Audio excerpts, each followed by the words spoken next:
the best I can. All of a sudden, world titles are at play in people's minds. So the pressure just increases at these events.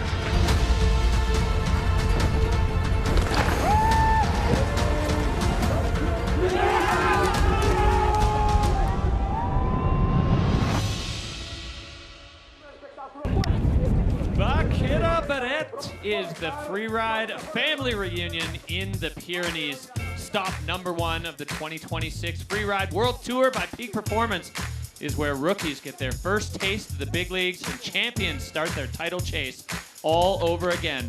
The field is level and it's all to play for here in Spain.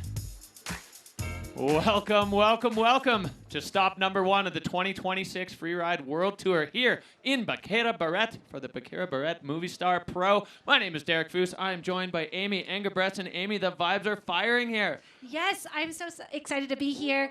My first time in the Spanish Pyrenees, my first time at Baqueira Beret, and it's the first comp of the season, the 2026 season. I'm excited to be here with you, and we've got a day for Freeride ahead of us. I can feel it. Freeride Fiesta is in the air. The Spanish vibes are absolutely electric. The crowd is here.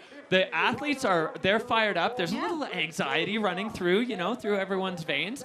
We're going to take a look at what our whole season is going to look like here before we dig in. Yeah, absolutely. We are in Spain, and we are kicking things off in style for 2026 here at the Baqueira Beret Pro by Movistar. Then we take off and we go to France for Val Thorens Pro. It's the Freeride World Tour. We're going to travel the world, literally. So then we're going to go to Georgia for the Georgia Pro.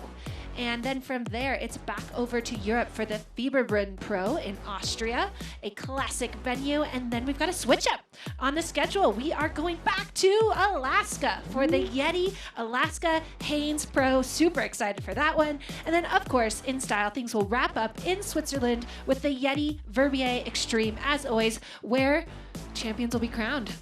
Champions will be crowned. Dreams come true. Heartbreak and glory all lined up season long on the Freeride World Tour. But of course, today we are here in Baqueira Beret in the Val d'Aran in Spain. This place absolutely majestic. It's become a fan favorite and a rider favorite on the Freeride World Tour. Absolutely, so beautiful. I've, like I said, never been to the Spanish Pyrenees, and this morning just riding the lift, and you just see mountains everywhere, and then lifts going everywhere to ski it all. I was in a dream this morning. It's gorgeous. All right, well, let's take a look behind the scenes here in Baqueira Beret.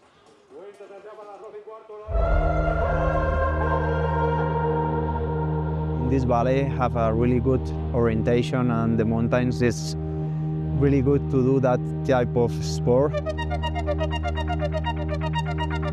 Here I think the orientation on that valley and the climate is totally different to the other ski resorts in Spain.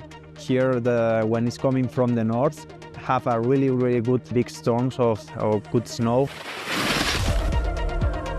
You have so many options. You have the option to do some freestyle zone, and at the same time, if you go to the north face, it's more rocky, more steep. You have for everybody have the space to do what do you want. All the young generation are really motivated about to have this competition at home. Yeah, for everybody in that valley, it's super important to have the Freeride World Tour and the Freeride. Oh my gosh, what a magical place. And like you said, becoming one of the favorites on the Freeride World Tour here in Baqueira Beret. And it's so cool to hear it and hear about it from Aymar Navarro, one of the absolute legends in the sport, responsible for bringing the Freeride World Tour here. And just the vibes, everything's awesome. But included in that awesomeness, we're running a little early. We're running D-1. I actually didn't get here till last night, but Derek, you were here. What's been going on to get this comp off the ground? It has been a heavy lift. We had a meter of snow, essentially, and then a ton of wind. So yesterday we had the decibel out hanging off the helicopter, putting a big concussive force on the mountain to try to trigger any avalanches on the in case that the stability hadn't taken care of itself. 6 shots were fired, no results at all. So it's a good sign for the stability of the snow. It's incredible what the wind has actually done to the venue. Over the last couple of days, it's changed it drastically. And we're going to check in with Commissioner Lolo Bess to see exactly what went into making this decision. Hey, the reason why the competition is on Thursday is because looking at the weather forecast, the precipitation that we were originally seeing had completely disappeared. No window during the true weather window, so we decided to go on the only good weather day, which is D-1 Thursday. So there you have it. The forecast working a little bit against us, but D-1 coming in clutch once again for the Freeride World Tour. If you've been watching this for a few years, D-1 is always in play. All right, well, we have the faces prepared, but we're going to see exactly what this face is all about. You see the Spanish crowd starting to fill in. This Baqueira face, it's a favorite, but it's got some teeth, Amy. Absolutely. So this is a classic freeride venue, this Tuc de Baqueira. It's really a treat. It's a venue we have not gotten to see the athletes ride since 2013. So we're back on a classic, and this thing is chock full of nuggets for all of these riders to do everything off. There's playful features, there's really rocky exposed terrain, and I think I love having the one start for the athletes. So here we have the Tuc de Baqueira. It's a 55-degree maximum steepness, but an average steepness of about 42 degrees, and that start gate is all the way up at 2,644 meters high above the sea, finishes down at 2,214 meters. That gives us a drop of about 430 meters, a full freeride, full-on action. And again, yeah, I'm excited about this face. I think it's a classic freeride comp venue. Weather-wise, we have a gorgeous day here. We have sunshine. We have some high clouds. You can see that start gate there kind of just on top of the world, really. We saw it first thing this morning. I was like, there it is. It was super cool. Temperature-wise, it's pretty mild. 3 degrees Celsius, about 37 Fahrenheit. We've got some winds, kind of light, 25 kilometers per hour out of the southeast. So, and that wind has actually been kind of affecting the snow in a positive way. So we have some hard pack conditions-wise on top, but the wind has actually kind of been working some magic, created some like wind-packed powder and almost like wind buff. So while there's maybe some variability, some hard pack, I think that it could potentially be stomping snow. And what I'm excited about today is to see the athletes' technique shine in these conditions. This is like the kind of the grit of your teeth freeride conditions out there today. Yeah, exactly. This wind buffed, it's almost it's like groomed by the gods. So if you can ski well on piste or snowboard well on piste, the riders that have the strong technique, the ability to put a ski or board on edge, not too abruptly, not too rapidly, I think we're going to see them shine. There was some talk that the Kiwis and maybe the Swedes, possibly some of the North Americans, may have a bit of an advantage because, especially the Kiwis and Swedes, they're used to these heavy, not heavy, hard, firm, stiff conditions.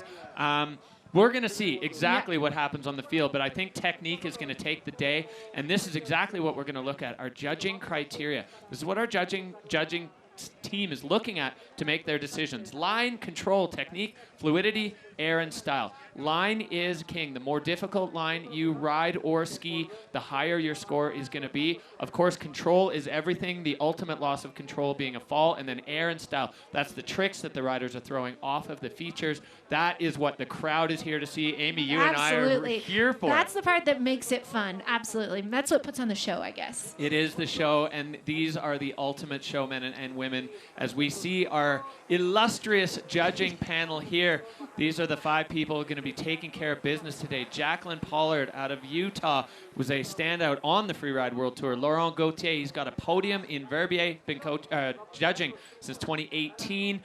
Bertie Denervaux and Laurent Lolo Best, the 2 co-commissioners of the Freeride World Tour, somewhere in the neighborhood of 50 years of judging combined between them. And Danny Fornell-Pratt coming just down the road from Andorra to handle video judging duties. So that's the guy who's going to be rewinding if the judges need a look at some intricate detail, whether a landing was stomped. These people are the creme de la creme. They know what they're looking for. They know exactly how to get to those numbers. The Baqueira Beret Pro upcoming. Stay tuned with us. We'll be right back.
Welcome back to the Baqueira Beret Pro by Movistar, stop number 1 on the 2026 Freeride World Tour by Peak Performance.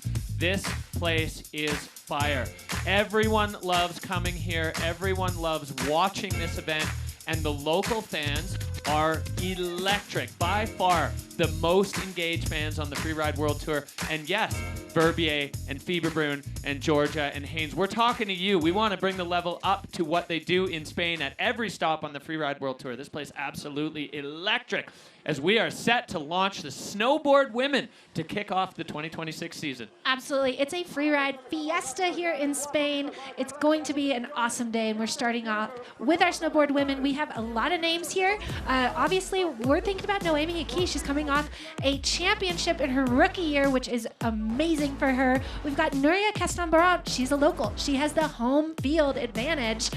She's kicking us off first thing, so it's kind of fitting. A Spaniard in the gate first for our day here in the Spanish Pyrenees. And I'm also really excited to see some of the other rookies today. Mia Jones, I mean, Noemi set the stage for rookies. Actually, Snowboard Women has been dominated by rookies, so a lot could happen with these women today. I know, and there are some powerful rookies in this field. I'm really excited to see these women kick off our season on the best of our face. You see the fans getting dug in, getting situated for a huge day of freeride. You can see the summit of this face, that imposing tippy top of the Pyrenees. The FWT start gate matching the angles almost perfectly. So we're going to take a look at what you thought. The Peak Performance Fun Bet is your opportunity to get involved, to get some skin in the game. It's effectively fantasy freeride. And we have 87% of you feeling that Noemi Aki is going to land on the podium. 76% feel that Ana Martinez will be there, and 73% with Nuria Castambaron. Now, these are podium prediction. So if you're thinking these numbers don't line up to 100, you're absolutely right, because there's 3 spots on the podium. So these are your Peak Performance Fun Bet fan favorites. Stay tuned to Peak Performance Fun Bet. See if you won. There's great prizes available at the end of the season and after each event from Peak Performance. And these riders are all, they're going to be vibing that the fans are behind them. Absolutely. It's fun. We're launching here midday, so we have a west aspect here for our comp venue. So we got to let the sun come around, touch that snow, give our riders some visibility. But that makes it kind of a fun, it's like an afternoon comp. You know, it's again perfect for our freeride fiesta. I'm not going to let that go. That's the vibe today. And can I tell you another secret? This is my first time being at a freeride world tour in person in Europe. And so I'm expecting the vibes to come in hot. And again, I'm really excited to kick things off with a Spanish rider. I think that's so fitting. It's so exciting. You can see the local hero there, Nuria Castambaron. She had a great season last year, coming in 3rd overall on the Freeride World Tour, her first time in an overall podium. She's going to be looking to back that up. Amy, I want you to kind of dig into what it must feel like for these athletes to compete at home in front of this raucous crowd. Well, there's things. You have an advantage. For me, I never feel more at home than skiing on my home snow. It's where I learn how to ski. So she's familiar with the mountains. She's been in her own routine. There's a mindset when you're at home. And there's pressure. She knows people in this crowd. Her family's here. You know, she wants to perform. She wants to be the queen of her own castle, you know? And so I think it's kind of this perfect mix of maybe extra pressure, but then you also have some extra ingredients for success. We're running early, so our North American riders, they're jet lagged. They were up wide awake at 4 a.m. late last night. Yeah, I can relate. Yeah, that was you. So yeah, I think it's hopefully she can just embrace the feeling of like, this is my house, you know?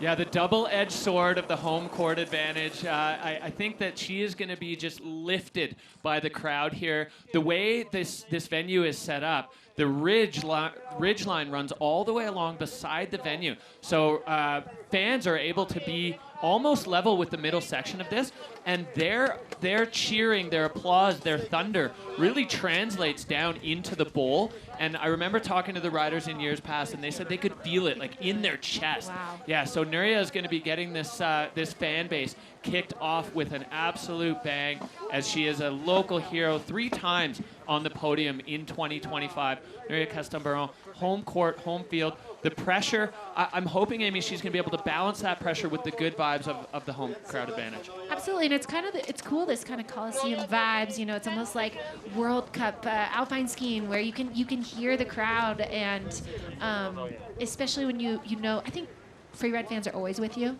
I think that's what's cool, is everybody wants everybody to just have an awesome moment. And look at this.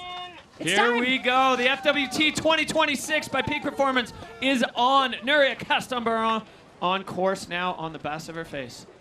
And I think we're going to see a lot of athletes make their way down this ridge to find their entry point to the face. And again, this is our first rider, so it's all a surprise for us. You can really see what the wind has done to the higher elevation on this peak.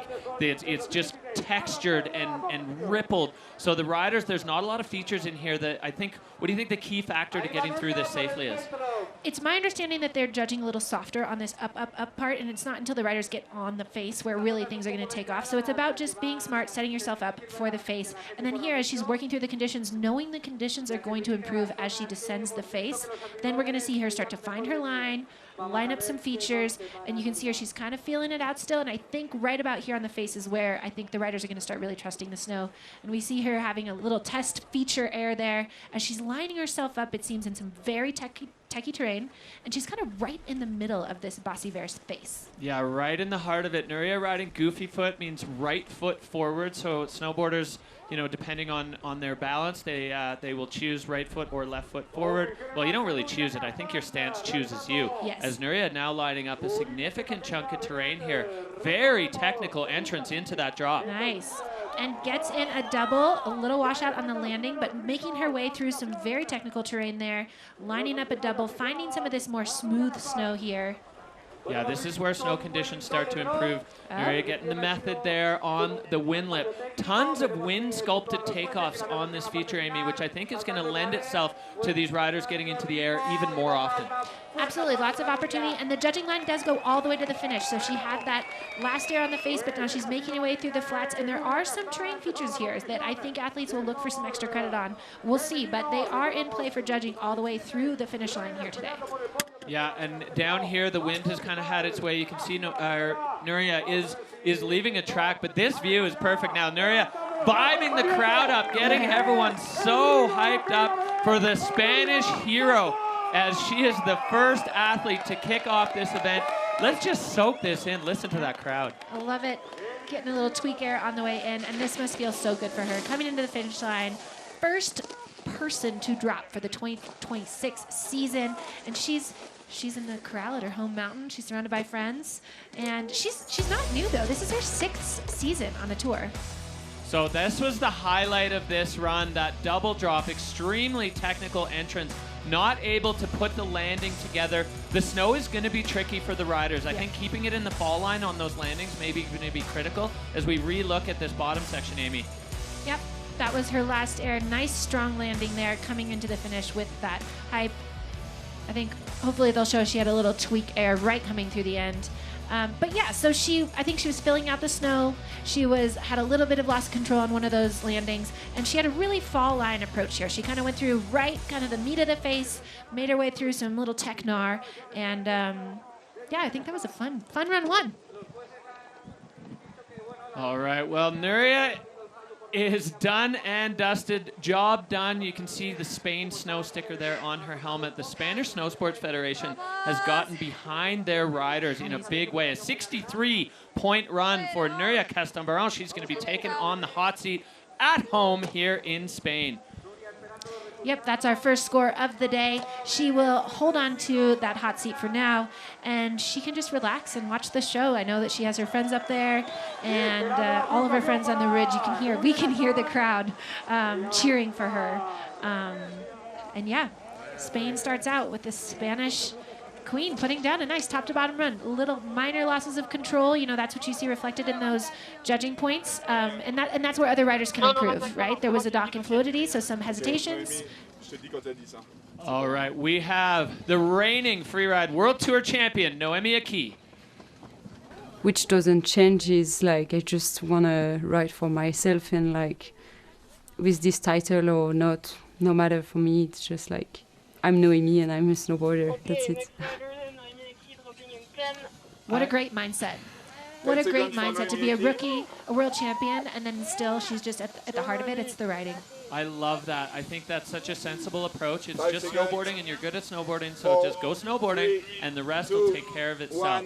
Well, you can see that laundry list of first place finishes from her one and only season on the Freeride World Tour. She had the title wrapped up last year by Fieberbrunn. So Verbier, just a victory lap for her. On course now, Noemi Aki backing up, or looking to back up, her 2025 world title. Absolutely making her way down the ridge and just finding her place on the face, working through this challenging kind of upper snow. And again, the conditions will improve as these riders descend. Looking to go quite a bit riders left from where we saw Nuria enter. Yeah, and you can see how steep it really is there. Lining up a feature and getting a nice, I mean, that is what the judges are looking for, that really balanced landing where she didn't have any questions about that in her brain. This is one of the hallmarks of Noemi's riding. She's super stable, super solid. She's got great edge work, both frontside and backside, and you never really see her lose control, even at high speed. So I think a sensible approach here. You can see the snow conditions within the couloir are quite variable. There's a little bit of this and a little bit of that. And now we get a full look at this line, Amy. What's looming below her? So right here we have this gorgeous couloir. We're just kind of enjoying it, and now we've seen it has a mandatory exit. So that is going to increase the line score because it has more risk. So she's looking at this, is her only way out of this is over that air. And so she needs to line that up. She's getting a little bit of a washout. Maybe she's, you know, trying to see if it looks like she wanted it to in her photos, and she goes for that air, finds that landing like a sniper, Derek. Clean landing and getting control immediately as she is not done. Wow. More terrain lurking below Noemi, and she is clean through there. There are more features now down below this wind lip we saw. Oh, no! Oh. Noemi Aki getting tossed by the wind lip. I wonder what if there was a visibility problem there. Like maybe she didn't see that correctly, but she did look a little bit bucked on that, as if something was quite different than she was anticipating. Yeah, so conditions down at the bottom proving difficult for the champ. The reigning Freeride World Tour champion, Noemi Aki, with an extremely technical line. She's not done yet. We've got a little bit of a cat track crossing here where she'll get another opportunity to pop. And she's making her way down through the flats again. All of this is still in play. I think throughout the day we might see some athletes do some kind of extra credit points down here. But it's also a good time to stay on your board and not let a little crash in this kind of bizarre snow in the flats mess you up. Because I think the best snow is in the steepest part of the face. And I think as you get in this lower bit, there might be some variability. But yeah, that was such a great run. I mean, so committed to a committing. You know, no fall zone is basically what a mandatory air is. It means if you fall, you're going to fall off a cliff. So that's why you have that line score. Hopefully is going to be rewarded there. Yeah, so Noemi Aki wrapping up her initial campaign here. As you see, you know, 42-degree average pitch on this face. It's steep from top to bottom, and this was the crux of this. Noemi landing so strong, getting control right away on that heel side edge, Amy, and then setting herself up for that lower drop. Here's where the wheels came off, though. And it just looks like she got bucked right on that takeoff. Again, maybe there was something in the snow. Maybe it was a more woo on the tang than she was expecting, but then gets a nice little extra credit tweaky air there to kind of just get the confidence back after you get bucked like that. But I really appreciated her line. It's unfortunate for that kind of surprise loss of control. Obviously, we saw that in the video judge. Yeah, I think you're exactly right. I think the transition from down to up was really abrupt, and it just kicked her board right up above her hips. It's pretty hard to recover from that position, even if you're as cat-like an athlete as Noemi Aki. So she's gonna be left wanting a little bit with that run. The good thing about this rider is resilience. You know, she knows what it takes to win a title. She knows what it takes to win an event. So this will go in the learning books, the textbooks. She'll study what happened there, and I will almost guarantee you're not going to see a mistake like that again this season from Noemi.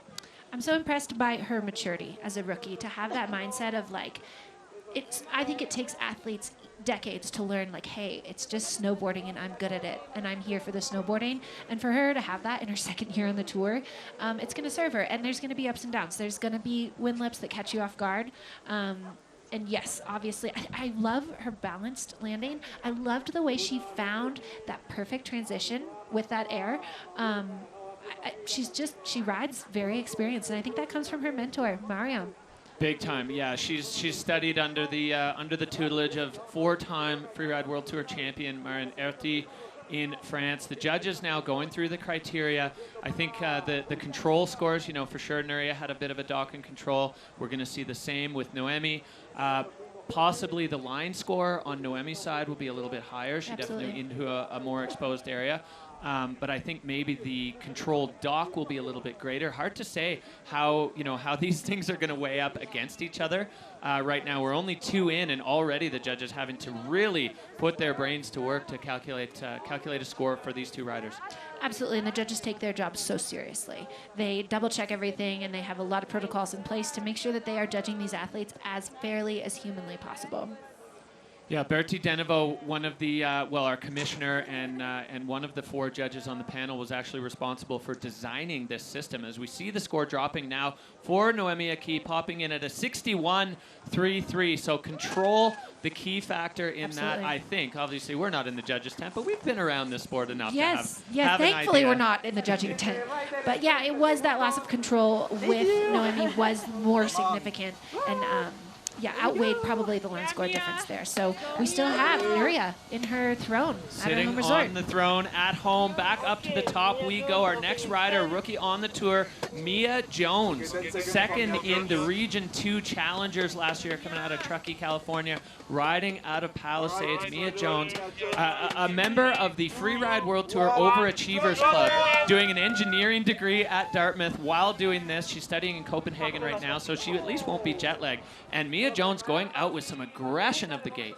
Absolutely. Rookie on course, Mia Jones. She is taking that top section like it's nothing and basically getting into the meat of this space very quickly, quicker than any of the other riders so far.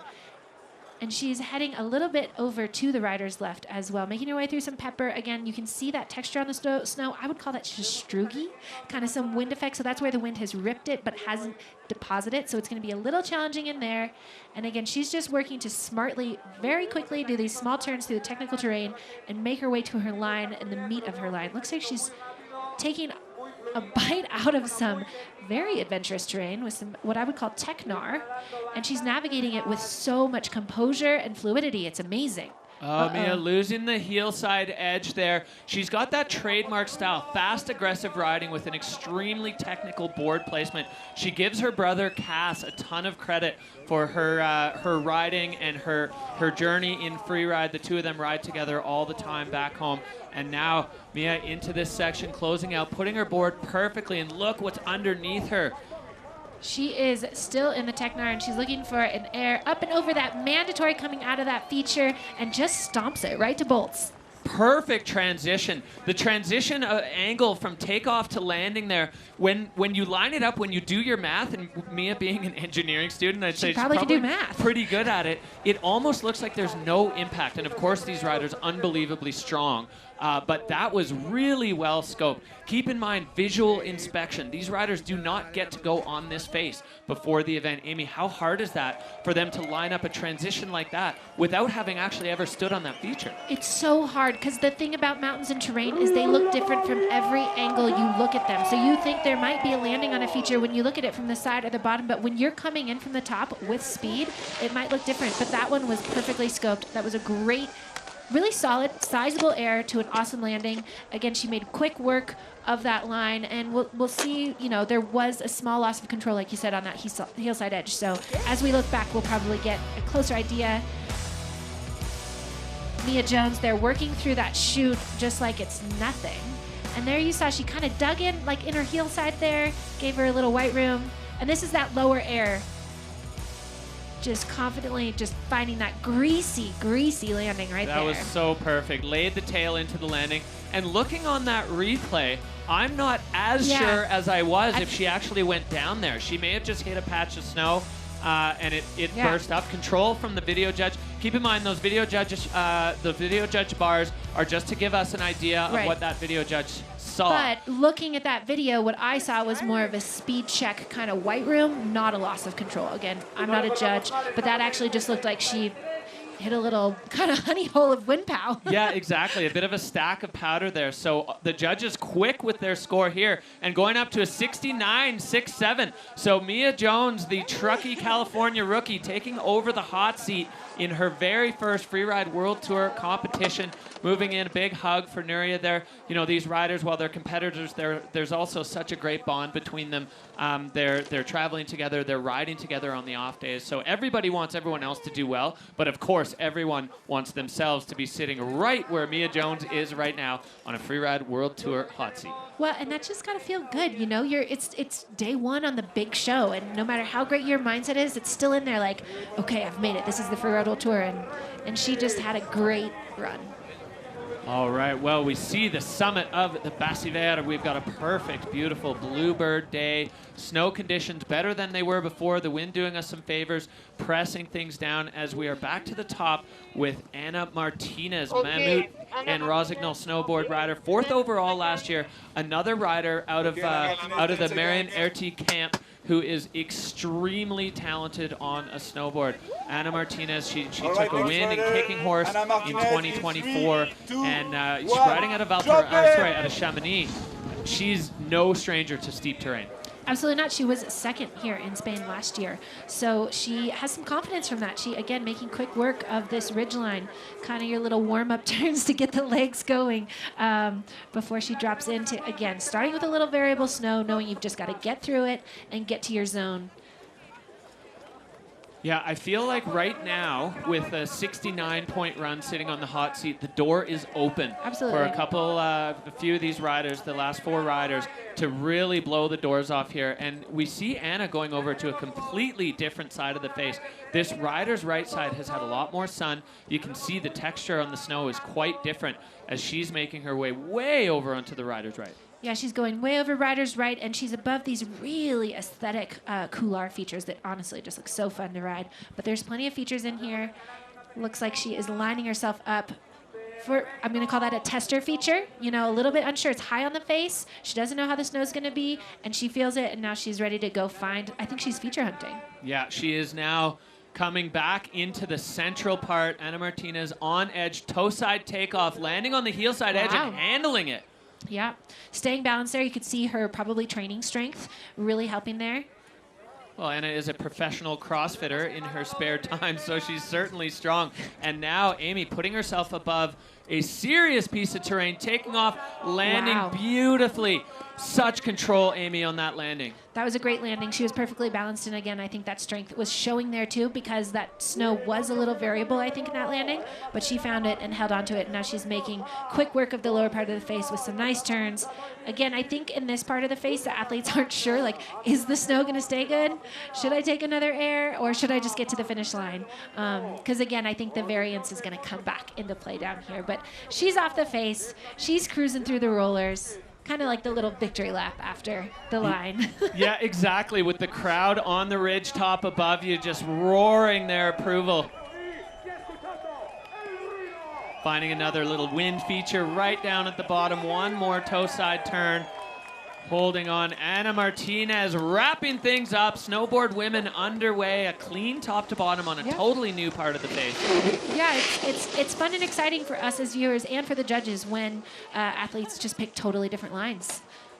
But that also takes some confidence, right? Nobody has skied on that part of the venue yet. So she's up there. She hasn't seen anyone ski that side yet. And so she's kind of taking a little bit of a bet.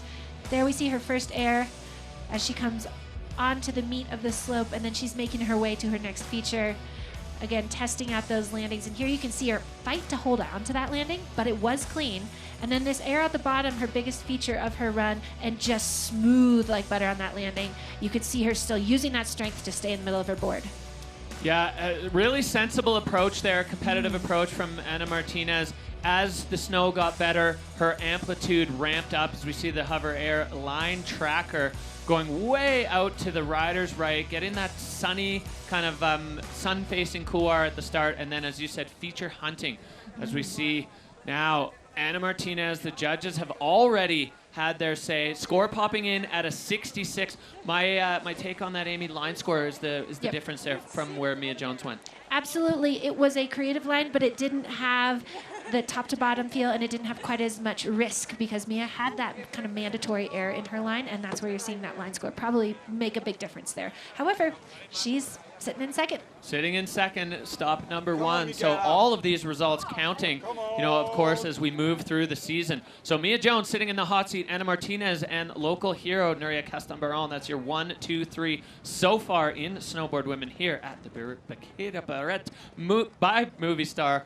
And we are ready for our next rider, finishing second overall on the Freeride World Tour last year, Michaela Davis-Meehan, really taking a bit of a slow burn approach. She had a real tough start and was looking at a position where she was actually sitting well below the cut, and then went first, second, turned on the jets in the latter half of the season. Michaela has been training hard. She's been in Engelberg. She's been in the gym. She is ready to go. This is a rider who thrives on vibes, and I think the vibes in Spain are going to just absolutely get the fire lit here for the Aussie rider, only Australian rider on the tour right now, Amy. She's ready to go.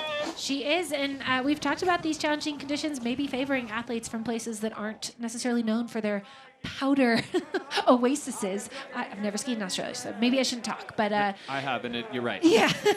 So this kind of top section of funky hardpack is probably makes her feel at home. But getting that really nice kind of slash on the ridge, that was one for the cameras. And then she's gonna jump in here and find her line again. We're gonna see this from a lot of athletes, and that story of her ramping up through last season, that's gonna come up again as we talk about some of these athletes too. It was a really fun thing to follow last year.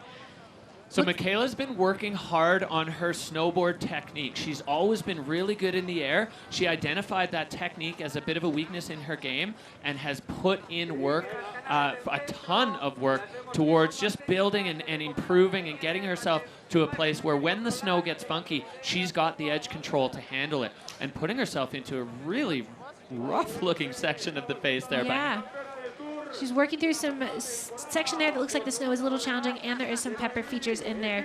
Getting through it, but you could tell by her body language it was a challenge, and it looks like she's still hunting for some features and testing the snow. She's lining up an air here and finding a really nice transfer landing on it. That was really strong, powerful landing. And putting herself into another air, sending it right off the nose, finding her feet, getting bucked a little bit on that landing. You could see her kind of collapse in her upper body, having a little bit of a washout. But she is up, she's riding, and she's kind of made her way through the features of the face. Yeah, Michaela just getting tossed a little bit there. She got the grab on that air. So air and style, you know, one of the 5 categories of the judging. The judges like to see that, those little additions of flavor to your freeride stew, and that kind of thing. It really bodes well. We'll have a look in the replay. I think maybe she just got a little impatient getting that turn in right after she landed, and the snow is not going to put up with that, Amy. This especially in that section.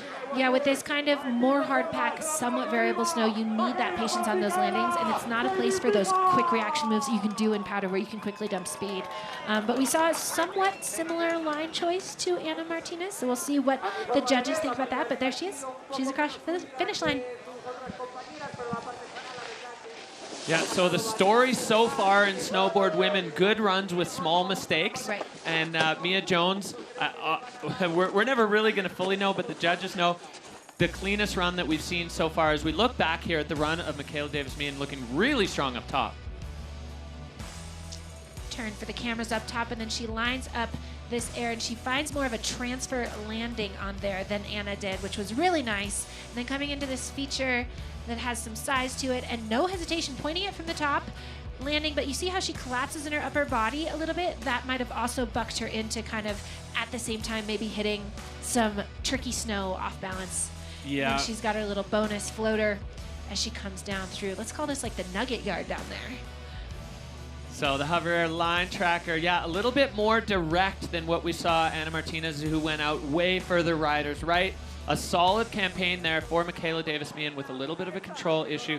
So the judges are going to be taking note of that. They are watching through their ultra high-powered binoculars. They don't miss a beat on the face here. Absolutely, and she, different on the top of that line than Anna, same on the bottom, and it looks like we're here. Okay, so score to beat 69.67. Michaela coming in at a 64.5. So taking over third spot right now for Michaela Davis-Meehan, as we only have 2 riders to go. So now, if my math is correct, Mia Jones is guaranteed to be standing on the podium in her very first World Tour event. You can see she just realized that. It's the best and worst place to sit, especially Totally. with a few really strong riders still standing up at the top of the Basse Verviers here in Baqueira Beret. We're going back up to the top. Our champion of the Region 1 Challenger Series in 2025, Austrian rider Sarah Bacher. Sarah, riding regular foot, she was dominant riding out of Innsbruck, dominant last year on the Challengers. She gives a ton of credit to former World Tour rider Manuela Mandel for her free ride journey. And Sarah now ready to kick things off, her very first drop-in on the Freeride World Tour. All right, Sarah Bacher in 3, 2, 1, drop in! Probably waiting her whole life to hear that audio. Been dreaming about it, been visualizing it, and we've got to battle the rookies for the rest of this snowboard women's competition, which, again, rookies dominate kind of the stories the last few years around the snowboard women's competition. The first athlete looking for a little nug off the top, taking a little tweak air off that cornice, kind of windlip feature. Kind of risky in this variable snow, but going for it. And again, making her way down here, just about getting to that point where the face really kicks into high gear and the conditions improve a little bit. Yeah, and within this judging criteria, they work almost on a thermometer kind of level. So getting a little feature in right up at the top gets the thermometer moving in the hot direction, right? The judges are people too. They're watching this. They want to get excited about this. So already Sarah with 2 features, as she is now really into the heart of this competition phase. That's a strong start for the Austrian rider. Absolutely, and getting into this kind of couloir zone where there's features basically in every direction. I kind of think of the judges as like their ears perking when they get a little bonus feature up top like that. Again, transporting, kind of looking, I think she's in feature hunter mode is what I'm vibing on here. And actually finding some really nice snow there in the light. We've got a feature here, she's lining up. Still kind of transporting through the venue in a way, but she is above some gnarly terrain. Yeah, as we pan back and you see what's below her, Sarah definitely biting off a big piece of this Basse Verviers venue as she wraps around looking for a final feature to put the exclamation mark on this maiden voyage down a Freeride World Tour venue. Now Sarah out onto the open apron. This is where you got to stay mentally sharp. An athlete needs to stay mentally sharp, you know, to get through this part of the venue. Absolutely, and she was going through, I will have no way of knowing exactly what her thought was there, but I think she might have been looking to double one of those features and then maybe got a little offline and had to find another sneaker nug, because for me, her body language looked like she didn't quite find what she was looking for on that face. Yeah, how important is the psychological side of this, Amy? These riders specifically new to this tour, new to this this format, new to the level, the crowd, all of that, you know, that psychological part. How big of a part does that play in these riders' mindset? I mean, when we are in athletic endeavors, it's so easy to focus so much on the physicality as she comes through that. That's her first. We got to celebrate. The first time on the Freeride World Tour coming through the finish line. She has made it. She's in the finish corral. And yes, the mental component is huge. To me, it's half the battle.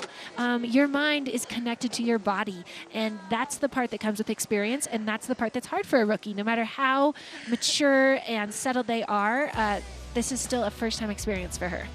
Well, Sarah, just getting a pop off that little cornice at the top, getting things going, getting our hearts beating, finding some wind features. You can see the differences in the snow all the way down the face. We see the judging line maxing out solid on the fluidity side. A clean, smooth run for Sarah as you really, that speed check before, above the exposure, that was an aggressive move. It was, yes. And again, I'm not sure if that was plan A there, but she stayed, I think, very smartly in the flow, fluidity, you know, first run of her first time on the Freeride World Tour, stay on your feet, get to the finish line, get some points on the board. You know, could be a really smart call. Again, kind of a unique length. We haven't seen any riders get exactly in that part of the face yet. Yeah, Sarah Bacher. One of the glorious pieces of this, they are throwing back to friends lost in the mountains there for Sarah. And that, when you talk about the mentality of this game, can be a challenge as well. When when you know that the mountains have taken some, but we've got her score coming in nice and quick. A 58-point run there for Sarah, so she slides into 6th. And that is our second last rider in the snowboard women's category. So things are looking good for Mia Jones, part of the Jones snowboard dynasty. Her younger brother Cass is over in Kappel, getting ready for the Freeride Junior World Championships. She's got her parents here. Jeremy Jones, obviously a legend in this space and freeride snowboarding in general. And Mia sitting right where she wants to be in that hot seat, but it is not done yet. Hard not to say there's not genetics at play in snowboarding sometimes. I think that Mia was born into this world with snowboarding in her soul. And again, it is a family sport. I get to see the Jones family all the time at Palisades just ripping together, having fun. Like, snowboarding is who that family is, and I think it's in their blood. Yeah, and snowboarding is fun. Mia's showing us exactly how much fun can be had on this best of her face. But we are not done yet. We are going back up to the top to the final rider in the snowboard women's category. This is Natalie Allport. Natalie coming out of Ottawa, Canada, riding out of Mont Tremblant. So 2 members of the Eastern Canada team on the Freeride World Tour here. And she absolutely stomped the challengers in Region 2 last year with her extremely aggressive approach. Another professional CrossFit athlete seems to be the way to go if you're a professional rider. Get in that CrossFit and kick things off. Former slopestyle rider Natalie Allport now on course here on the back of her face, looking to make a stamp on the Freeride World Tour. And coming from Mont Tremblant, that is not the powder haven of Canada. That is a place for some hard pack. So she is probably used to riding and practicing this freeride style of riding, which again is somewhat new to her, coming from that slopestyle freeride background or freestyle background. She's used to these harder, firmer conditions. And looks like she's going to make her way to the rider's right of the face. Yep, so Natalie riding all the way across.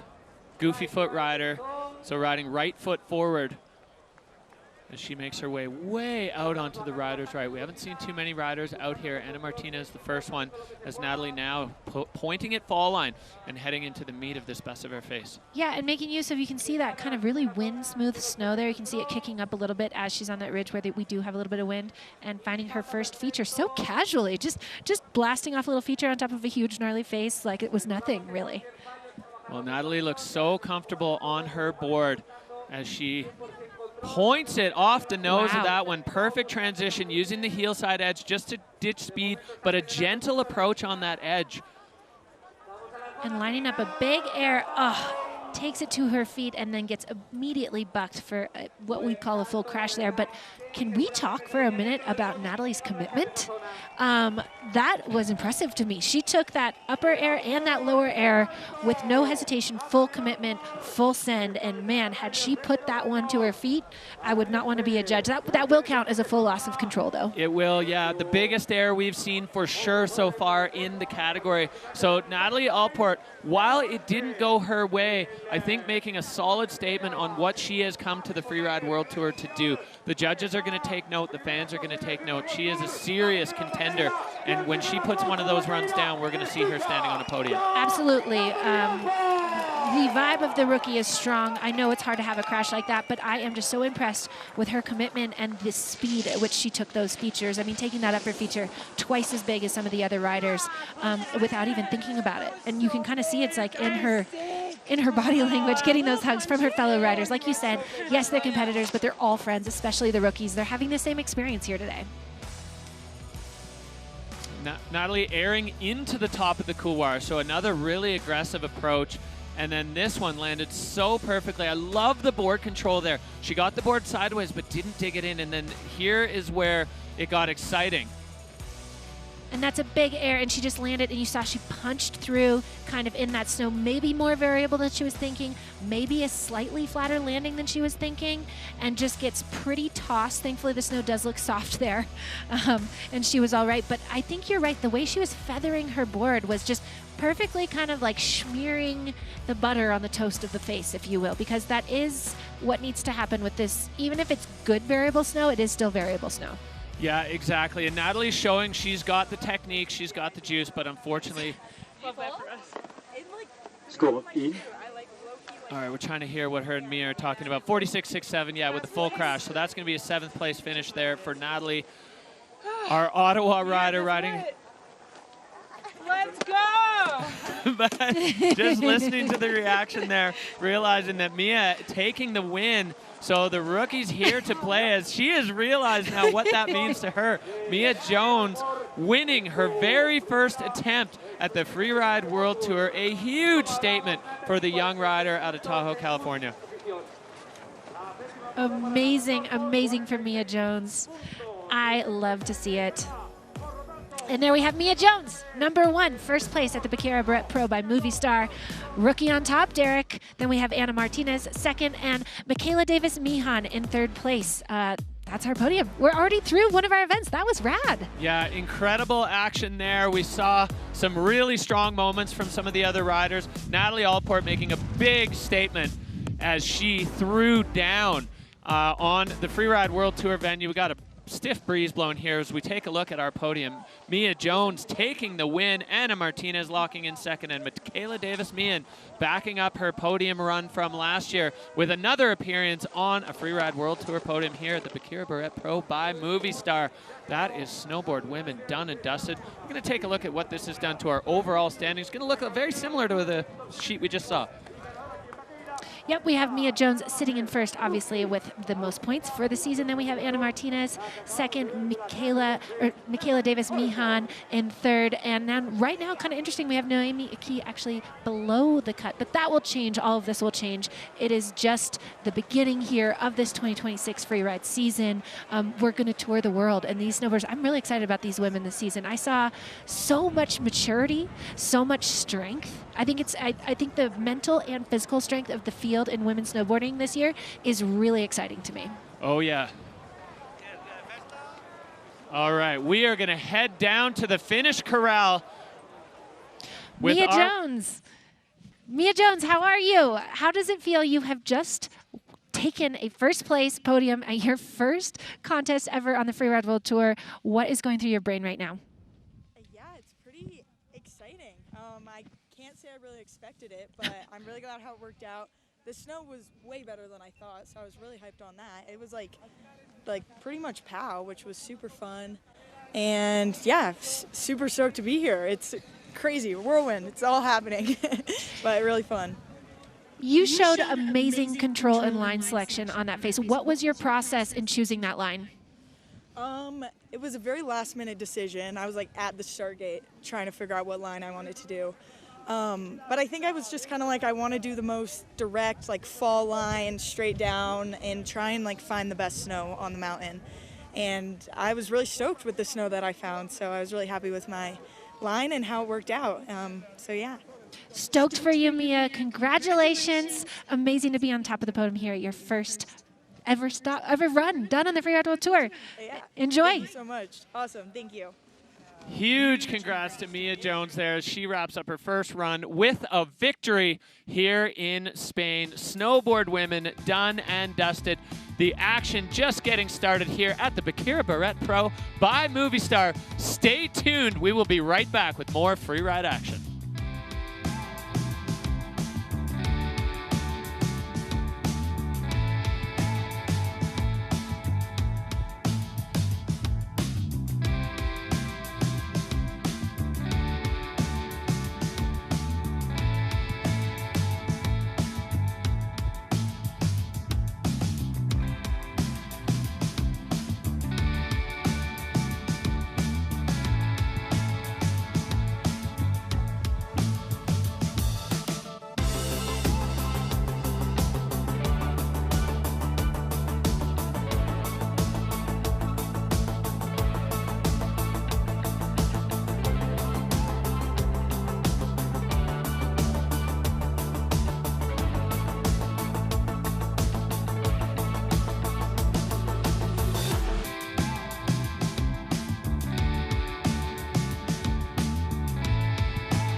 Welcome back to the Baqueira Beret Pro by Movistar. We have wrapped up snowboard women, snowboard men. Next on tap, the glorious Val d'Aran here in Spain is the backdrop to the stop number 1 of the Freeride World Tour by Peak Performance 2026.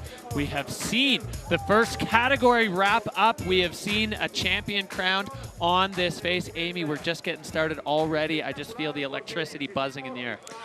I would say that the Fiesta de Freeride is off to a great start, and here we have our start list for snowboard men. We have lots to look forward to here. A lot of rookies, a lot of ultimate pros, everything from pros to Victor De La Rue, of course, our king of freeride snowboarding at this moment.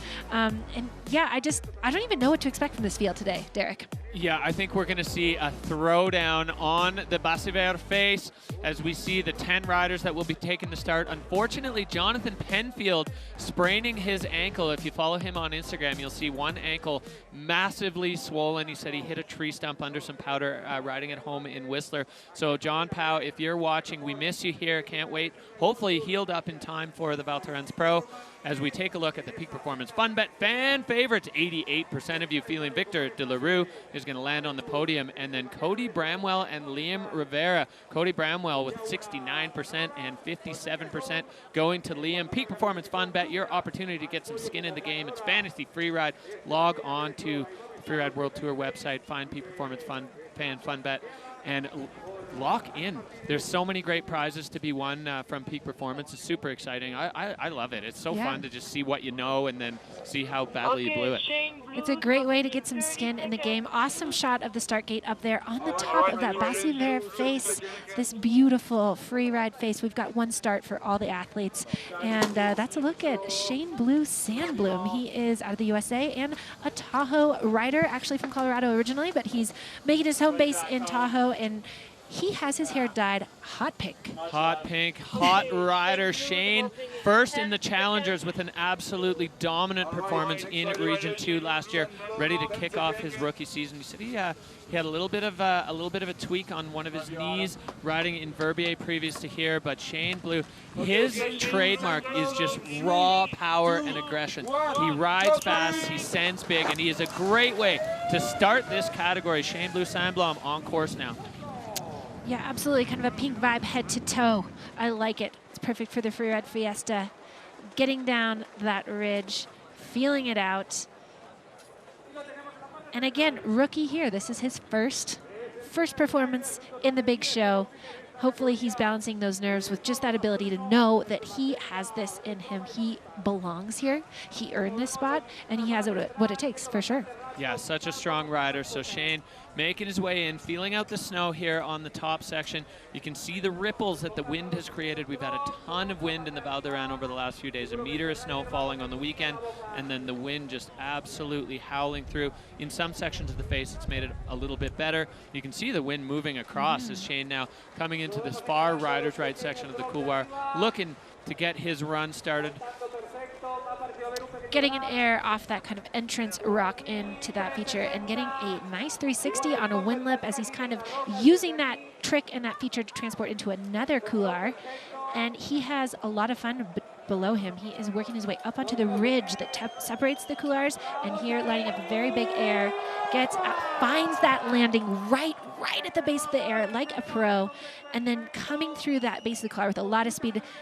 Good board control, not digging into those edges too much, as that snow is a little bit variable where it is more sun, but making quick work of that face. Nice tweaked out grab on the wind lip at the bottom, and wow, here we go. Yeah, blink and you miss it. Shane Blue Sandblom, run done. Well, not quite done. I don't want to give a commentator's curse to him until he's through the line, but you can tell he is stoked with that. Shane looking really solid, jumping over the rocks there. Our angle on that made it look like he was jumping onto the rock, but a really strong start here from the California rider. Just you can, that feeling exuding off him of coming across the finish line in your first ever run in the Freeride World Tour. That's a big deal for him. That's a big deal. And he looked great up there. I mean, just working through the upper part of the face, and he finds that kind of entry feature. And again, using this transport time to get a 360 and off a windlet, but if anything, that was the way to move him into his line, which is a very creative approach. Lining up a nice big air here, getting that grab, and then I love the way he found that landing right at the base of the feature where there was actually some steepness to that landing, and then basically points it through that couloir. Yeah, veteran riding there. Shane Blue coming in, getting the method. That is this skier's favorite snowboard trick. Yeah, absolutely. Absolutely love to see it. And Shane wrapping things up. A really strong start for this rider, brand new on the Freeride World Tour Hover Air line tracking line there. It was a crossfall line and then extremely direct. All right, score dropping for Shane. We're seeing the numbers pop up, 68.67. So there's always a little bit of a... I'll take it. Woo! Not too shabby. All right, Shane just looking back up there. Just always like to hear exactly what the riders have to say when they wrap up, but a really strong way to start. And the judges giving themselves some room to grow. When you go first, you're always going to see a little bit of a score like that where even if it's a strong run, the judges are giving themselves some space. We know we have a really strong field of snowboarders. Speaking of strong field of snowboarders, the next man, third overall on the Freeride World Tour last year, Liam Rivera, riding out of Verbier, Switzerland. He was the slow burn, him and Cody Bramwell, the presidents of the slow burn club last year. Tough start to the season, a couple crashes way below the cut, and then finished really strong and ending up on the podium overall. So Liam Rivera said to me this morning before he headed up to hike to the top, he wants to start this season like he finished last year and get some early season jitters out of the way on this run with a really solid start. Yeah, and that's a good point. Even for a veteran, he's been on the tour, this is his 4th season. Even for a somewhat veteran like Liam, it's still the first run of his season. Every season's different, and I love that intention setting. I think that's super important. And excited to see what he chooses on this face, this beautiful Baqueira face below him.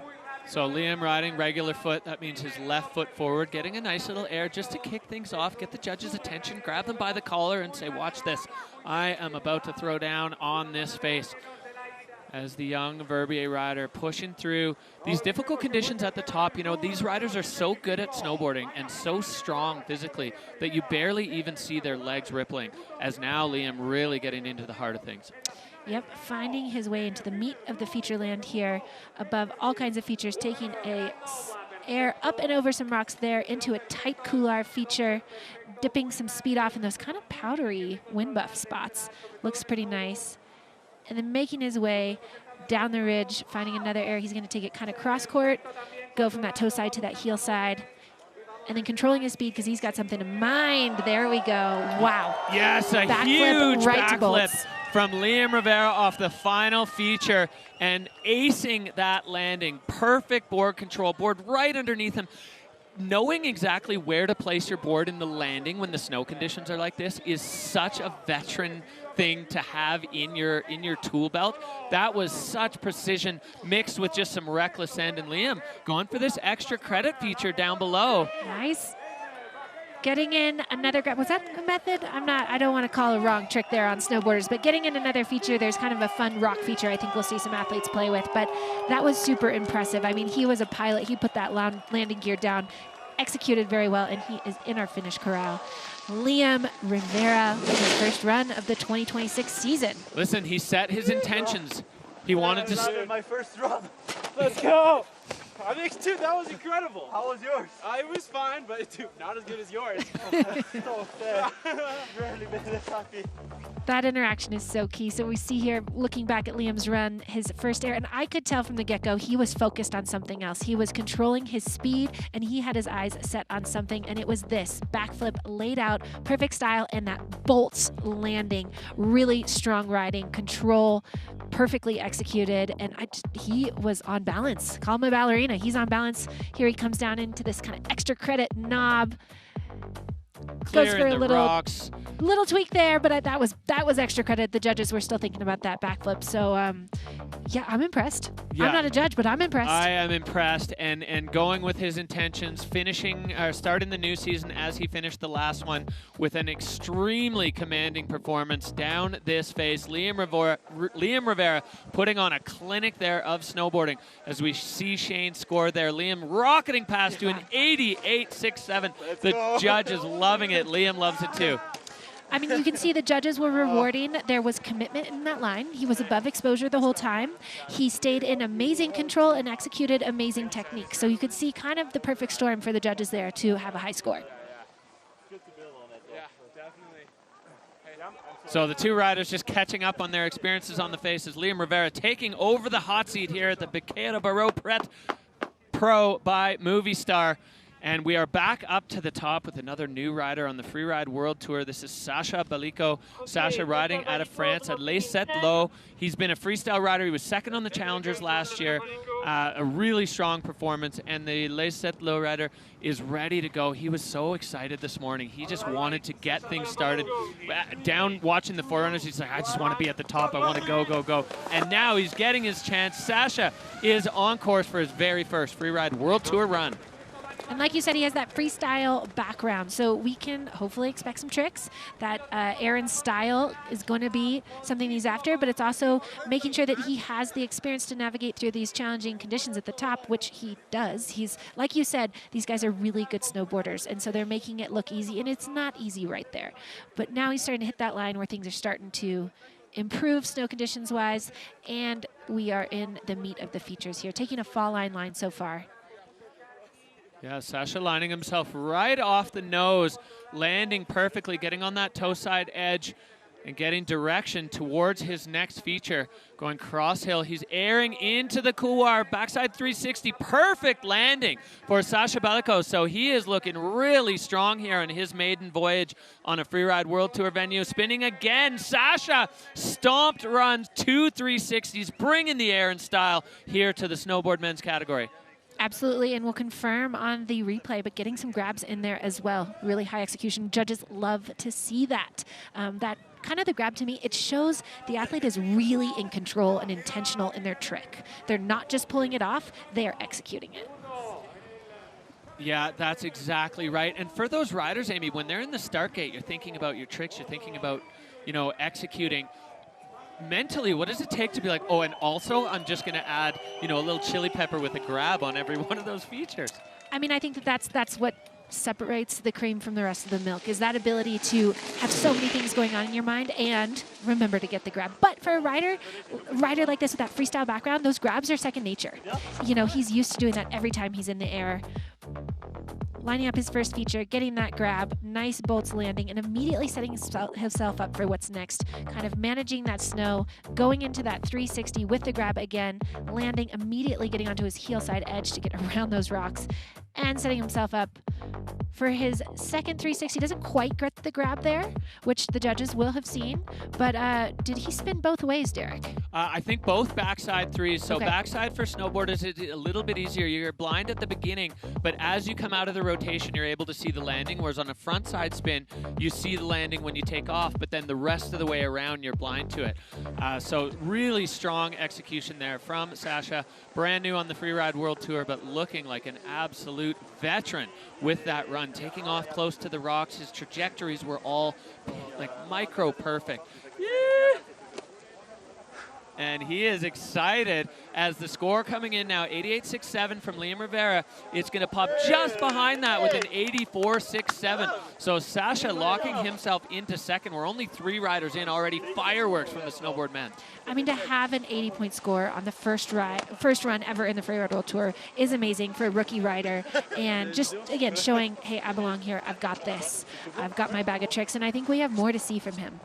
Oh yeah, that was dipping a toe in the water. So as he gets more comfortable in this field, in the Freeride World Tour, I have a feeling we're going to see a rocket ride for the French rider. Back up to the top we go. Moonlight Basin's own Holden Samuels. This man, all gas, no brakes.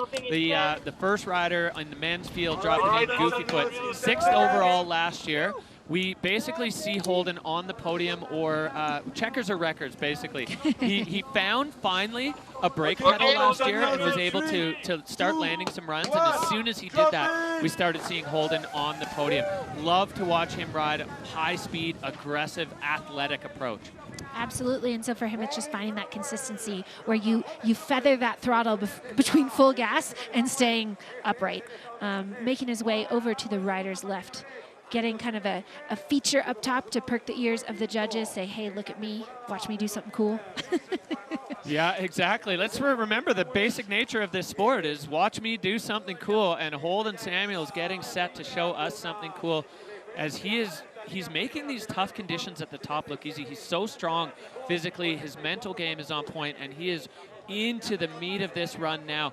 No easy way down below him. He gets onto that heel side edge, just getting his speed exactly where he needs it. There's a big feature lurking down there. You can see the sun glinting off that nose as Holden right off the top ropes. And like a pro, finding a sneaker landing there right next to the base of the rock, going for a 360 off the wind lip and landing it full bolts, nice clean landings on both airs. And he's still working through and gets another 360. Again, above exposure. Landing, above rocks with a little micro air to kind of finish things out. That was a very interesting line. I'm curious what they're going to do with the line score there, because there was kind of a lot going on. It was hard to even digest it as it was coming down, but clean landings, tricks, and very sizable air pretty high up on the slope as well. Yeah, exactly. And the judges take that into consideration, Amy, when you do things that are consequential in areas of the face where there's terrain below you, features below you, exposure below you. That all stacks into the line score, to that commitment to what you're doing and truly backing yourself. You know, because there was really no room for error in a lot of sections of that run. A great run from Holden Samuels. Congrats, bro. Thank you. That was a sick run. Oh, thank you. You can see this crowd getting warmed up there on the ridge, and we'll watch the replay of Holden's run, taking that kind of, let's call it an appetizer air up there, and then he jumps in his first feature, this massive blind air, and he just sneaks that landing, and again, above so much exposure as he goes into a 360 kind of transfer air over that wind lip, and then he's not done. He has another feature lined up for another kind of wind lip feature, landing above exposure, and then taking off kind of his little dessert air at the bottom. That was the meal of Holden's run.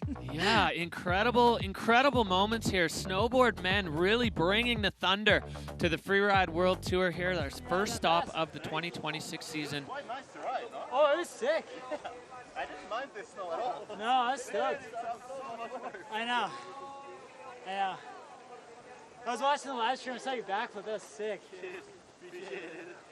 I was a bit nervous on the takeoff, to be honest. Yeah, that's fair. Worked out great, though. Hell yeah. Well, that's great insight, because when we watched the Forerunners yesterday, the snow conditions were a huge concern. You know, there had been a bunch of wind, and then we had more wind last night, and it smoothed things out.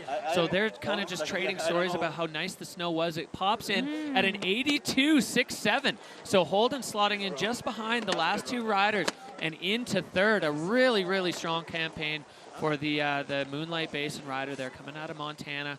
Really solid start. Back up to the top. Holy cow. The hits just keep on coming. Liam Rivera, Sasha Belico, Holden Samuels, 1, 2, 3 so far. But this man is going to have a say in this day today. Cody Bramwell, one of the most exciting riders on the Freeride World Tour, finished second overall last year with one of the best Freeride World Tour runs I can ever remember on the Bec des Roses in Verbier, taking the win there. And Cody Bramwell, another one who wants to start as he finished last year. What are we looking for here from Cody? Well, I think what was stand out in Verbier last year is that he was able to put down a run like that in those challenging conditions. And that's a testament to his technique, his board control. So while we've heard that actually the face is riding quite well and the riders are enjoying it, this isn't a POW face. So he's got his appetizer air to get the attention of the judges, making very quick work of this challenging snow here. But for him, with his technique, that's not a big deal. So we're that's what I'm excited about in his riding as he comes into this face. Yeah, Cody absolutely flying through that first section, doing some jump turns in the steeps here. Always known for big transfers, creative eye on features, popping right through the middle there, using that heel side edge to slow him down as he ramps up into this run. And again, just controlling his speed with his heel side edge, just throwing up some snow. I do not think those were losses of control. I think that was just some board control in powder.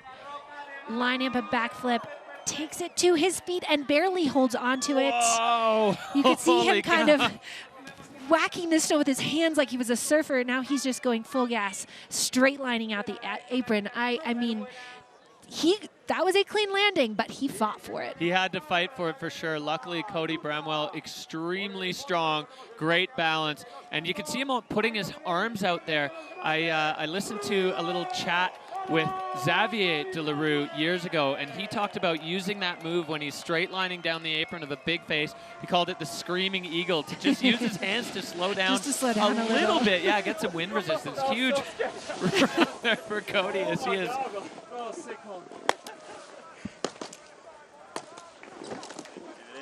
Well, just trying to listen to them as we go back up to the top, Amy. Strong start here from Cody. Yeah, strong start, and it ended up being a very fast run as he makes his way through this sneaky air into this really narrow pocket here where you see him controlling his speed. And then he lines up for this next air where he throws that backflip, not quite as laid out as it could have been. And then you just see him fight for that landing. Let's see it on this angle. Throws that backflip, gets it to his feet, and then he's fighting. It's like he's surfing and he's throwing, you know, when you're paddling down the wave a little bit there. Yeah, showing strength, showing control. Again, I'm not sure what the judges will do there because it wasn't quite as intentional in the air as some of these other tricks we've seen from the field. You watched it on the line? Yeah, I watched it. I just watched yours and then Man, it was really good, eh? Yeah, like you can take down the speed easy. Man, you made that look so easy. Yeah, you too. Like so easy. Oh, it's a love fest out there. God. These two just trading compliments as we see the score coming in for Cody, a 76-point run. So I think line score may be one of the deciding factors there, as Cody had that big backflip, but the riders sitting in front of him had multiple features with multiple tricks, where that backflip, as you said, Amy, the speed came after it and he had to fight. And during that fight, there was not really the ability to get another feature in. Yeah, and he got the backflip, but if we're going to be nitpicky, you know, he didn't have full control in the landing, and he wasn't able to give it that kind of style that it needed. It was a bit whipped around, so probably what the judges were seeing. And again, great run, but that's what the judges got to do. All right, four-time Freeride World Tour champion Victor Delarue gave us some insights into how he... line that really attracts me, and the one that I like is actually super shorty, so I'm wondering right now, like, should I go? Is it stupid? Am I just gonna fall in a turn before my cliff or not? So lots of stuff going on through my mind right now. A little bit of insight into the mental process of four-time world champ. Even someone as experienced and successful as that, they have their doubts, you know, and as he said, the thing that's attracting him, it has some red flags. So we'll see what Victor ends up doing. Victor Delarue, he is the king of the Freeride World Tour. 4 titles. He is, I mean, he's coming off another dominant performance last season. We're going to see what he has tucked into his belt to back that up here on the face. Absolutely, and he keeps coming back. Like, to me, at this point, he's doing it for the thrill of it. He just loves freeride. He loves competing. And I think that's what allows him to choose these maybe more risky lines, because he's done it. Why not take that curiosity? And of course, for the appetizer air, let's 360 it. That's a very Victor move. Let's take a 360 into questionable snow at the very top of the terrain. That's I think the judges' ears are more than perked. Well, yeah, you can't look away from a Victor Delarue run. He is so solid. His board control, second to none, and he always finds the most difficult way to get down the mountain and then makes it look easy. Going for the transfer. Wow. Taking a 360 there, whipping it around a little bit and kind of using a trick as a way to get to another part of the face. He is moving around the face more than some of the other riders. Another 360, taking it to his feet. Nice clean landing, putting his hand down a little bit. Yeah, so that's that front side 360, the more difficult version of it. And Victor de la Rue, as he is wont to do, making it look easy. You can see him laying some turns. You can see Cody Bramwell's track just next to him that didn't have a single turn in it. As Victor hunting for another feature, there is this cat track here that he may be able to pop off. Yes, another huge 360. So Victor just littering this run with tricks top to bottom, not letting any feature go unused. And again, that's also sort of a veteran move. He's stacking the deck with features, adding tricks to features that have been hit by other riders but not tricked. And yeah, we'll see. We'll see what the judges do with that, because that line was unique in that it kind of moved around a little bit. But we have Victor de la Rue, Freeride King, in the finish line here in Baqueira Beret.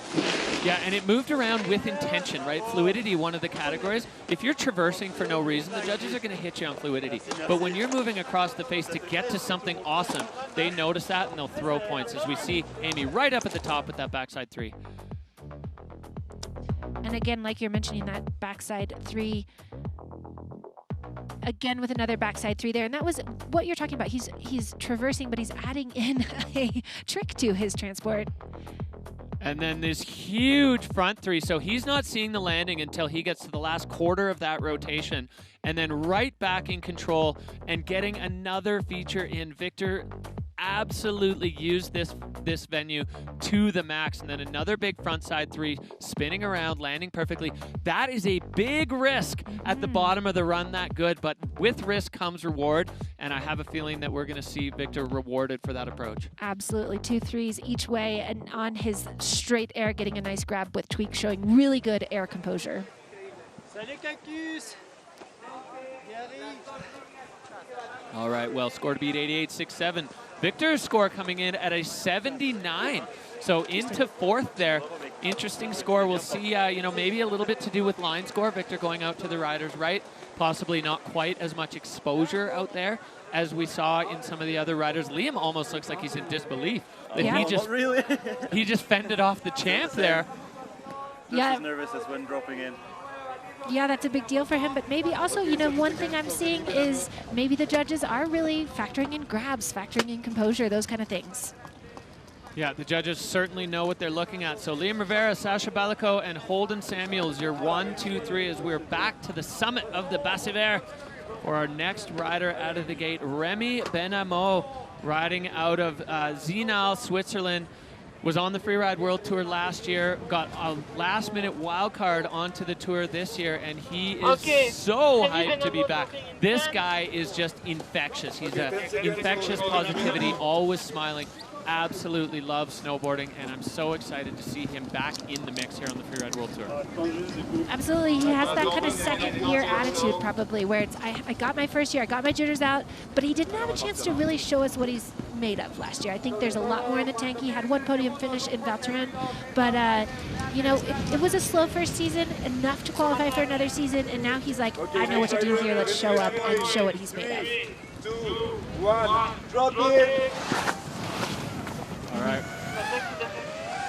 What do you think, you know, going through your mind, he got the kind of last-minute call-up with the wild card. How much time did he have to prepare the psychological side for this event? Not much, you know. I think it's something that he probably wanted, and then once he had it, he was like, okay, now game on. Like, I don't have as much time. I haven't been spending my whole summer and fall knowing that I am leading up to this. But then he also gets that shot. You know, he didn't, I bet, have the season last year that he really dreamed of, and so he gets another shot, and I think that that's a cool place to be, too. Made his way through that top section quite swiftly, and now he's coming into the meat of the face. He's got a narrow chunk of terrain with some Technar below him, and we'll see how he takes it. Controlling his speed, setting himself up, I bet, for an air here.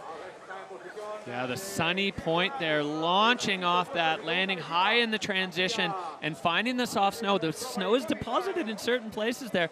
Remy going with a big backside 3 into the couloir and right back in control. Absolutely, you could see him fighting with some of the conditions there, but then finding the takeoff, finding the landing, and we get another 360. And he has a little bit of a control issue, unfortunately, on that landing, putting his butt down, his hands down. And he's going to take the straight line through the apron.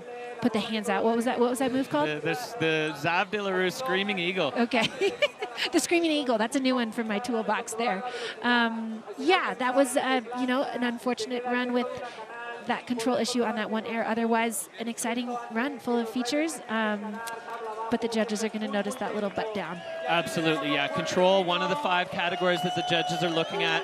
And, you know, a hand down is a little loss of control, a butt down, and then obviously all the way to a full fall being the ultimate loss of control. As Remy Benamo done and dusted on the Baqueira face here in Spain, giving Liam a big hug. 2 Swiss compatriots there sharing their stories. As we take a look back, the start of Remy's run looking really strong.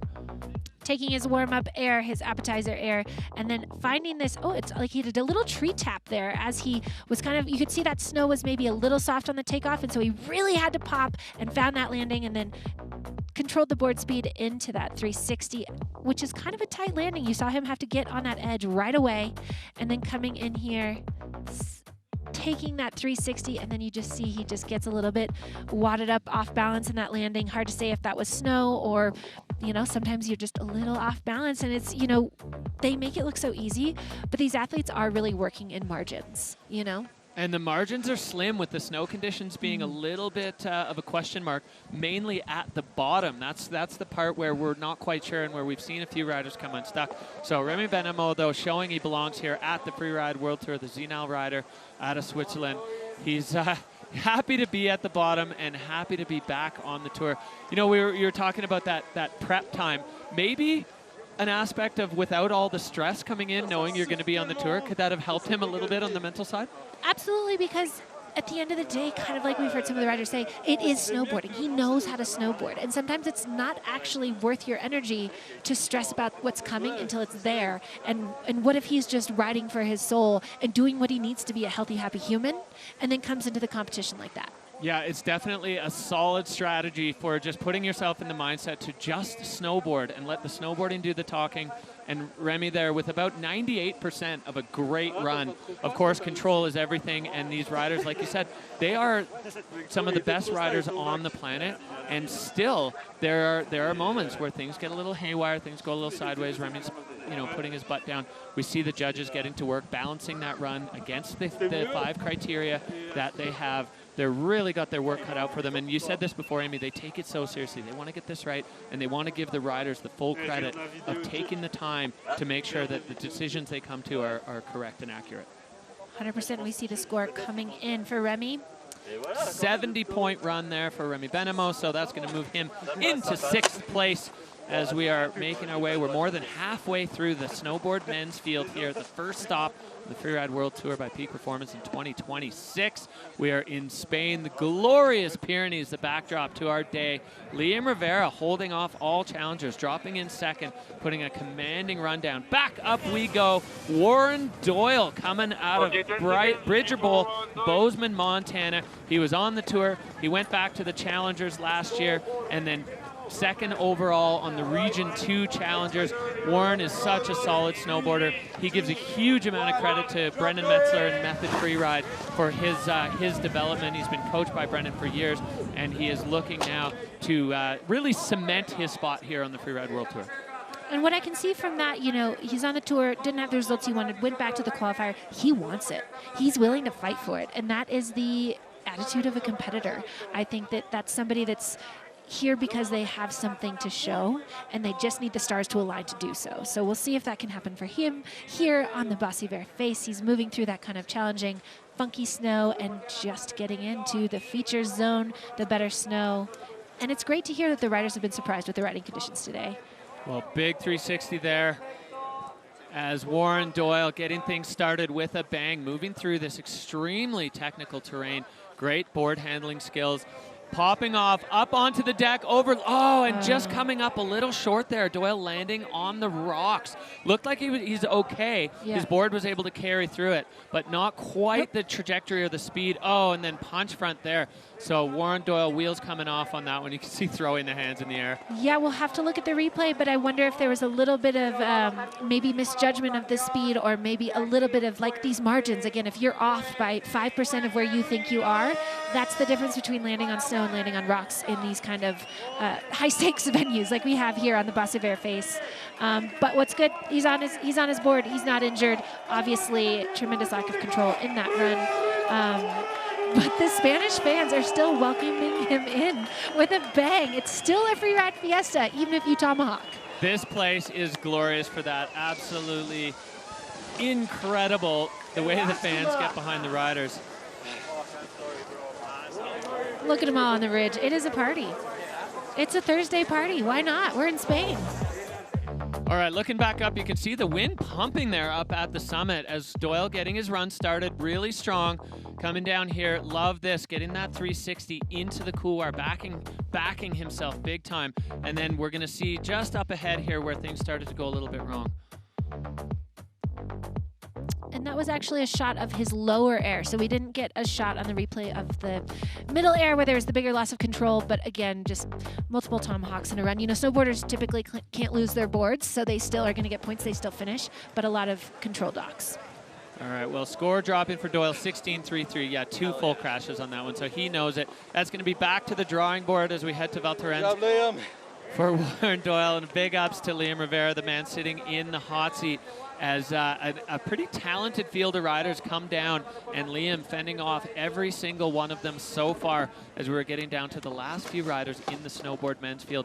This man is another real testament to resilience. Enzo Nilo was on the tour, then he was off the tour, back to the challengers, found something there, built a little bit of a little something in his freeride game, and came back hot last year with a win right away. And Enzo Nilo has put himself in the conversation. He says the thing that he wants most is to take that title away from his best friend and travel buddy, Victor de la Rue, to take it back to Thorens, where he is from, member of the Freeride Fiasco crew. If you're following along with their adventures on YouTube, absolutely mesmeric. Love watching Enzo ride.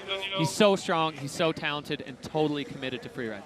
They had me hooked last year in Canada with their cat faces, and they have the spirit of the cat, always landing on their feet, always going for it, and I'm a fan.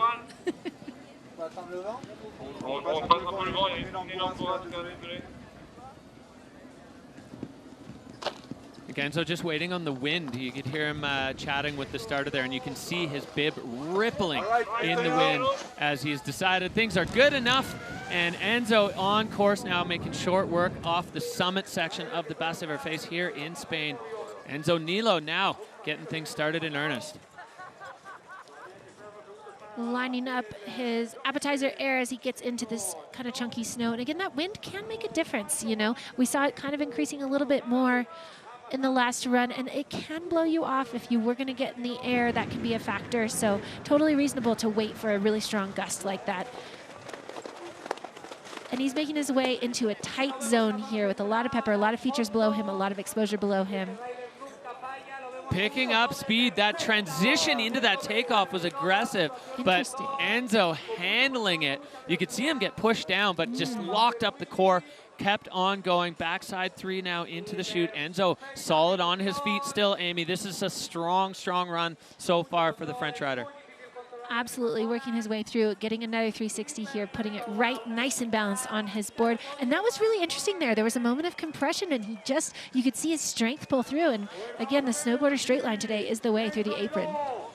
I actually think that's smart riding. Totally. You know, putting the board across the fall line when the snow can be a little bit grabby, maybe there's some crust there from the wind, just letting it run and knowing that as the terrain bellies out, you're gonna naturally slow down. I think that's really wise. That's veteran riding from Enzo Nilo. Strong top to bottom run. You can see, hopefully that's those are fist pumps of joy. I mean, I think in this situation, when you're coming through the finish line, you put everything on your feet, you're gonna be stoked. No grave, je l'ai, hein. Putain, tellement bien, mec. Bravo, mon gars. Bravo. Bravo, bravo. I don't speak French, but I know bravo's good. So the French listeners heard what their insight is there. So we'll take a look back at his run. Air off the top, working into this pepper feature. And let's see this. He has like a compression into that 360, but doesn't phase him and gets back on balance in the air to perfectly land on his board. That was impressive riding. Gets another 360, greases that landing. fast board control through this couloir feature as he lines up his bottom air, taking that frontside 360 again, and finds a clean landing. That was a very veteran pro run. Yeah, and the presence of mind when he got squashed into that takeoff to still do a 360, not just go into panic mode or any of that. No panic, no freak out. Okay, I got this. I'm getting squashed a little bit. Engage the muscles, still do the trick. That was incredible riding. Enzo Nilo showing the do. He's got looks like a mullet rat tail. Hey, vamos. Vamos. Switching into Spanish there for Enzo Nilo, always one of the most entertaining riders, given the props to Liam Rivera, the man who sat in the hot seat since being the second rider to drop. And Enzo Nilo's, his energy is just infectious. Me faites pas comme l'année dernière. Me faites pas comme l'année dernière. Ah, putain. All right, so the judges have 5 categories to weigh the run against, but they also have other runs to weigh it against. This system works with both in the numbers, but also in ranking. So they're taking a look at the other riders that they saw, and what are they kind of weighing up here, Amy? They are weighing very small differences in body position. They want to make sure they get this right. And I think what's important here is this team of judges, they've all been here. They know how important this is, and the score's coming in now. 82-17. Enzo Nilo into 4th, just slightly outside that podium position.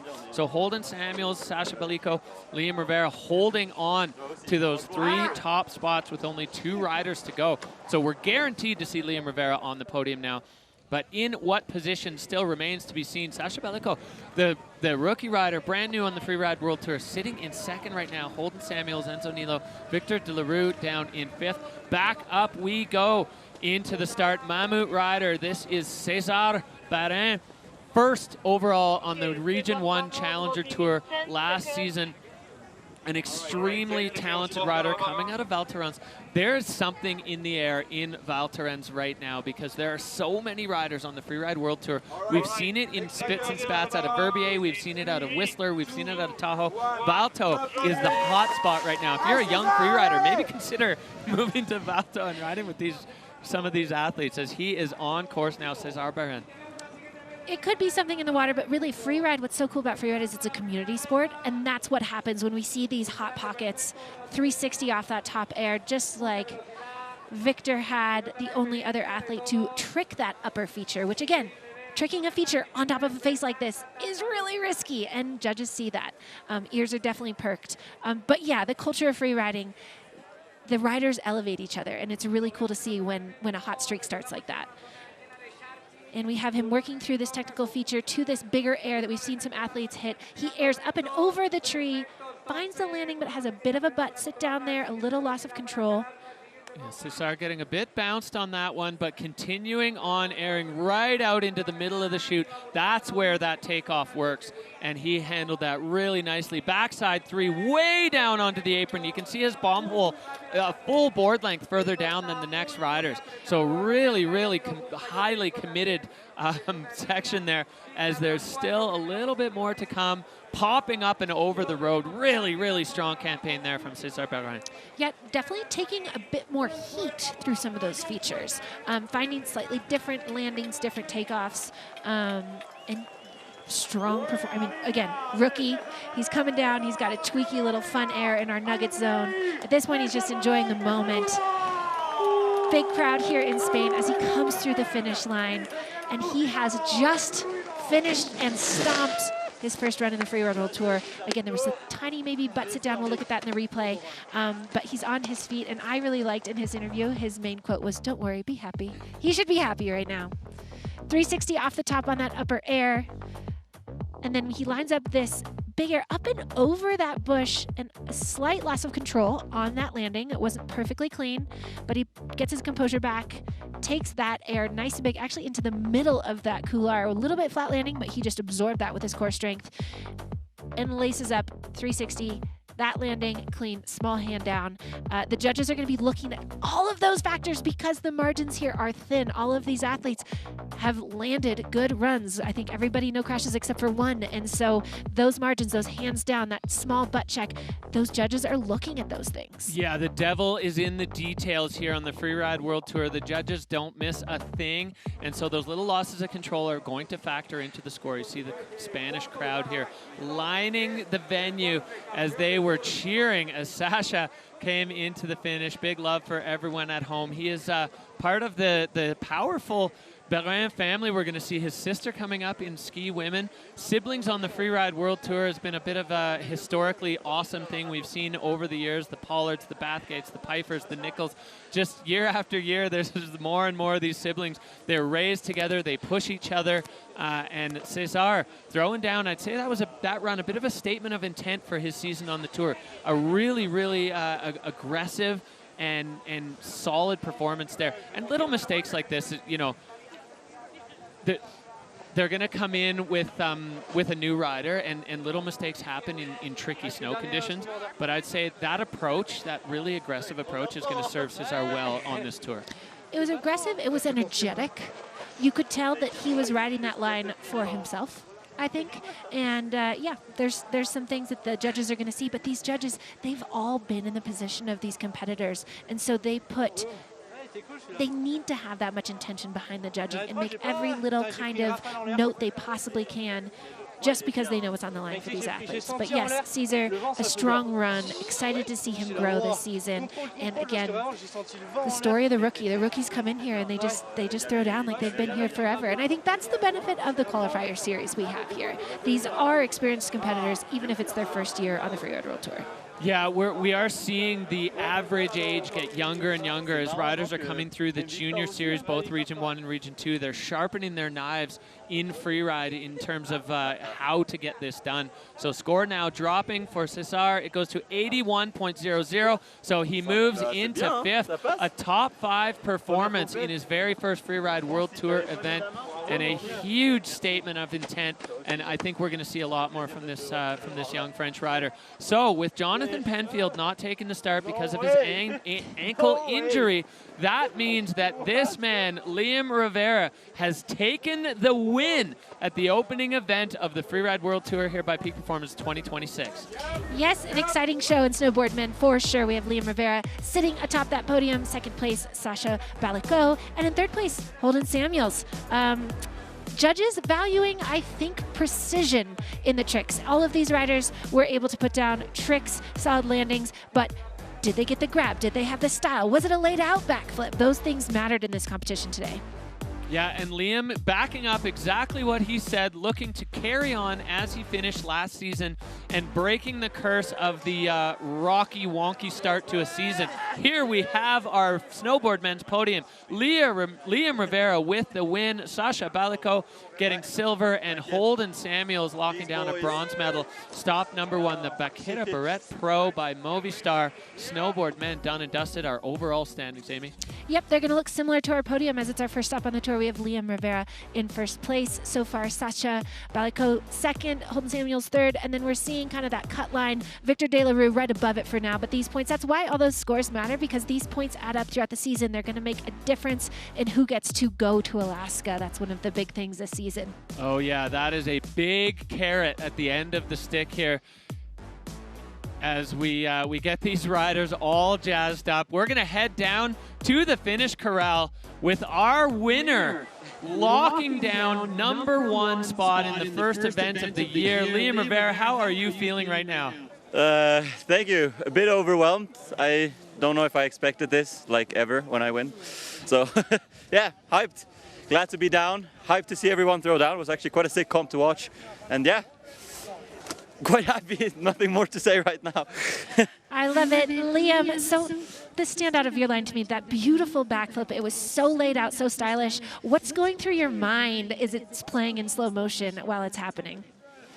Good question. I don't think I have anything going on in my mind at that moment. It's just kind of autopilot, like you visualize and visualize days in advance, and yeah. Yeah. I don't know. I don't think I have much thoughts when riding. All right, Liam, a huge congratulations, taking the win on the first stop of 2026. Carrying on as you finished last season. Snowboard men done and dusted. Liam Rivera taking the win, a rookie in second, Holden Samuels in third. Stay tuned, we are going to be coming back right after this short break.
And welcome back to Spain, the heart of the Spanish Pyrenees. We are at the Baqueira Beret Pro by Movistar, the first stop of the 2026 Freeride World Tour, and we are having a Freeride fiesta. We've had an amazing morning, snowboard women, snowboard men, putting on tremendous shows, and we are keeping things moving right along with, not to be biased, but my favorite event of the day, ski women. There's so much going on in this field right now. I am so excited for this event. Yeah, we're kicking things off with Astrid Chelus, one of the most exciting riders on the Freeride World Tour, riding out of La Clusaz in France. She has freestyle. She has unbelievable technique all the way through. This field is one of the most heavy-hitting fields we've seen in ski women in a long time.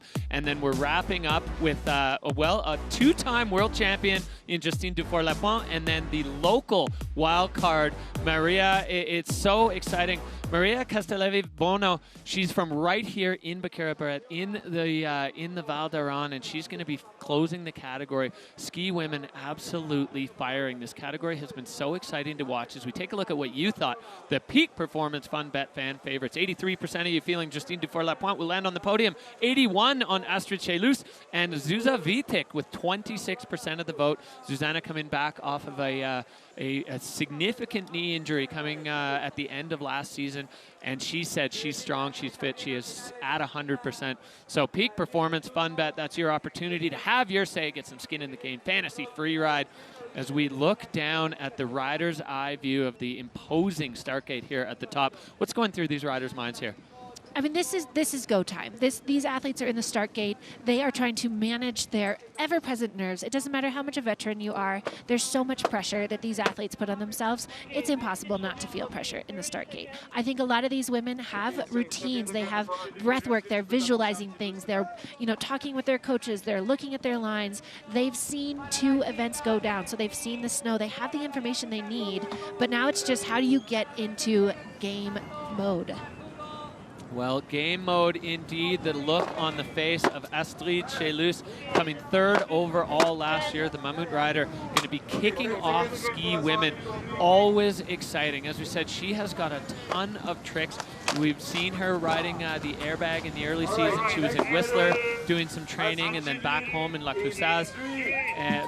She's such a strong rider. I love watching Astrid ski, and she is on course now to kick off ski women for the 2026 season. Yep. The women are on this beautiful Baqueira face. And Astrid, last year was a little bit of a heartbreak for her in Verbier, and I think that she has a lot to make up for and prove to herself this season. So, like you said, huge bag of tricks, matched with powerful riding. She's working her way through this up top section that's kind of doesn't have features, kind of has weird snow. It's kind of a transport moment for these athletes to warm their legs up and get ready for obviously what's below. She has a pretty fall line going here, working into the nugget zone. There's kind of a bit of gnar in the choke of this little section of the couloirs. Yeah, Astrid, a former freeride junior world champion in that La Clusaz freeride team, coached by Seb Michaud. Astrid, huge backflip, no, unable to hang on. Getting things started with a massive, massive move into that couloir. Wow, well, Astrid, while it didn't work out, she showed us exactly what her intentions are for the Freeride World Tour season this year. Yeah, absolutely. I was kind of thinking that she was lining something out because she kind of worked through that pepper very quickly, but you could see her eyes were set on something. And I had a feeling she was going to work up a trick. Again, high in the face. She was going for that high value score there by throwing up a trick early on the face, and unfortunately getting bucked in the landing. Keeping her skis on, though, and doing a really smart thing here by just skiing down, you know? Yeah, after a crash like that, you know, psychologically definitely a little bit rattled, but Astrid Chelus really, really going for it there. You could see in her run, Amy, you said it, that intent, you know, when you're just speeding down, you can almost see like an eye lock on something. So Astrid Chelus there wrapping up her run. Not quite the finish she was going for as we look back at the replay. Yep, taking an air off the top, and again, I could just see her locked into something, and it was this, that wind lip. She saw the wind lip for her backflip, got around, and I think I just saw like maybe a wind ridge in that landing that might have caught her off guard. Let's see if we can see it better in this angle. You can see that wind lip right there. Kind of just bucks her in the landing, and she gets high-sided. That's unfortunate. I mean, that's the reality of taking these airs off these wind lips in the middle of this face. I mean, the reality was that was a narrow landing. She had to land and immediately get into a turn to not hit a rock wall. So she risked it for the biscuit, and she didn't get it this time, but I'm sure she will later this season. Oh, yeah. We know Astrid is nothing but resilient. So she's going to come back swinging when we go to the next stop in her home country. As Astrid Chelus wrapping up, she's going to take her spot in the hot seat for now. We'll see how the rest of the riders fare on that face. If that is an indication of what we're going to see out of ski women, we are in for fireworks here. An absolutely electric start from Astrid Chelus. Back up to the top we go. Scott rider Zuzana Witek riding out of Poland. She has been a mainstay on the tour. She's won multiple events, and now coming back from that knee injury. But she said riding at 100%. Physically, she feels great. Mentally, she feels great. Zuzana is such a technician. Her skiing speaks for itself. But then when things get wild, she goes huge. I love watching Zuza ride because it's full speed, full throttle, the biggest airs you're going to find on the face. And I can't wait to see what kind of brush stroke she's going to put down on this bust of her face as Zuza Witek waiting in the wind up there on the summit. 2, 1. Drop in. Get the pull taps before the drop in. Very important part of the free ride process. And I think it's a testament to what a pro she is, to have the ups and downs, the injuries, but she's going to come back. I'm strong, I'm healthy, my mental game is here. And that's the professional maturity speaking there from a seasoned competitor. Again, I'm going to treat this air as like an appetizer warm-up. Just feel the snow, get your legs going, and then she is immediately making her way over to the skier's right part of the venue, transporting across. Again, like you said, she's hunting. When she's transporting with intention, this isn't a fluidity thing. This is her just finding her way to where she's ready to start putting on her show. Yeah, exactly right. And you can see the maze that the riders are dealing with. These couloirs that all run parallel to each other, knowing where you're going, extremely challenging for these athletes. As Zuza getting way high up on the face, moving over all the way to the rider's right. The sun has had some effect on the face over here. She's setting a new track into a previously untapped zone here on the Baqueira. Yeah, first rider to go this far over to the rider's right on the venue. She's still actually on the ridge, finding kind of almost like a rock ride, air to air through some pepper on the ridge there. And finding another air. She is still up on the ridge of the face on a different aspect than a lot of the other riders. And she's coming in here with a lot of exposure below her here. Yeah, this closeout shoot, she's got to choose a route around this tree. Little bit of a checkup on speed there. She kind of runs out of space and dry docking into the rocks. Little bit of a tactical error from Zuza as she ran out of room, but now she's got a big feature to finish things off and coming down, avoiding the bug on the windshield squash from that cat track, and she is done and through. So Zuzana Vitek, and a really interesting take on this phase. Yeah, super creative line. We haven't seen anyone over there, and navigating a very peppery zone. I have a feeling that didn't go exactly as she planned. I don't know if maybe she was waiting for a game-time decision to go skiers right or left of that bush, but definitely getting held up in the pepper there. So that will be a fluidity dock, possibly a control dock as well from the judges. But she's coming across, making her way through the finish line. Oh, you can see that. I could just do it with her, that breath of that sigh of relief of like, okay, I'm off this space. You know, obviously some sort of mix of relief and probably some frustration. All right, let's take a look back here. The top section for Zuza. Little bit of a rock ride. Boy, hard to tell if that. Yeah, I think her skis kind of like maybe grazed it, and then where this bush kind of moment here, she comes around and she just gets snagged up by some pepper. So to me, more of a fluidity problem. And then kind of up and over more pepper. She was just basically she's gonna need some P-Tex for sure. But she does remain composed enough to get off that air, put it to bolts, and then suck up the absorption of that kind of compression where there's the cat track there. So interesting to see what the judges will do with that. Probably not the line she intended, but creative. Yeah, for sure. So Zuzana Vitek is done. The psychological side of coming back from injury, Amy, how much is that playing into her mind? Oh, she's pointing at her knee. I mean, it's always going to factor in because you are needing to regain trust in your body. And that mind-body connection is paramount for these athletes. All right, so score now coming in for Zuza, 58-6-7 for Zuzana Vitek, the Polish rider, putting one down. Those two sharing a hug and a little bit of a story there between the two of them. 2 runs so far, neither one exactly to plan yet, but the ski women's category is so strong. Fireworks still, and there's so many talented riders stacked up on the summit. You can see the start gate up there, absolutely majestic. Here in Baqueira Beret, we are going back up. We have a brand new rider on the tour making history here. Agostina Yeti, the very first Argentinian woman to compete on the Freeride World Tour. Ago riding for head out of Chapelco, Argentina. Made her way through the challengers with a really strong performance at Arapahoe Basin. And the Argentinian population is so behind this woman. There's a lot of Argentinians that spend their winter in the Pyrenees here, both in Andorra and Spain. So the cheers for Agostina are going to be loud as she pushes out of the gate to start her Freeride World Tour career. Incredible action here on the Spanish phase.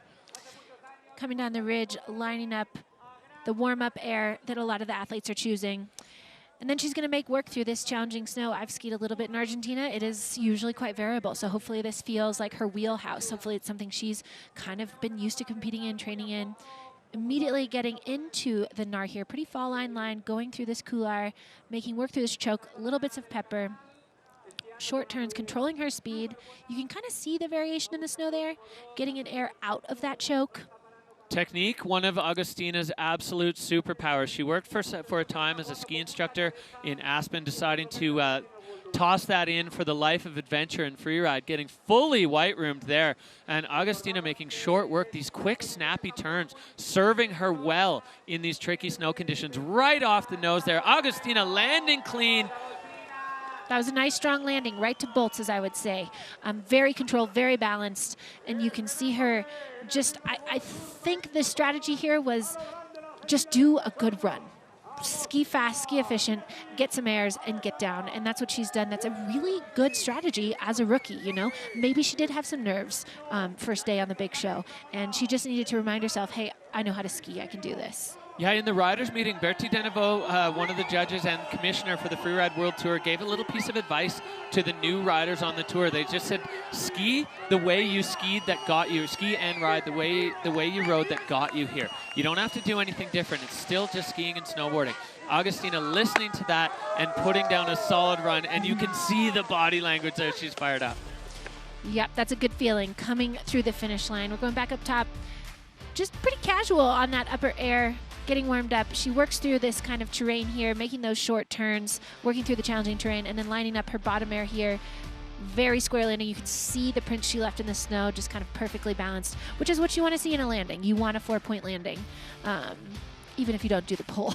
No the pole hesitation, plant. too, on that takeoff. She knew exactly where she was. She pointed it right off the nose and handled the landing. That was really veteran riding from the Argentinian, the first Argentinian woman on the Freeride World Tour doing it. She's got the weight of her nation on her shoulders. The South American freeride scene has been popping off, and this right now are representative of that scene, as the score dropping for Agustina Vietti goes up to a 69.67. So she is stoked. She's going to be taking over the hot seat in her very, very first Freeride World Tour start. Incredible moments here for Ago and for Argentina. Absolutely, and that makes sense, right? She had a clean run. She didn't take a lot of risk, but she had a clean, well-executed run. So I think she can feel really proud of that. And it'll be fun for her to have just a round in the hot seat. Whether it lasts or not, we have no idea. But a rookie sitting in the front in the hot seat, she already feels very comfortable there. But also just having a moment in her mind of hopefully she's absorbing that, because that is a dream moment. Dream moment indeed. That's what all these riders are here for, making their freeride dreams come true here in Baqueira Beret, the pro by Movistar. Our next rider in the start gate, this is French rider Zoe Del Zoppo, riding for Scott and Mammut, taking the win in the Challengers. Zoe, well, I mean, she's a former Freeride Junior World Champion. Took a season off to focus on her studies. She's a member of the Freeride World Tour Overachievers Club in medical school. Unreal. While she's doing this. Her skiing is absolutely unbelievable. She's got that experience from the Junior World Championship, competing on a big stage, and she was pretty dominant in the Region 1 Challengers. And the French rider now pushing to get things started here on the Freeride World Tour. Absolutely, getting things kicked off here. Taking that air up top. And then moving through this terrain.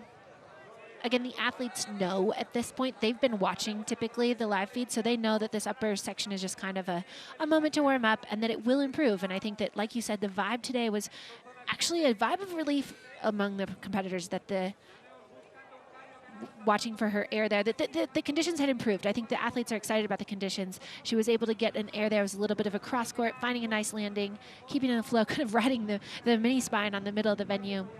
Yeah, Zoe taking a big chunk off of that feature, right back into control. So skiing with intent and aggression, and lining up this one that we saw quite popular with the snowboard men, and a perfect landing there for Zoe Del Zoppo. So a really clean run.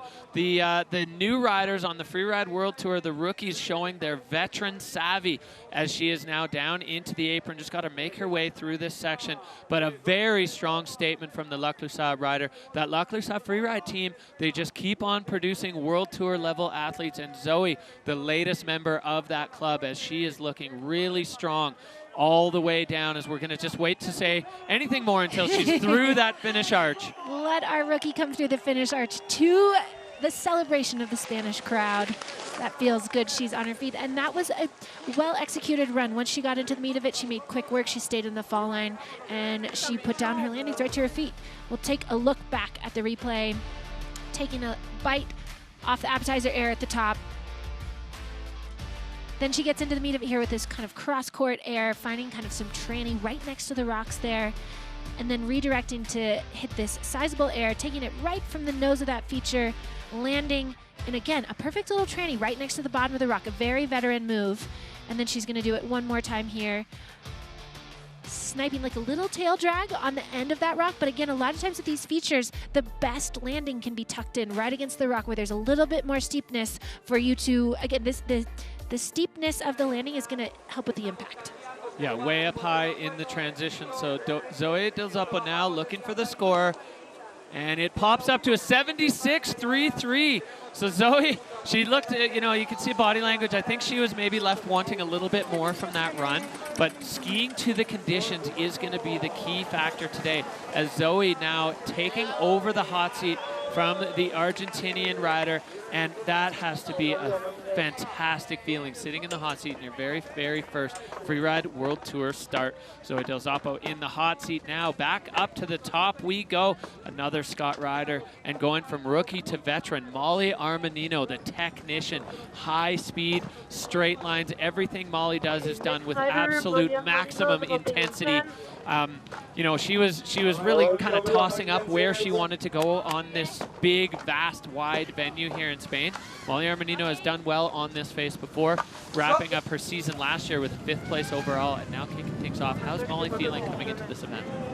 I think yesterday I got to chat with her and she was feeling concerned about the snow conditions, but in my opinion, this venue has Molly Armanino written all over it. I hope that she got the report that the conditions were better, and that gave her confidence to get on this face and do what she does. There's so many line options here on this face, and she loves this blend of technical fast riding, and that's what this face affords. So she's making her way down through a really big, nice couloir, and I believe she's in the couloir that is the closeout couloir. Yeah, it sure is. And Molly Armanino, she loves the narrower the terrain, the more she fires up. This is, as you said, it's got her name written all over it. Extremely technical. Now the snow changes here. She went from the sun into the shade, so we should see the snow conditions get a little bit better. A slightly, taking the approach with a little bit of caution here, as you can't let the speed build up in this couloir.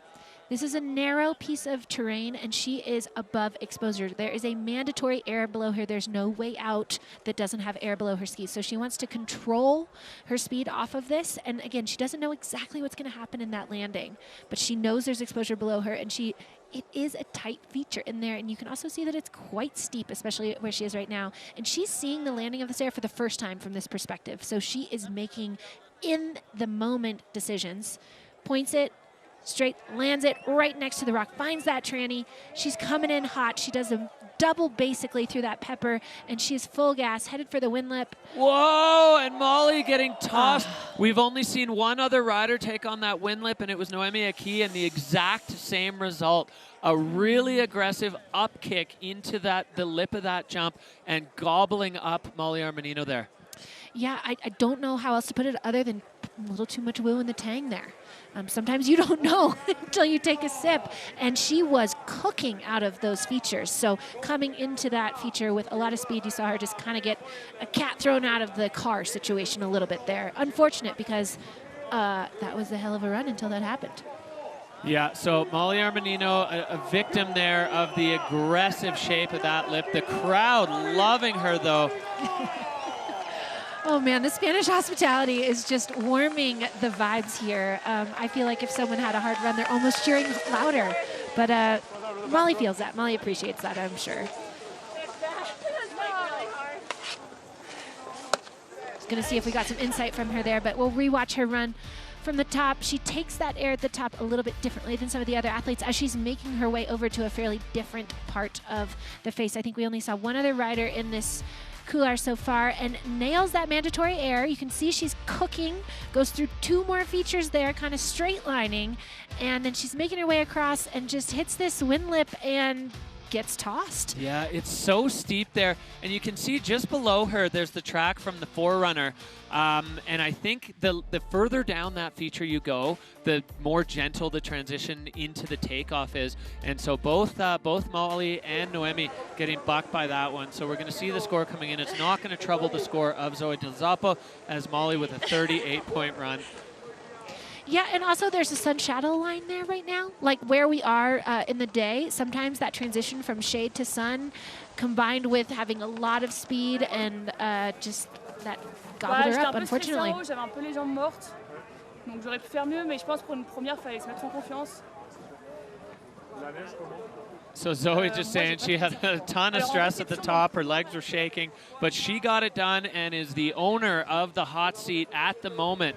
As we are rolling through our ski women's category here, our next rider, another rider out of France coming, another rider from Thorens. This is Lou Belin. Lou, 2nd overall in the Challengers last year, and she has a serious amount of exposure to high-pressure situations, competing in the 2018 Pyeongchang Olympics for slopestyle. She's saying she wants to bring some heavy freestyle elements into her freeride game. If you follow her on Instagram, you see her doing double corks on on huge jumps in the park. Pro freestyle athlete, bringing that to Freeride. This is extremely exciting. Luperin is so excited. She's got her sibling here, Cesar, coming in the top 5 in his first event. Rookies on tour with your brother. Incredible moments for this family, and the French rider getting set to kick off her Freeride World Tour career. What do you think is going through her head right now? I think she is, we heard Zoe say it, like she's nervous in the start gate. A lot of times you see the athletes kind of stomping their feet. It's like you might have those sewing needle legs. You're breathing, you know. She's by herself here. It's impossible for her to not be in her head, but this is where her competitor mindset takes over. She's been under pressure before. She knows how to manage that pressure, and now she just needs to get out there and ski, which we know she knows how to do. And she's off. She got herself here. Back to Bertie Denervaud's advice, you don't have to do anything different than you did to qualify for this level of competition. Keep it going, and Luperin going in with some intent, skiing fast out of the start. 360 right off that first feature. It's been an appetizer, but this is setting the tone for this athlete's career on the tour. What a strong start. First feature of her Freeride World Tour career, and she's doing what she said. She's bringing the freestyle to the big mountain. We know that that is her strength here. But now she's in this technical big mountain terrain. She's got to navigate these turns through this pepper, and you know there's a feature she wants below her, but she's got to get through this big mountain terrain first. Yeah, nice crisp short turns here for Lou, lining it up. There is a big nose below her, tossing a big air there, landing on her feet, and there's more out to the next side. So Luperin making casual work of this section as she continues on down the face, and plenty more wind lips options underneath her. Taking a nice straight air there, landing it, staying in the fall line, working her turns through the terrain. Finding a fresh landing on that lower air, taking a nice confident approach to these straight airs. And now she's just making her turns out through the bottom. Well, that was a really commanding performance from the young Val Thorens rookie, Lou Belin, doing exactly as stated, bringing freestyle to the run and at the part of the face where it is the most consequential, above the exposure, before you've even done anything, to just launch a 360 off a cliff. That just shows her confidence in the ability for that to work. Absolutely. Doing a trick on top of a big face like this is massive. And also we know that the snow is a little more challenging right there. So, you know, she had that feature mid-slope that maybe could have been trickable. And maybe she was making that game time decision. And maybe she reverted into like, hey, first comp, let's stay on our feet. And that's what she's done. She's in the finish corral. First run of the Freeride World Tour for Lou, done and dusted. Yeah, that was great. So as we look back up here, winding up, lining up, and perfect stomp, laying into the tails of her skis to keep herself balanced. I think she might have seen that feature as a diving board, and then last minute took a straight air, took a little shifty in there as well. And then we see some big mountain skiing. We've got a nice committed fast straight air. She lands bolts, gets into some turns, and again shows us another strong straight air here, finds that landing right next to the rock, and then just skis out with some heat. Yeah, taking a different trajectory on that one than we saw from the snowboard men, which I think actually gave her a smoother transition back onto the snow. So Lou showing that she understands how these mountains work and is able to pick out lines. Let's remind you that these riders have never stood on any of these features. They've been looking across the valley through binoculars. They had some drone footage to draw upon, but never hit any of these before. So skiing into them with that level of confidence and intent, extremely solid performance from a rookie on the tour, but certainly not skiing like a rookie. All right, here we go. Score to beat 76.3 free from Zoe, 74. So Lou popping into second, just behind Zoe Del Zoppo. I think the line score of Zoe really proving to stand up there. Lou Belin bringing the freestyle up top, and a really solid run. So two young French riders sitting 1-2 now here on the Freeride World Tour. Impressive moments as we go back up to the top. We're going from France back to America. Zoe, Lou, and Agostina Vietti, the Argentinian rider. That's your 1, 2, 3. 3 rookies in the top 3 right now in the Freeride World Tour. These young ladies are showing they've got what it takes. All right, here we go. Winter McBride, the American rider. Winter dominating on the Challengers in Region 1, coming out of Ogden, Utah, working for the IFSA. You know, Freeride just in her blood. She started out as a coach and then was like, I need to do this for myself as well. And Winter just taking it all in here in the start.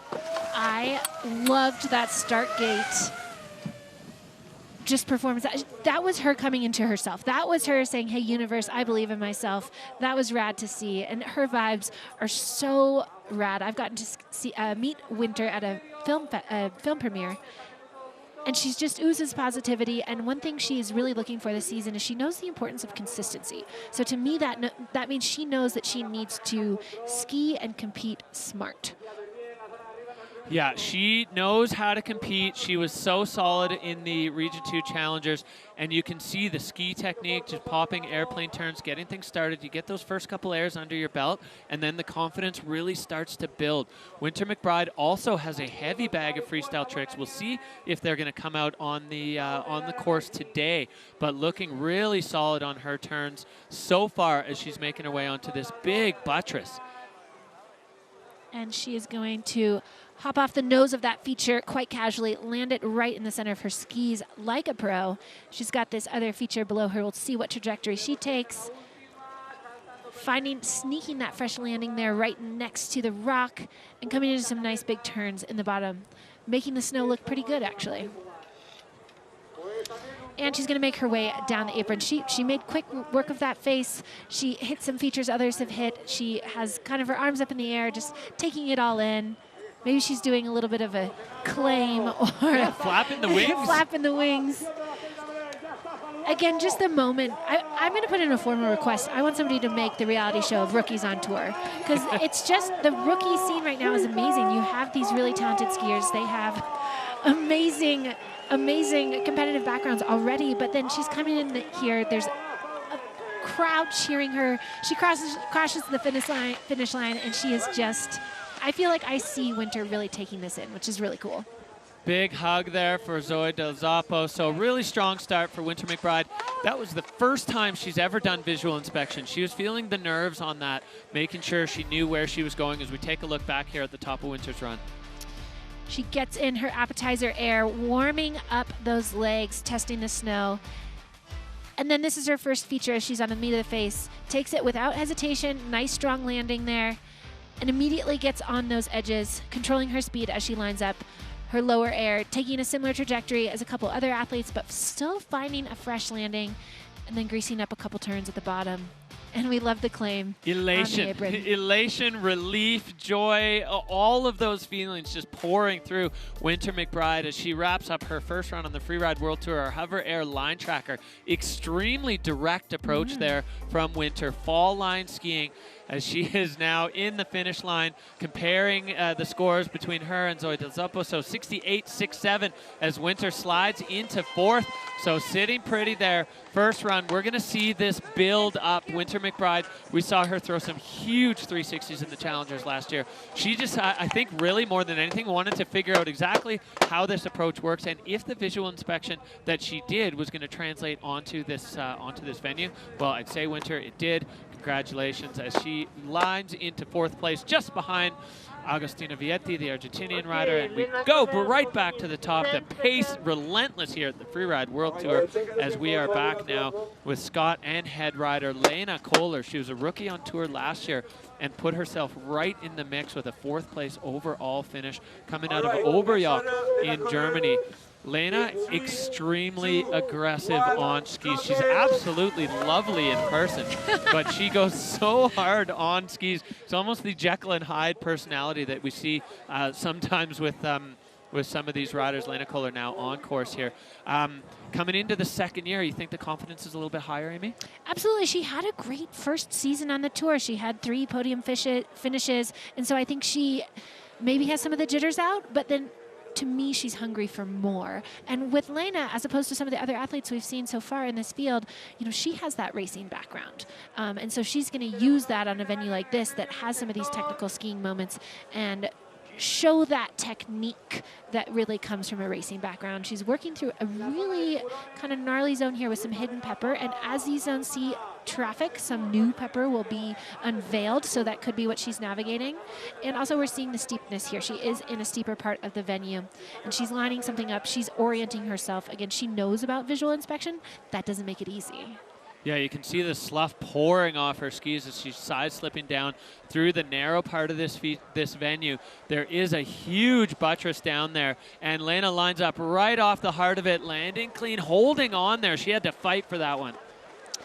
Yeah, it seems like she was using that setup to find the perfect kind of takeoff of a pretty slim feature there. She found that takeoff. She got the landing, had to fight for it, but it was clean, and she's not done yet. She has more features below her.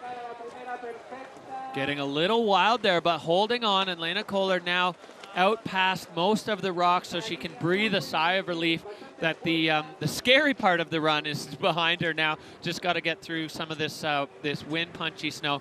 So Lena Kohler taking a slightly more measured approach than we saw her opening to the season last year at the Baqueira Beret Pro by Movistar, where she went absolutely buck wild out of the gate, and it resulted in one of the most hectic crashes of the season. She made a great Instagram post about it where she showed her POV. The caption was, "They say I shouldn't smoke because it's bad for my health," and then the GoPro video of her just cartwheeling down the La Bamba face. So definitely, you know, I like that lighthearted approach to these things. At the end of the day, it's just skiing, and Lena Kohler is great at it. So a strong run there for Lena. I think some fluidity docs will be coming from the judges as there was some hesitation in the run. Yeah, she felt a little hesitant in her skiing, and you know, that could be related to her experience last year. You know, having a really heavy crash, even if you're able to make light of it, can still influence your mindset. And we're gonna take a look back at her run, starting up top, taking the appetizer air, very balanced there, right to the center of her skis, and gets into her turns here. Now's where we see her in this really steep feature, finding that first air, getting that landing, holding on to it, but it was clean, but she was holding on, fighting for it a bit, getting into those turns, and then we see this bottom air, which she kind of reaches for that landing a little bit loose in the air. You know, that does factor into air and style a little bit, that composure in the air. Even though there wasn't a loss of control, I think, like you said, maybe some fluidity and maybe a little bit of a pullback in air and style. Yeah, so judges quick on the scores for Lena Kohler, a 52-point run. She's going to move into 6th currently as we are chipping away at the ski women's field. We're back up to the top. Zoe Del Zoppo, another rookie. We saw a rookie take it for snowboard women. Luberin, Agustina Vietti, 3 in the top 3 currently. Actually 4 in the top 4 with Winter McBride there. So the new riders to the Freeride World Tour showing that they are absolutely at home. That's going to do wonders, I think, for their confidence as we move, you know, deeper into the season. And we are back up to the top. We have our season wild card here, injury wild card in Sibylle Blangeon, the Swiss rider, suffering an injury last year just before the beginning of the World Tour season and unable to take the start. She opted to take the season off, get herself physically back to 100%. And Sibylle Blangeon, well, she knows how to win on the Freeride World Tour. She has a title on the Bec des Roses at home in Verbier. This young lady is so strong on her skis. She's got the eye of the tiger, and she's ready to show us that that year off has not slowed her down. Absolutely. Coming back from injury is always challenging, but again, that's what makes these athletes absolute pros. And again, first run back on the tour. She knows what to do. She's had a year off, so I bet her mindset coming into this is a little bit challenged, but she also needs to reach into the tanks and know that she has this inside her. Not skipping the appetizer air, which is a good call. Get warmed up there, and it looks like she's going to move over to the skier's right side of the face, the side of the face that has seen more sun, but has some really creative line options, I believe. Yeah, Sibylle Blangeon known for that charging style. Every time she hits a feature, she just lets go from ages above it and flies off. So you can see the ripples in the snow here. The wind has had its way with this section of the face, but Sybille Blanchon making short work of it, adding another feature, so stacking the line score as she makes her way down into this extremely technical maze of rock and snow on the Baqueira face. And you could see it in that POV shot or that drone shot where she just got right onto that fin with all the features. And she's going to take an air off the nose side there, getting right through that kind of chunky landing and not letting it phase her. You can see there's a little bit more variation in the snow over here, taking another cross-court air off the wind lip. And now just making her way down the apron. Some big fast turns, making her way through there. I did like that choice. When I was watching the drone shot, I could see like, ooh, take the fin. It was like it was calling the freerider. And she jumped right on it, jumped right off it. Nice and fast. Yeah, a great re-entry into Freeride World Tour competition for Sybille Blanchon, as she has just got to make her way down. You can see the tracks getting more established. As that gets more established, the snow gets a little bit compressed. Riders need to keep their brains turned on for this section just to make sure they get through that arch. The judges' eyes never blink in these sections. So Sybille now through the finish with a clean run top to bottom, and it's safe to say the Swiss rider is back. We'll go back up to the top and take a look at her run as she gets her first top air in, makes her way through kind of the blank warm-up section of the face, warms up with a small rock pop, and then you can see her turn right into the fall line here. She's going to hunt down that kind of fin feature, makes her way through it, and then off this air. She finds that landing there. You know, she could have gotten bucked there in that kind of weird wind lip, but she didn't. And so stayed on her feet nice and strong and hit one more air off that wind lip, coming cross court, and then just lacing into a couple nice turns for the sole on the way to the bottom. Yeah, video judge throwing a red bar there on the line. We'll see how the judges say, or what the judges have to say about that. But I like that line from Sybille Blanchon. She's in the finish now, just catching her breath. Scores coming in. She's waving to the friends and family at home. 67-6-7 for Sybille. So she moves into fifth with the 6-7-6-7. The kids are going to love that one. Yes, they are. You know, it could be just maybe a lack of features, maybe slightly smaller features. And again, she's just testing the waters, getting back in the game. A little bit the vibe of all the women are like testing the waters a little bit. The rookies, you know, dipping their toes in, having really strong performance, coming back from injury, coming back from a really tough crash last year. All of these things factor in.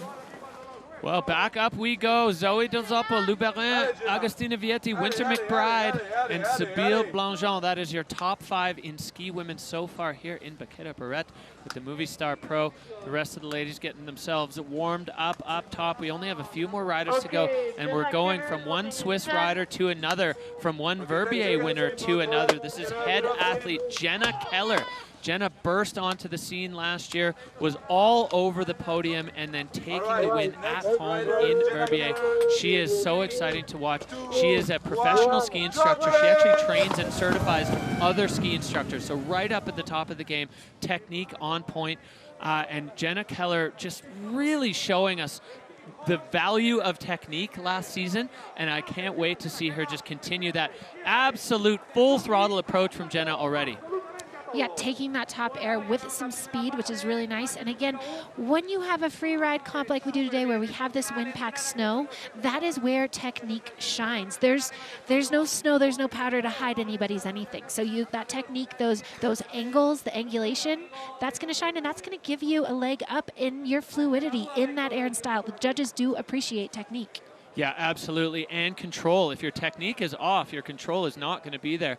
Jenna chipping off a bill. That was bigger than it looked from the start, going all the way over that entire rock band and now getting onto this nice powdery spine.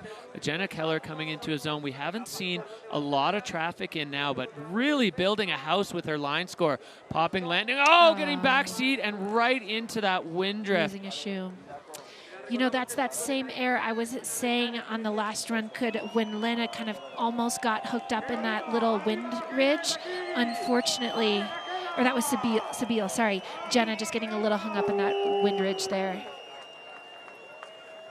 So Jenna Keller, unfortunately, that's going to be a no score. If a skier or rider has their gear come off, it's a no score. It's pretty rare in the snowboard world. Happens a bit more often for the skiers. So Jenna's going to make her way back up You can see the snow, although it's wind pressed on the surface, just under that surface, it's actually pretty deep, which makes for some challenging boot packing there. And that's exactly, you could see it there, Amy, the wind drift you were talking about that Jenna landed directly on. Sabile was able to muscle through it, but Jenna not quite able to get the same result. Yeah, we'll see in the replay exactly what happened there, but when I saw that wind ridge coming, I was nervous the first time. I liked this air, though, this creative kind of side takeoff, kind of greasing over a lot of pepper there, coming into a really strong turn. And then here, hitting this air with a different trajectory, and she just lands in the ditch, 2 back seat, and the pressure, I think, just popped that ski off. Yeah, 2 back seat and a little bit too cross hill, I think. You can see Sabile's takeoff track. She was just angled slightly more down the couloir, and those subtle differences have huge result differences in terms of the outcome. So Jenna reunited with her other ski, our ski runner getting down to her and just do the fine a little bit. She's like, I'm good, bud. I got this. Yeah, sometimes I think that attitude when you fall, you know, you're disappointed, but you also want to deal with it yourself and move on. You know, I think that's kind of a stressful moment for the athletes to be in because you're holding up the show, you know, you're okay, but you know. You're bummed. You're bummed. Yeah, for sure. You're bummed, and you're needing to be bummed publicly, and that's never easy. Yeah, it's hard. The world is watching. Jenna Keller looking so strong before that. That top air, really, really exciting to watch. And it was one of those ones that kept giving. She got into the air. It looked like the trajectory was kind of lined up, and then she carried even further beyond the lower band of rocks, looking so solid. So Jenna Keller, this is going to be a throwaway. The riders get 4 events before the cut, and only 3 of them will count. So she can just toss this one in the bin and move on. We'll go to Val Thorens, and then Jenna Keller's going to get a full reset. And she actually had a similar result last year with a fall in Spain, and then the big build-up to put herself on the podium in Kicking Horse and then win in Verbier. So no stranger to this situation. Not where she wants to find herself, but she knows how to come back from this. And the crowd absolutely behind her as she comes into the finish corral. Giving her some love. I did like that first air she hit as a creative scope air. Well, back we go to the top. No score for Jenna. So we are heading back to the start gate for the Queen. 2-time Freeride World Tour champion. 2-time Olympic medalist in gold. One of those medals, in moguls, one of them being gold. Justine Dufour-Lapont coming out of Montreal, Quebec in Canada. And she has made the seamless transition to freeride. We know she's got the tricks on lock. Backflips for her are like putting one foot in front of the other for normal humans. Justine riding for peak performance and Mammut, and she is coming off a title. She wants to do it again. The motivation for her, she said, is fun. She loves freeride. She's so into it. Again, she has 2 titles. That second title also happening with Verbier included, so there's no asterisks, even though there's never any asterisks with the title, in my opinion. And so now she's just doing it, again, for the love, for the thrill, taking that air nice and fast off the top. She should be in her groove at this point, I would say. She's in the flow. She is a competitor by nature. She describes herself as a tiger. And so she is just going to attack this face and this season as she always does. Yeah, been posted up in her home away from home in St. Anton in Austria, working with Stefan Heusel, Freeride World Tour legend, and he's made a great transition into coaching. Justine popping off the nose of that one, so clean. Such an athletic approach. She's always bouncy, poppy. She makes skiing look fun, and in a judge sport, that's critical. Absolutely, and that's that moguls coming through. I mean, we talk about backflips being second nature for her, and she greases that one right to her feet in the middle of very complicated, committed terrain. That's what we know Justine for, and we've got another feature here. She's going to air up and over that bush, taking that air huge, stomps it with the immediate claim. Man, that was a Justine Dufour-Lapont performance I've come to expect. Just solid. She's happy. She feels good. Again, she's a veteran, but this is the first run of her season. Yeah, textbook from the Queen, locking in the backflip. You can hear the Spanish announcer and the crowd in the background. Absolutely fired up. She's fired up. The energy that exudes off this woman is so infectious. She is pumped. Yes. There are no hidden emotions with Justine.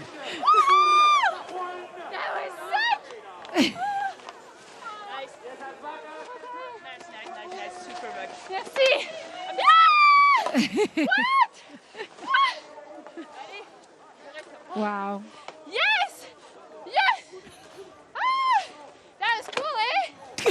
Yes, Justine, that was cool. Wow, let's take another look at this run.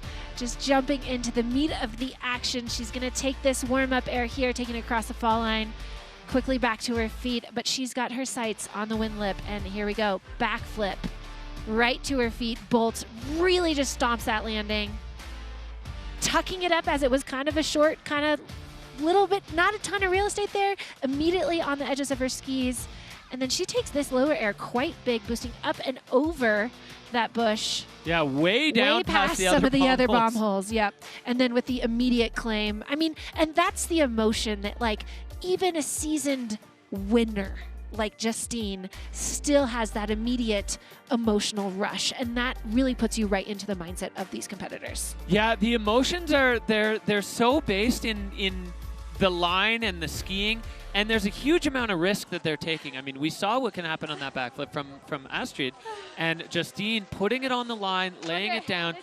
Nervous moments here for Zoe as, oh, it goes way up, 86.33 for the Canadian ski icon, Justine Dufour-Lapointe, locking in a extremely exciting run. Giving a kiss to the skis that brought her down there as she takes her spot in the hot seat, a spot she's been accustomed to. I'm stoked. This is a nice hot seat. We're new this year. We didn't know each other, but we will, right? That's the plan. Okay.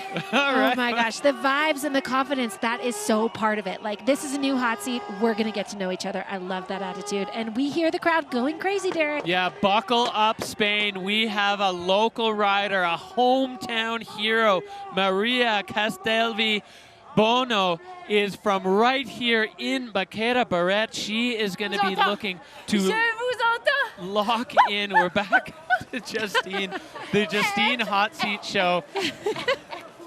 Okay. The dancing move. Oh my God, this gives us way too much adrenaline. Man, she is just riding that high. So fun to see. First comp.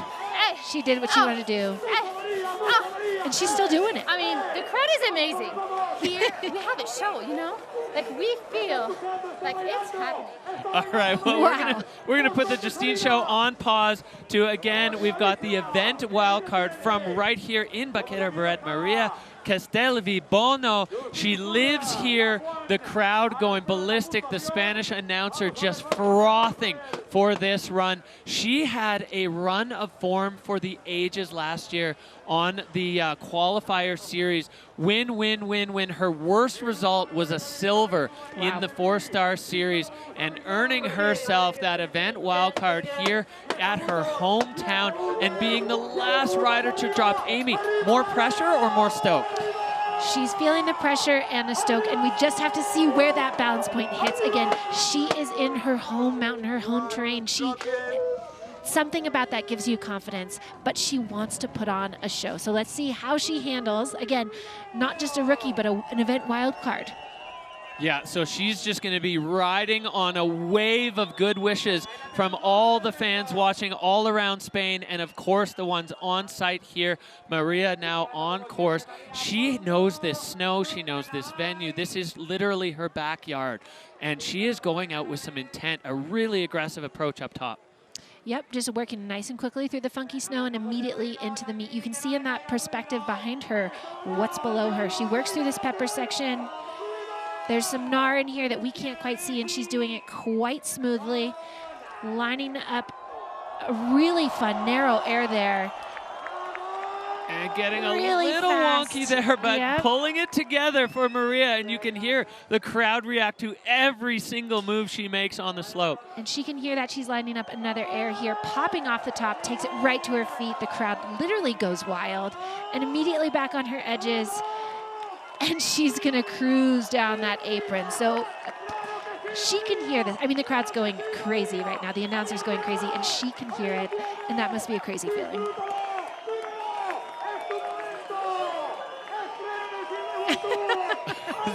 Soak it in, Maria.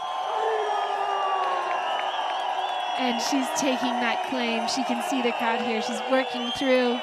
the last little bits on her way as she crosses the finish line, into the finish corral, into the Fiesta de Freeride.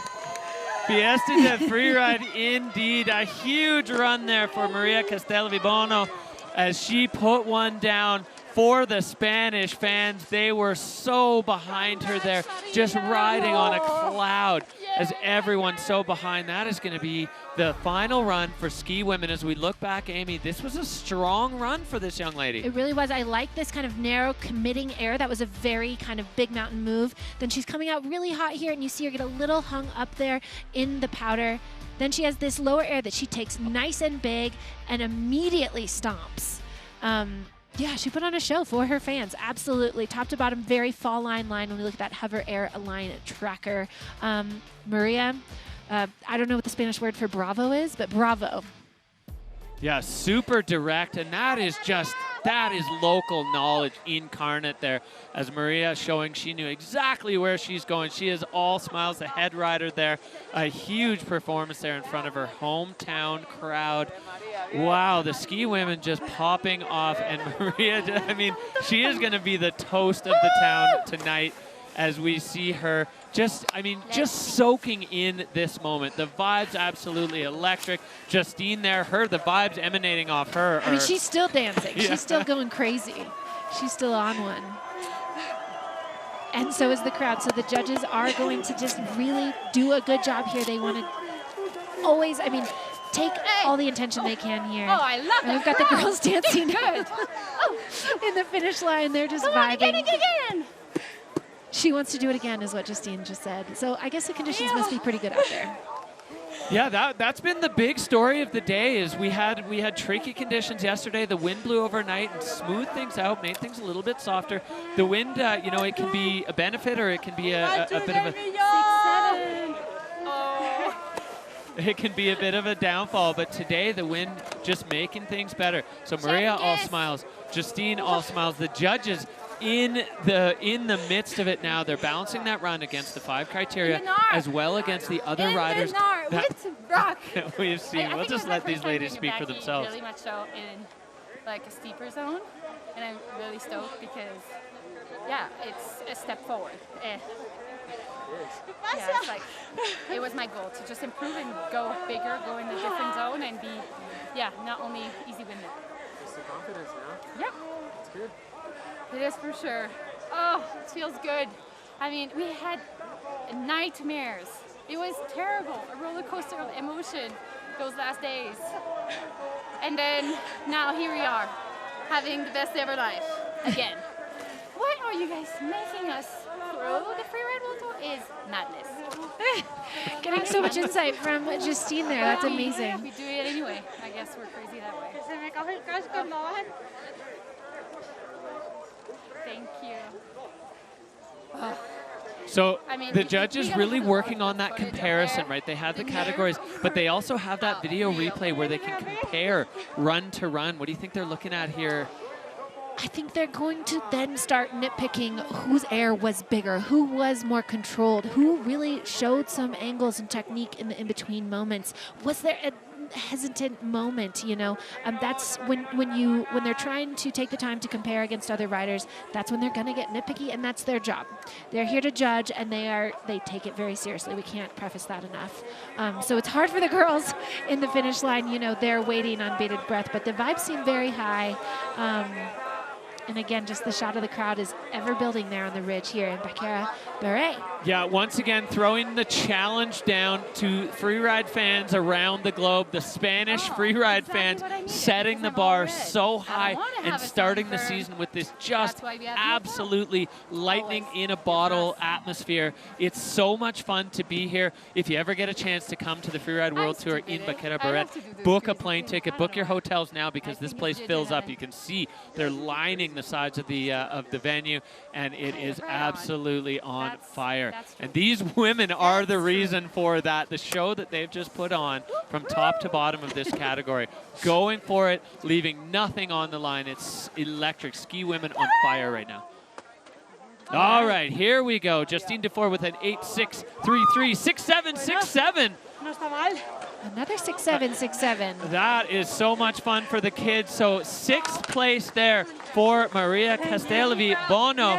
And officially now, Justine Dufour-Lapointe taking the win in the first stop of the 2026 Freeride World Tour by Peak Performance. Amy, our standings after stop number 1. Her attitude here is exactly as it is down in the finish corral. Justine Dufour-Lapointe, first place. Second place, Zoe Del Zoppo. And then Luke Baran in third place. We've got a rookie on the podium. Very cool, very exciting. Yeah, a couple rookies on the podium, and in 4th and in 5th as we go down. A few crashes there. Molly Armanino, Astrid Chelus, and Jenna Keller going down as we look at our podium. The queen back in her home on the hot seat, and 2 rookies surrounding her. The French coming in strong, and the Canadian on top as these women absolutely fired up, putting on a show for us. Here's our overall rankings after stop number 1. Yep, gonna look very similar to our podium. We have Justine Dufour-Lapointe in first, Zoe Del Zoppo and third place Lou Baran. And again, this kind of dynamic of the pros versus the rookies. It's going to be an amazing season here. We have Astrid Chelus and Jenna Keller down there. Lower there, you're going to be looking to make some magic in the stops coming up. One more look there at Justine's backflip. What a ride it's been. And we are not done yet. We have ski men coming up here at the Baqueira Beret Pro by Movistar. Stay tuned, everybody.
Welcome back to Spain in the Spanish Pyrenees Mountains. We are here in Baqueira Beret for the Baqueira Beret Pro by Movistar, and it has been a free ride show so far, and we are so not done yet. We have our last category of the day. We are getting set for ski men. They are about to get in on this face. The amazing Tout we have here, and Derek, we've got a lot to watch for in the ski men category. This is a spicy category coming up. We've seen 3 categories complete. We've got podiums already done, and we have one more group to go. With the ski men's category here, the scoping vibes were interesting. Lots to play for as we see these riders. They're ready. Marcus Goguen there, reigning Freeride World Tour champion. He's going to be kicking us off with, the hottest of hot starts. 2 champions back-to-back at the very beginning of the category. We're expecting fireworks from all of these guys, and these 2 for sure. Max Hitzig going second, Marcus Goguen going first. We didn't have Hitzig with us last year, so no doubt he's going to be hungry to reclaim his spot on top as we take a look here at the start list, Amy. Yeah, there's our start list starting off with a bang. We can't we can't not talk about Marcus versus Max. They are going to be going head-to-head, and they're 1 and 2 out of the start gate. Then we have there in 10th place, or 10th start out of the gate, Ross Tester, our winner from Spain last year. You know that he actually was telling me he's at home with the challenging conditions here. He's excited about it. Yeah, and then we have Abel Moga, Spaniard at home, and he is definitely going to be a fan favorite here. Looking at the second chunk of our start list there, we have Ben Richards dropping 11th, and Toby Radford is going to drop last. Lots of rookies in here to watch as well, mixed in with a bunch of seasoned pro champion vets. Yeah, Kelly Hillicky rounding things out, and then Timo Rolshoven will not be taking the start. He is doing an engineering degree right now, and his final exam is today. So really unfortunate, Timo. Hopefully you're watching. Well, you're probably not because you're writing your exam right now. Hopefully he's acing that exam. If he's going to miss a competition for an exam, he better be getting A++. Yeah, another rider doing, you know, balancing, doing double duty between education and freeride education. So Timo will not be taking the start today, but we'll see him back in the mix in Val Thorens when we head to France after this. But right now, it's all about Spain. Here's our Peak Performance Fun Bet fan favorites. 72% of you seeing Marcus Goguen landing on the podium, 57% for Max Hitzig, and 30% for Kiwi sensation Ben Richards. Peak Performance Fun Bet, your opportunity to get some skin in the game. Fantasy Freeride, and so many great prizes available up for grabs from Peak Performance. Peak Performance providing the kits for the staff, for the athletes. We've got a ton of Peak riders in the mix right now, but it is time for business. Snowboard women, snowboard men, ski women, all done. Ski men, the last guys up there.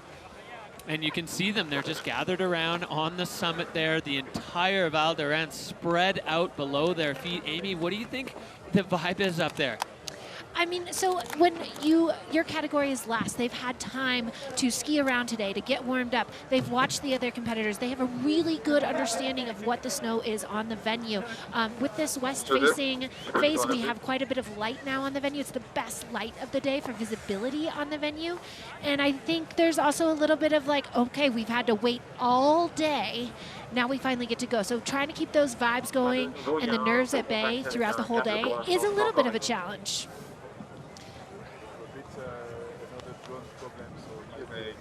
And I think we have a little interview with Marcus Goguen just to see how he's feeling ahead of today's event. I think you guys know that I like to risk it, and I'm pretty sure the stat of podium or crash for me still stands. So I'm usually going for broke, and I want to push my own level, so that means putting some risk into it. I like to live on the edge a little bit with that and kind of see where it goes. The checkers or wreckers mentality of the Freeride World Tour champion Marcus Goguen. He's got that freshly minted Red Bull helmet. Hard for Red Bull to pass a guy like that up when he's just dominating the scene right now in films, on the Freeride World Tour, skiing at home in Whistler. Anytime you get a chance to ski with Marcus, it's just, well, it's humbling for one. I mean, I've got to watch this kid grow up from 11 years old in the Whistler Freeride Club, and every time he gets on snow, even, you know, he's a guy who is not afraid to put in the hard work. He'll be skiing sometimes by himself when he can't get friends to go up because the conditions are a little bit wonky, and still just sending at full throttle, putting himself in the mindset of what it's going to feel like in a Freeride World Tour start gate, and it's paying off. You know, he is a sensation. He's exploded on since 2023 when he was the junior Freeride World Champion, and now sitting on top of the pile as the reigning Freeride World Tour Champion. And we've got the next man in the gate, the former champ right before him, Max Hitzig, back in the mix. Yeah, I'm super excited to be back on the tour, but I have to say that I'm a bit nervous to stand in the start gate tomorrow again. But the snow looks good and I'm super excited. The snow conditions look pretty similar to the season 23 when I competed. And also my line is going to be quite the same, but I try to spice it up a little bit. Oh, that's a statement. Yeah. When Max Hitzig is trying to spice it up a little bit, you know that you need to buckle in, because we have an explosive start to ski men with the two most recent Freeride World Tour champs going back-to-back, going head-to-head. There's been a lot of buzz, Amy, about the Max versus Marcus this year.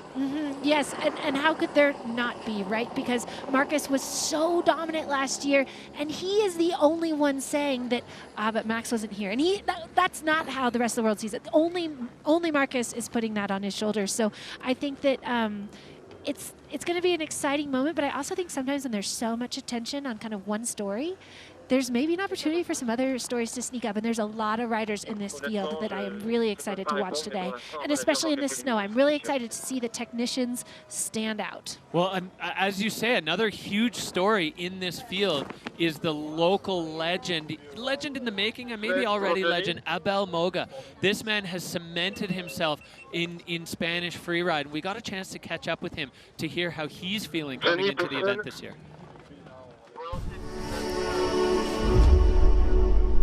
I've been skiing here since I was 3 years old.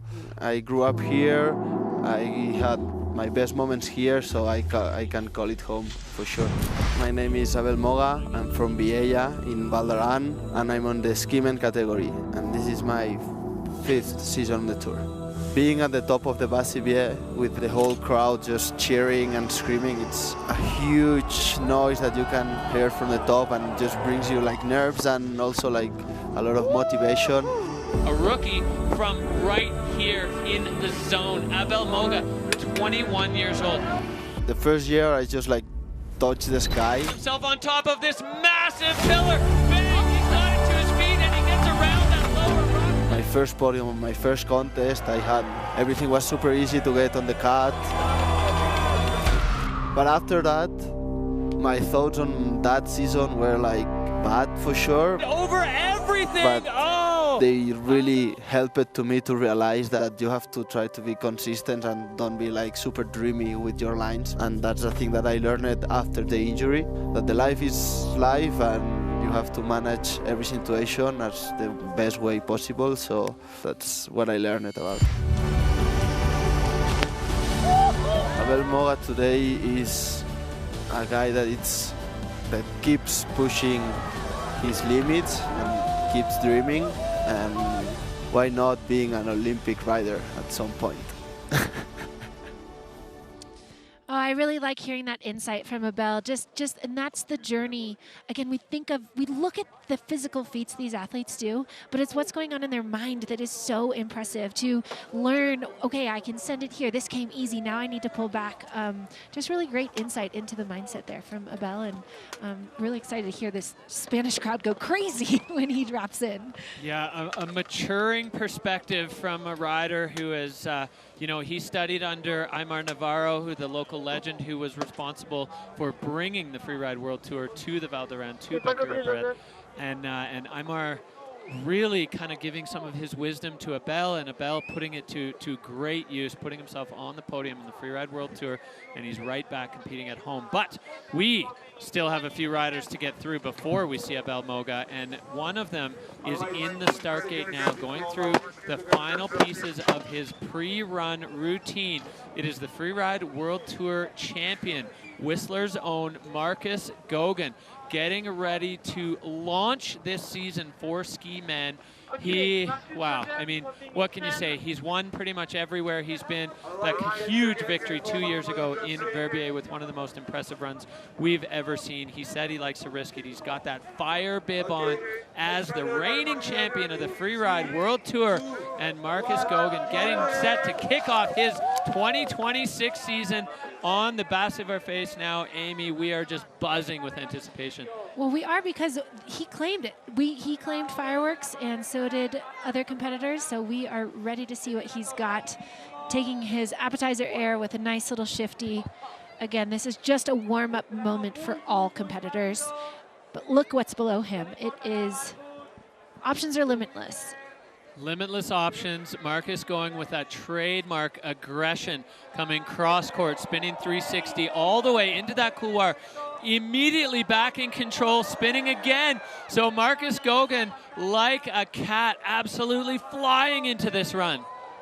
And then hitting a straight air, but getting a tweaked out shifty in there for a little style. and then pulling off a 360 over that feature, even though he did get a little bucked getting into it. And then he's going to fly down the apron with some speed. He's going to be dizzy after that run with all those 360s. But again, kind of working for it. I don't know if that was signature smooth Marcus style, because the one 360 he had to whip, and then, man, he fought for that last one. Yeah, he had to fight for him. We're going to have to see on the replay. It looked like that middle spin may have been his opposite direction. So typically spinning left, he may have spun both directions there. We'll have to relook. Or it was 3 left threes. But Marcus Goguen, the fastest run down that face that we've seen so that far. Was sketchy. Not what I wanted to do. But okay, well, so some insight there. That was sketchy and not what I wanted to do. So interesting there to see what happened here. We've got his first 360, which again was a little chunky for him. That's me being pretty nitpicky. Then he gets into this other 360. Oh yeah, spinning left again. That Spinning one was left, wild. But really fighting for it. And then he gets this tweaked out straight air, kind of as a setup, but a little bucked on the landing Yeah, as he punching through. mixed. And that takeoff was nuts. That was insane. He got basically completely pancake compressed, still got to the lip, still did a 360, still landed on his feet. But that was work, Derek. That was work. It was impressive. Cat skills for sure. But there was some work there in that run. That wasn't one of those greasy film line comp runs. Yeah, unsatisfied look on Marcus Goggen's face. Which again, he had multiple 360s, so. Yeah, Marcus putting in the work in the gym that enables him to pull off moves like that last one where the compressed takeoff getting smushed down. So we're going to see the score drop here for Marcus Goguen. It's going to be an 81-3-3. So the judges definitely leaving themselves. Not too good. Yeah, definitely a little unsatisfied It's look. not what he wanted. From Marcus Goguen. The snow conditions are tricky. He made short work of it. He got it done. We'll see how the rest of the field is able to stack up to that, as right back up to the top to the 2024 Freeride World Tour Champion, Max Hitzig. Getting an injury wild card, coming off a broken back last winter. He said he was feeling okay, but he wasn't ready to do the things that Max Hitzig does, so he took the year off. He's been skiing really well so far this season. Had a bit of a dry spell, but Max Hitzig ready to kick things back and a return to competition for the 2024 champ. Yes, he had quite a show on this face a few years back, and he said he's lining up something similar potentially. And I love that he admitted he was nervous, you know, but I love his kind of ability to just be honest, but then also, like you said, it's like an alter ego on his skis. Yeah, he always looks like the impacts don't even phase him. He runs the suspension stiff.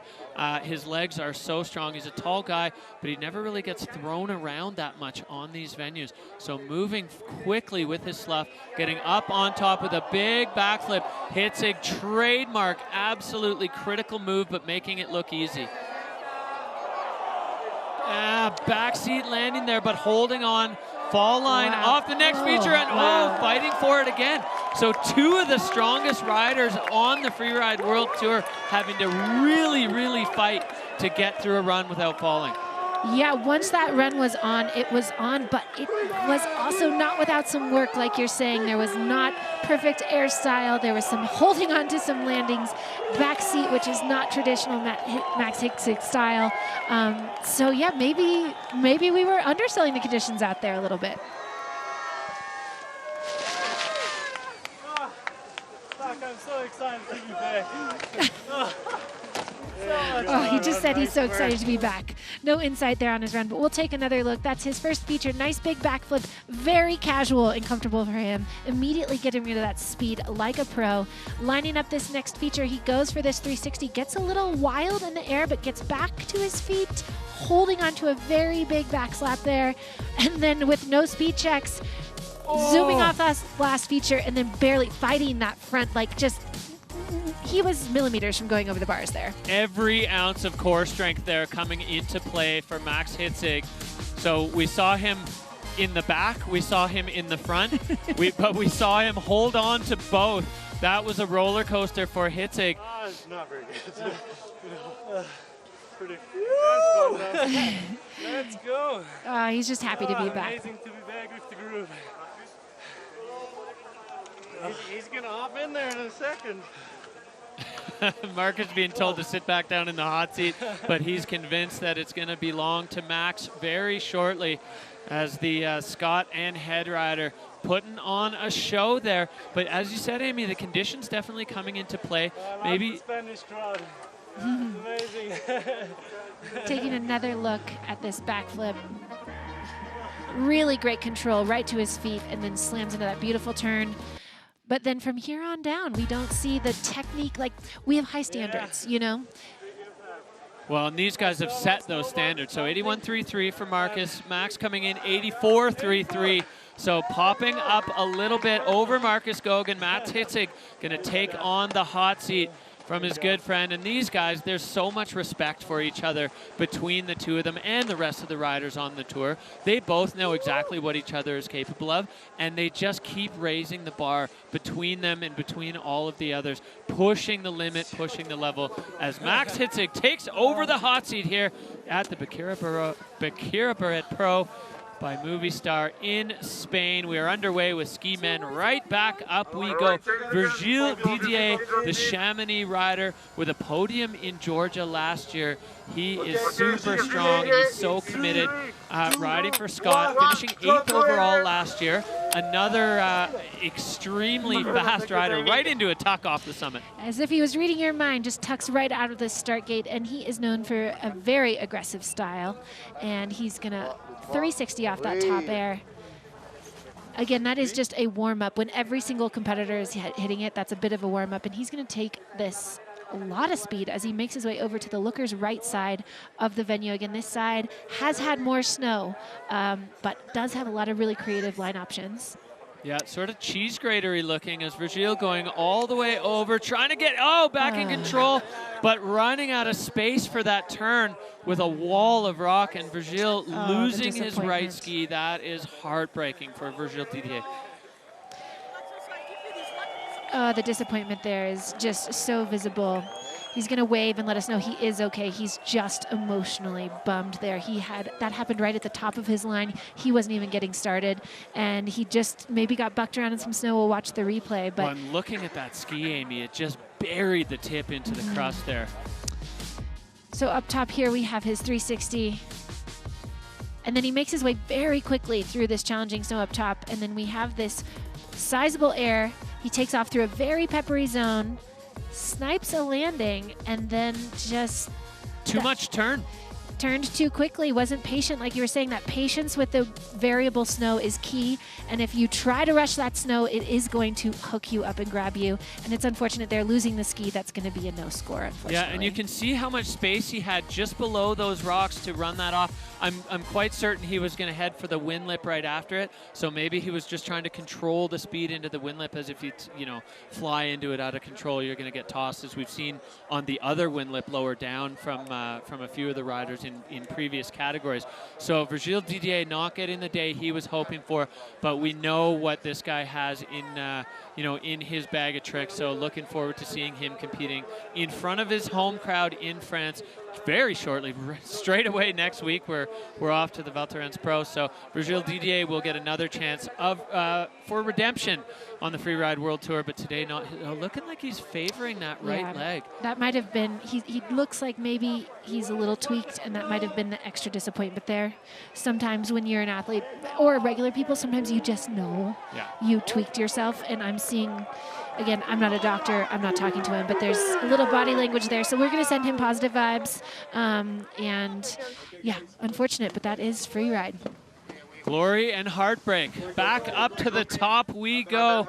The summit of the Baqueira face, providing the backdrop. The Pyrenees just stretching out beyond as far as the eye can see. Dream lines everywhere here in the Val d'Aran. The next man in the start gate, none other than Wei Tianho, riding out of Whistler, riding for Dynastar and Peak Performance. Wei Tian, the last time we saw him drop in on a Freeride World Tour venue was to take victory at the final event of the 2025 season in Verbier. When you put yourself on top of the podium in Verbier, you are immediately cemented as Freeride legend. You're in the Hall of Fame automatically when you win the Verbier Pro. But Baqueira Beret is the backdrop today.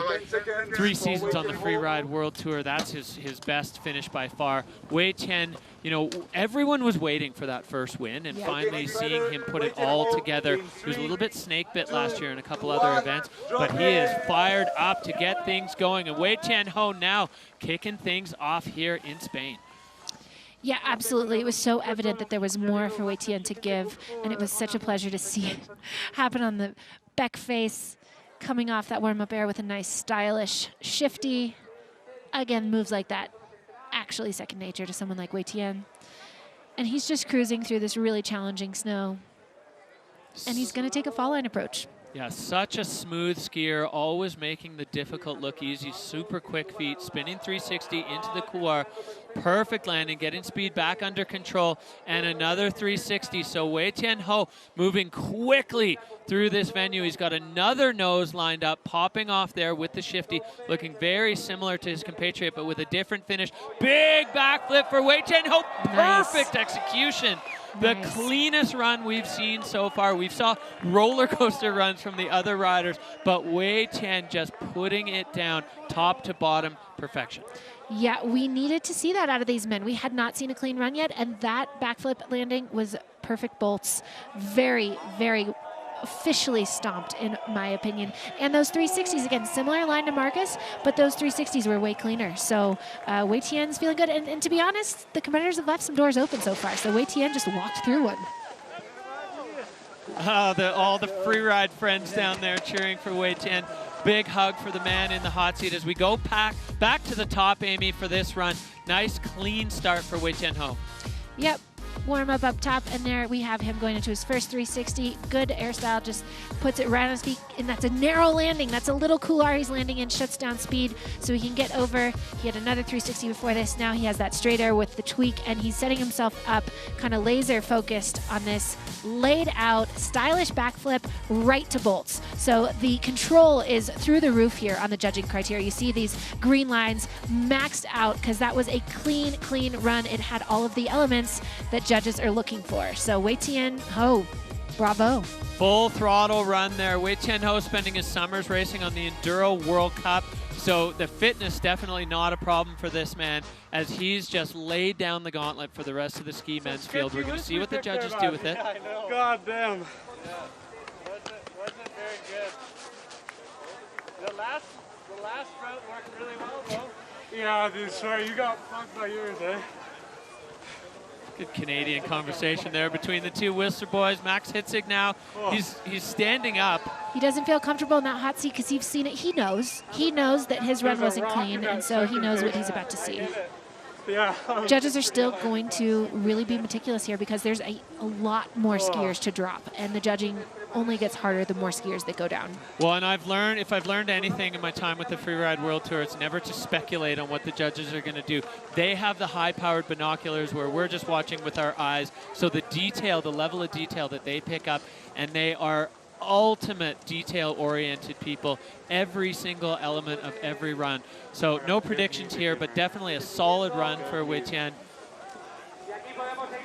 as he and Hitzig both anxiously just hang in here. So the score coming in now, the score to beat 84.33 from Max Hitzig. He drops up above, and Wei Tianho taking over the hot seat from Max Hitzig. So we talked about Marcus and Max, but you can't sleep on any of these other guys.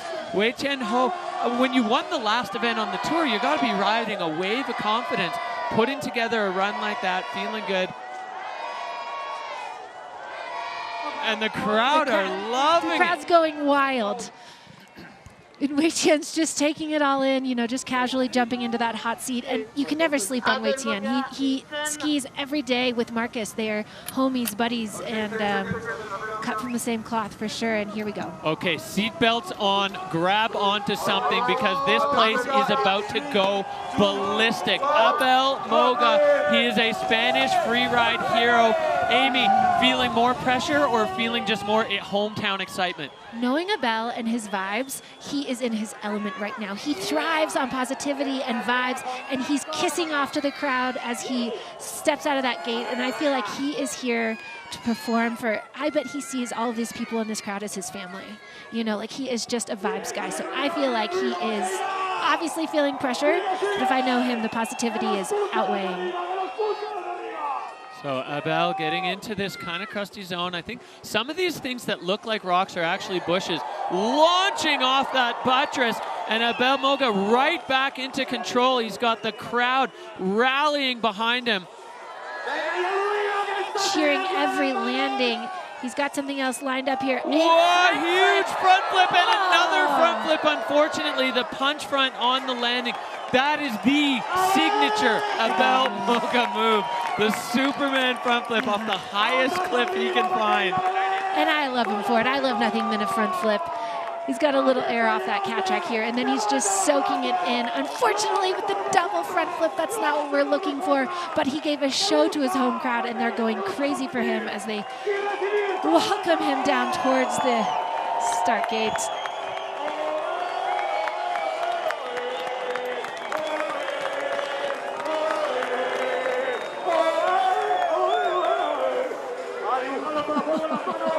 Wow, just taking a moment to absorb what's going on with the crowd here. I mean, this is incredible for Abel.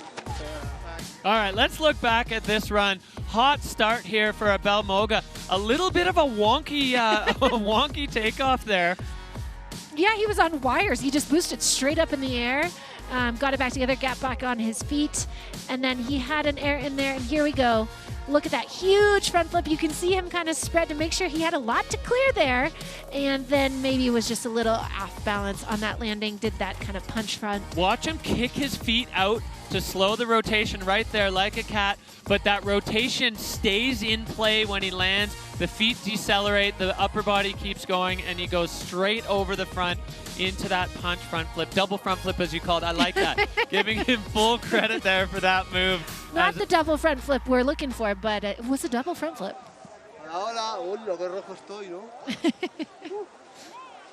All right, 49 point there for the Spanish freeride legend, Abel Moga, putting on a show for the crowd, as we've come to expect from this man.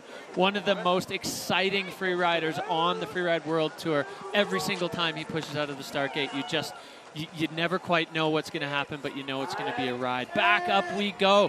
Freeride Fiesta continues here in Spain as the first of our new riders on the tour. Hugo Troubat coming out of Les Arcs in France. He locked it up, third place overall in the Region 1 Challengers. This man is so exciting to watch.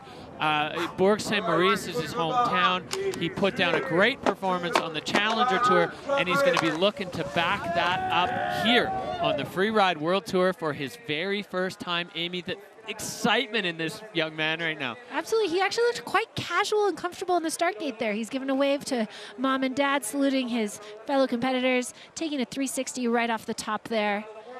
Again, we're kind of downplaying that, but he's still taking a 360 at the very, very top of this face, which is a risk and it is rewarded. Even if a lot of people are doing it, it is an awesome kind of show of skill here. He's going to make his way into a fairly fall line approach and immediately into this NAR zone. There's a lot of pepper in this zone, but also a lot of features. Finding that feature wants to be a diving board, but it's not quite, and he's going to hop off that and make his way down to whatever he has his sights on next. This ledgy takeoff, 360, landing high in the transition. Perfect reconnection with the ground. And Hugo Troubat there with the big shifty to finish things off. Hands in the air for the young French Les Arcs rider. A strong start there for the Freeride World Tour. Yeah, absolutely. He made quick work of that face once he was in. It was full gas. Just going to hop through this little traverse out, but again, we don't say anything till he's through, but he's starting to hear the crowd. He's enjoying it, again, living this moment. First run on the Freeride World Tour. Oh, he's pumped up, too. Hugo Troubat putting down his first run on the tour, skiing the run he meant to ski, getting to the bottom intact with, we've seen other riders, really strong riders, have serious issues on this venue. So that's a very big testament to the skill of Hugo Troubat, and what a great way to start things off. Yeah, looking back at his run, we have those green bars pretty far to the right there. He's making his way pretty fluidly through that technical zone, pops up and over off that feature, finds a tranny, nice. And then he's going to make his turns down here as he sets his sight on these kind of back-to-back features down here. He has his 360,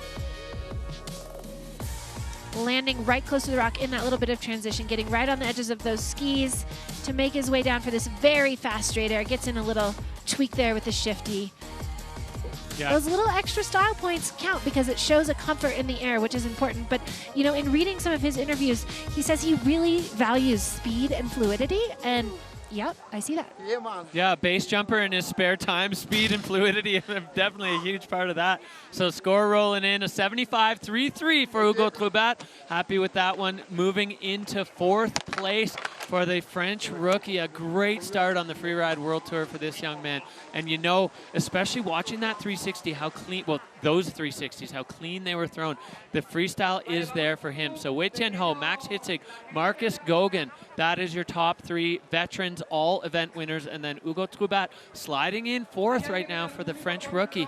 A solid, solid start for his Freeride World Tour career as we roll on from one Frenchman to another. Oscar Mandin riding for Mammut, coming out of the Morzine-Avoriaz area. He's got that Calgary Flame sticker on his helmet. He's just fallen in love with NHL hockey. He follows the NHL, and as a Canadian, I love talking hockey with Oscar. One of the most precise and consistent backflippers on the Freeride World Tour. He's been training on the airbags, the cork 7s, the double backflips. We'll see how freestyle he gets here, but when he gets into the air, he is a cat, and he has a couple cats. Probably got couple cat stickers on his skis. Always repping the feline crew back home. I love that. Cats always land on their feet. And Oscar, yeah, that mogul background making, you know, it really easy to do those backflips in his sleep, and he's been progressing his trick repertoire. He's going to come into this little bit of a peppery zone, go really quickly through it, and he's got... Oh, landing on the bushes there. Oscar Mandin going where we saw Max Palm do the first ever landed double backflip in the Freeride World Tour. And Oscar using that lip to his advantage. And now a huge backflip. Oscar Mandin, no, with the punch front. Hold on as he flicks. Oh, that was a wilder. He's all right. He's on his feet. He's okay. That was wild for a moment. But wow, just another unwanted front flip there. A big back flip, but that punch front is tough. And that is a challenge in this kind of firmer, wind-affected snow. There isn't that forgiveness. You really need to nail the balance on your landing, which is hard to do when you're doing a backflip of that size off a feature you've never seen before. Possibly the biggest air we've seen so far in the entire event with a flip. Oscar Mandin throwing caution to the wind and giving a double, you know, praise salute there to the the Spanish freeride fans. He loves the vibe here, and Oscar left nothing on the table. Absolutely not, and he was still, you can see when he was coming out of that feature with so much speed, the consequence that's all around him. So we'll go back and we'll watch the replay.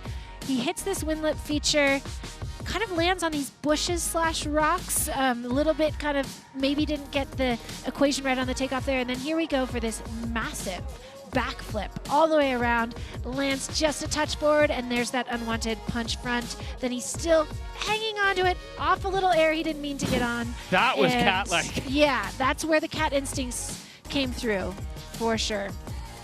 Again, really exciting. Had that been clean, that would have... Oh, that would have been challenging for sure. And I wonder if off of that Max Palm wind lip, if Oscar was thinking double backflip there. He has those on lock. I think he was definitely thinking something else because I don't think he would intend to land in the rocks like that. Yeah, for sure. And I think that lip may be a little bit kickier than he was expecting. So Oscar Mandin coming with a 41-point run for the French rider. He's throwing waves to the crowd and to the friends at home for Oscar. We know what this man has. There's the kitties on his skis. There's the kitties.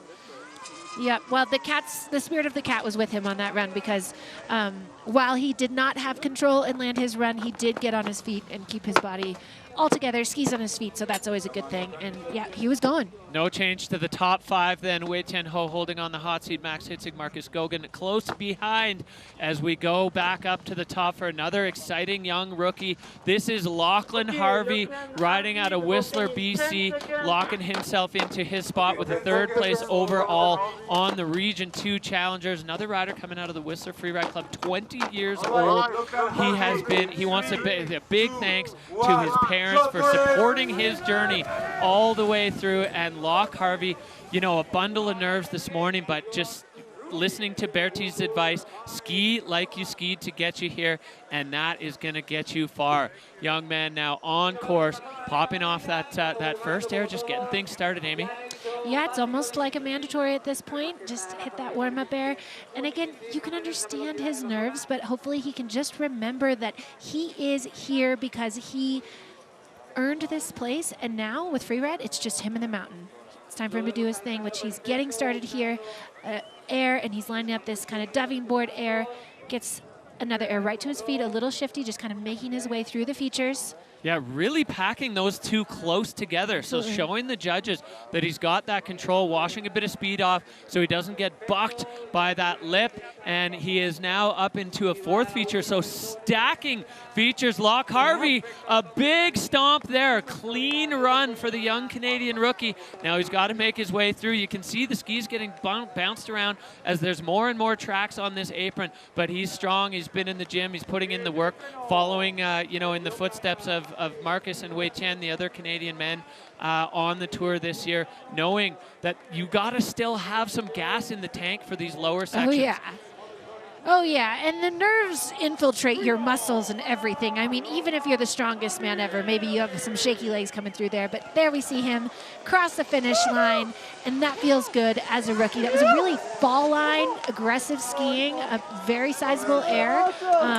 Just to me, doing what a lot of the rookies have been doing today is just skiing to their abilities that got them here. We'll take a look back. This is his second air where he or his first air, sorry, hops off that feature and then immediately gets over back to this wannabe diving board feature. Gets off it, finds a landing, and he's still just moving through the terrain, trying to find the next feature here, lining up an air right into a fresh landing, and then he knows he's got his big dog below him here where he's going to take it right off the nose, clear all that exposure, and just put that landing gear down nice and square. Yeah, took that one way down. So packed with features there for Locke Harvey. Definitely on the air and style side relative to what we saw maybe from Marcus Max and Wei Tian. Lacking the tricks, but that was by design. He said he wanted to see how he goes at the Freeride World Tour, so he pulled back on the tricks to 70.33. So Locke Harvey sliding into fifth.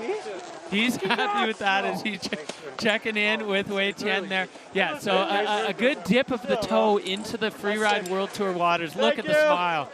Love you guys.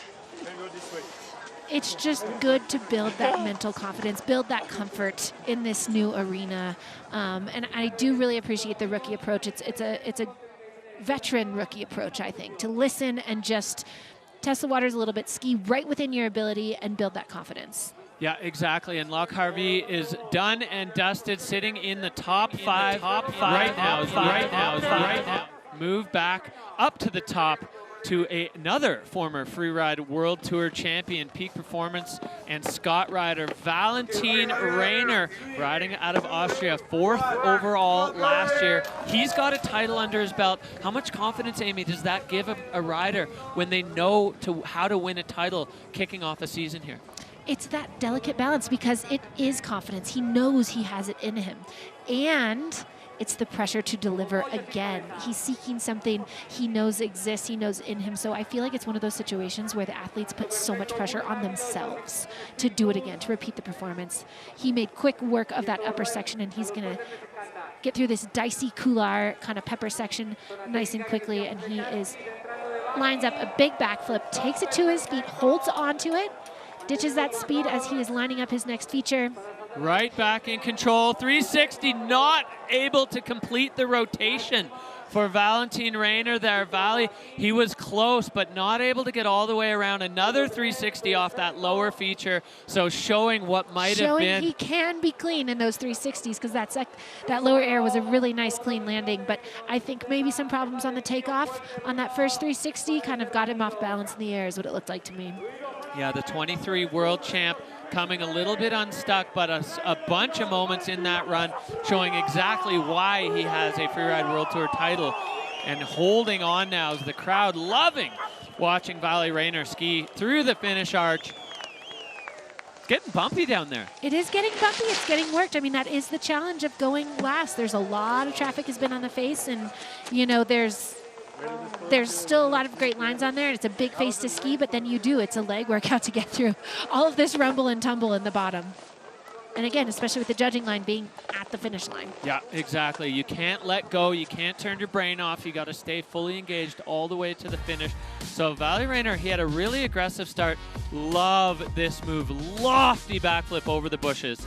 And he immediately needs to shut down after that backflip because, again, there's not that much room. He takes that landing, gets it under control, and then immediately needs to get on those edges to avoid the rocks and get to his next feature. He's got this 360, and I don't know if you saw that briefly. There was kind of maybe something in the takeoff there. He might have gotten hooked up on the takeoff, but then shows, okay, here's my greasy 360. Like, that wasn't me. That was whatever got me on the takeoff. Did you see that little something in the takeoff in the POV or in the FPV? Yeah, and for Valley, they're spinning down the pipe, which means you're spinning in the direction you're taking off instead of alley-oop style. You actually have to go almost 450 degrees, and he just came up a little short on the rotation, so 59.63 for Valley Rainer. Unfortunately, not quite able to do it yet. Yeah, having to spin further, well, it makes it harder. So when you land those things, the judges are throwing points at you, but it is harder to execute. So right now, Wei Tian Ho still sitting on top of the pile as we move through a dangerous man in the start gate right now. Tahoe's own Ross Tester recently moved to Park City up in Utah, loving the mountain bike there. He won in Spain last year, coming off a year off of the tour. He was reinvigorated. Ross Tester, you said, Amy, he had a certain take on the snow conditions coming into this event. Yes, Ross and I got to share a cookie at the legendary Wildflower Cookie Shop, and I asked him what he was hoping for in Spain, and he said he was actually hoping for some challenging conditions. He performed great here in those challenging conditions last year, and he is just going to pop off that upper air very quickly. He wants to meet, it looks like he wants to get down to the meat of this face. Ross Tester is built for freeride. His turns are World Cup ski racer level. His freestyle game is second to none. All the pieces of a freerider all live together in Ross Tester's bag, and taking a really unique approach, a very difficult approach, but he does what Ross Tester does, which makes it look easy. He's so smooth on his skis. Big 360, lands it with a back slap, but keeps it in the flow. He's still going, and another 360 with a grab. Cleaner landing there, right bolts, and now he's just gonna hang on and cruise out of the face through the apron. I mean, yeah, God, in some ways, he almost made that look too easy, because that was a new creative way to get down into that air that we've seen some other riders take, but he just worked through that pepper, that I think showing his technicality skills, and then also, like you said, bringing some free ride with those 360s. Yeah, his ski technique is so precise, and we'll see on the replay that 360, the same down the pipe approach as Valley Rainer, but rotating it a little further. We'll dig into that, but a great run from Ross Tester. Did get a little bit sat down, so the judges are gonna notice that. All of those pieces come into play. They don't let anything go, especially on the control category. Okay, so we'll take a look at his run from the top, kind of zooming quickly over that top air. And here we go. This is that technical section. He would make such quick work of to get off that air in a different trajectory, and he was so tight and composed in the air. You can see that there's a little bit of dock and control score here. We've got this 360. He gets a grab there, but then here's the control. That back slap does matter to those judges, but then he gets his composure back. 360 again with a grab, and that time nice and clean. So, yeah. Really nice air and style awareness there. Really unfortunate about that one back slap. So Ross Tester locking in trademark furious speed, ultra smooth approach. So the judges now comparing the run to other riders, to the criteria, to all the pieces that go into this really fall line approach there from the Hover Air line tracker for Ross Tester. Exactly what we expect from Ross. A slight bobble though in that run, and the judges are going to notice that. They will see that, but I really did appreciate the creative entrance to that air. Shot 530. All right, here we go. 82.83. So Ross Tester taking over third from Marcus Gogan with that run up. Solid performance, even with that little back slap. I think the technicality of the run outweighed that. So, you know, there's going to be a dock on control, but a huge boost, and the thermometer popping up and down there for Ross, but overall, really, really strong performance there as he moves into third. Max Hitzig still holding second, and Wei Tian Ho in the hot seat as we roll on. On we go. This man, the smoothest man in skiing right now, Ben Richards, the Kiwi. I mean, he took the win in 2024 in Fieberbrunn, his first win on the Freeride World Tour last year, wrapping up his season in 5th overall. Effortless style from Ben Richards. The Kiwis, just their technique is always so solid. He's got great tricks, and Ben Richards is so much fun to watch. And he's unfaffed by the challenging conditions, the bizarre, the variety, the variableness in the snow. That is what he's at home on. And so you just saw even his way to breeze through that upper air was oozing with style, even on the smallest feature. So he's right here, getting into the Nar, going to make his way through a technical zone. And he gets a Lincoln huge Loop. Side flip there, the Lincoln Loop. The Bounced Lincoln out of the Loop landing. is back.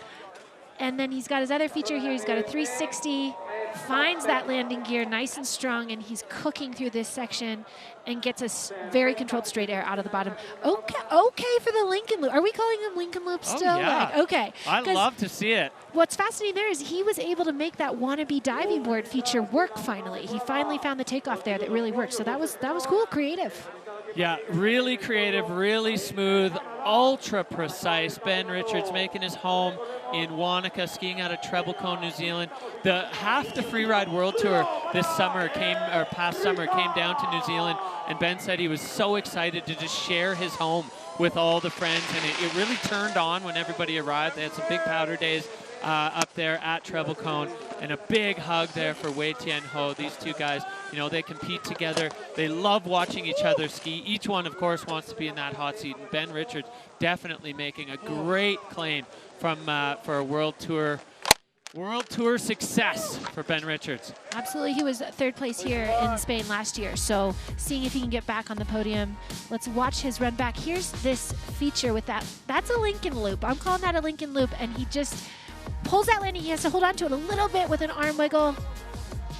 But for a funky feature that's given a lot of people a lot of problems, that was very smooth, very Ben Richards style. And then lands that 360 nice and solid. Then he has so much speed, and he, in a pro move, doesn't try to turn too much, doesn't try to do anything crazy, and just nukes out with all the speed. Let that speed run out. Pulled his feet up there on the takeoff, no pop. Sucked it up a little bit. Yeah, the transition on the landing kind of runs out quickly, so at the speed he was going, if he popped there, he would carry way past any kind of good place to land. Line tracker there, looking ultra direct for Ben Richards. He gives a ton of credit to both Finn Billis and Craig Murray. The friends he grew up with convinced him as a 17 or 18-year-old ski racer to try freeride, and I'd say, Ben, it's working out pretty well. Yeah, I just really appreciate his really smooth, greasy style. He really does make it look fun and effortless, and it's not effortless. I mean, he made a feature that's gobbled a couple other athletes up, made it look dang good. Yeah, so the judges are going to be getting to work now. That run and Wei Tian Ho's run definitely had some similar difficulties. The score coming in, and it pops up to 86.67. He takes over the top spot by a fraction of a point.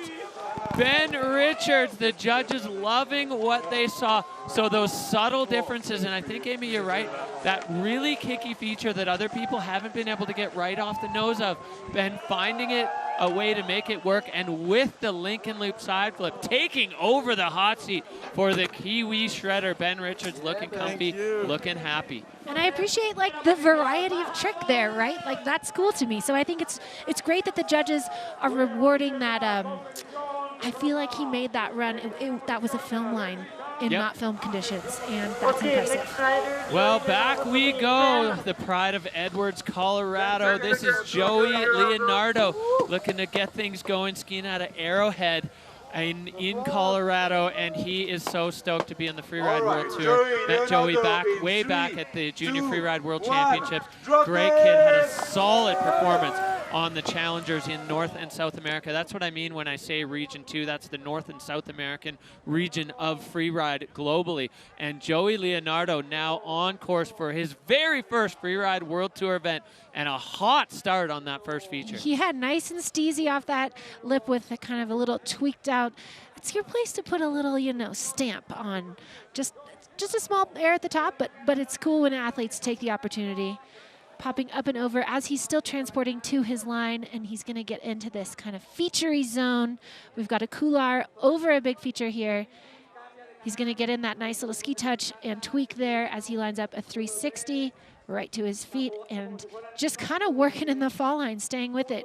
Very rhythmic so far. Yeah, and Aaron cross court over all that, and it allows him to get another feature at the bottom. Big boost for Joey Leonardo, and a strong, strong run for the American rookie as he's looking to put his stamp on the Freeride World Tour. These rookies coming in skiing like veterans. That was incredibly impressive from Joey. Yep.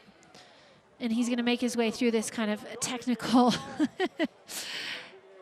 let down from the face, we can say it that way. But yeah, that was great skiing. He had good rhythm. He stopped. He put a bunch of features in back to back. Good controlled landings. And I mean, obviously, we'll see when we look back at the run. But yeah, that's got to feel good as a rookie here. And then he is coming back through the finish line. The Spanish crowd welcoming him in, and rookie coming through the finish line on his feet. That's a good thing. We love to see it. A high five and a hug for Ben Richards, the man in the hot seat. Joey Leonardo putting down a very strong case for his spot here on the Freeride World Tour, going really far and finding a fresh landing even this late in the game. Took that upper air a bit bigger, had the style, then he had that kind of same air style there on that feature. Immediately getting back, redirected for this 360 that he lands. Not a big 360, but well executed. And then he gets back to this feature, and again, a really compact, composed, straight air into more steep terrain, and then one more large air where he kind of boosts way past all the other bomb holes and finds that little sneaker transfer like tranny air, or tranny landing. Yeah, and tweaking out the grab there, the nice high safety. Tired. So Joey Leonardo coming in with a 73-point run, so he slides into 7th. Solid start. These, you know, these North and South American riders do not do visual inspection in Region 2. So just the fact of skiing that run top to bottom, knowing exactly where you're going and executing the run that you planned is a huge statement. And they're going to get more and more comfortable with that as we build through the season. So really, really strong start there for Joey as he puts himself into 7th, just behind French rider Hugo Troubat. As we roll on here, ski men, the final category of the day here in Baqueira Beret, the Movistar Pro, Carl Regner Eriksson, Swedish rider for Peak Performance, Scott and Head, stacking up the sponsors here that line up with the Freeride World Tour, a veteran on tour. Been silver medal twice, has not yet won an event, but Carl is hungry for it.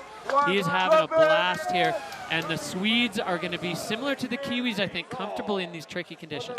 Absolutely. One of the worst skiing days of my life was in Sweden. So if you can ski in Sweden, you can ski anywhere. He's going to take some heat off that upper air and make his way through this kind of jumble stuff pretty easily. And yeah, this is his 9th season on the tour, and he's still looking for that win. So that motivation is still, he has the soul of a competitor. He still wants it. Getting a 360 kind of into some gnar there. So tech zone. Very technical, like a 360 entrance to a chute. Straight air out, kind of made really quick work of a very technical section. Picking off a shifty air. He's going to redirect. He's going to find the flow of all the features that are below him. Yeah, and you can see the tracks here. Carl laying out a backflip, clean transition back onto the snow, and another feature below. So Carl Regner Eriksson putting it together. He's got the chin forward stance there, flying down the apron for the Swedes. Such a smooth run. He's always got a unique take on these venues and going way out wide, just finding a little bit of powder for the Spanish crowd. Waving to the people. Carl, Christopher Trudell, and Eimer Navarro, you know, travel companions on the tour. And Carl has really embraced Spain as kind of, you know, a favorite secondary home away from home. And the Spanish crowd returning that vibe to Carl. Happy to be down, though. Absolutely. Nice work. And really just stacking up features in that run. I mean, just kind of back-to-back, lots of well-executed features. We can take a look back at Carl's run. We start off with this not to be limited, this 360 into this very technical landing where he has to immediately get on those skis and quickly turn through a very narrow chute with exposure all around him. He gets over here to another feature, compact package right off that air, makes his way to his next feature. You see him line it up, lays out that backflip, nice stylish in the air, right to his feet, and he's not done. There was one little pop after that as well. So yeah, just kind of a free ride machine right there. Yeah, that was a great run from Carl, the peak performance rider, just putting it down in his trademark smooth style and hearing him kind of catch up with Ben. Big smile there for Carl. Hey, Anna. Messages to the family is always nice to have that moment. He knows the drill. He knows, hey guys, they can see me.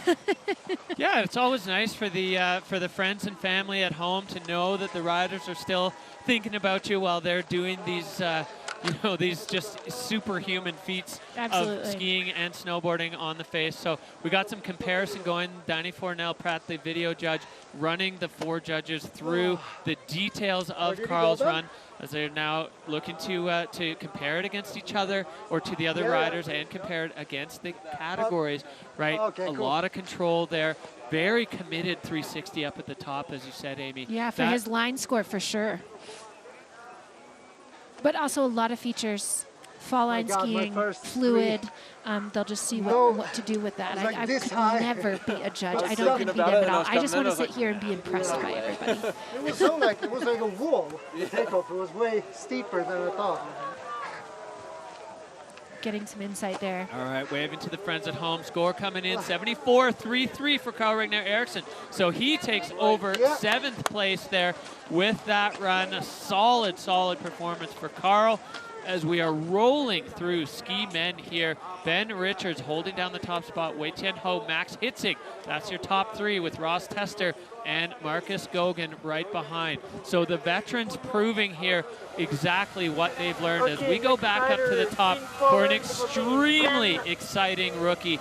This is Finn Powell riding out of New Zealand, a product of the New Zealand Junior Freeride Tour and the Whistler Freeride Club, the ultimate combo. This man, him and his twin brother, from the time they were about 15, have been talked about as very likely to someday be on the Freeride World Tour.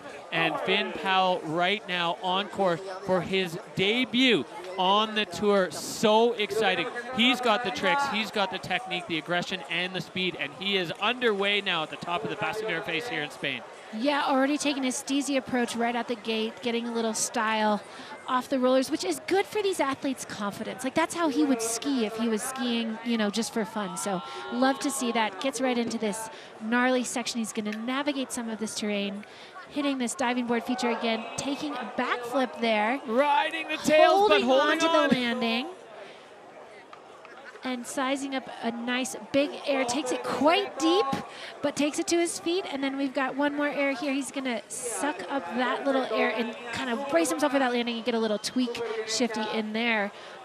Okay. Very similar approach to countryman Ben Richards there. The skis rarely come out of the fall line. Amy keeps it pinned, super fast, super smooth. He's been spending the winter with his twin brother Lachlan in Andorra, so not having a huge amount of travel to come down here for the Baqueira Beret Pro, but a great run there from Finn Powell to kick off his Freeride World Tour journey, and top to bottom on his feet. His junior career was really marked by either podiums or crashes. So he's found a mature approach there, and a big hug for the fellow Kiwi there, Ben Richards, as Finn Powell making a stamp on this face here as his very first run on the Freeride World Tour.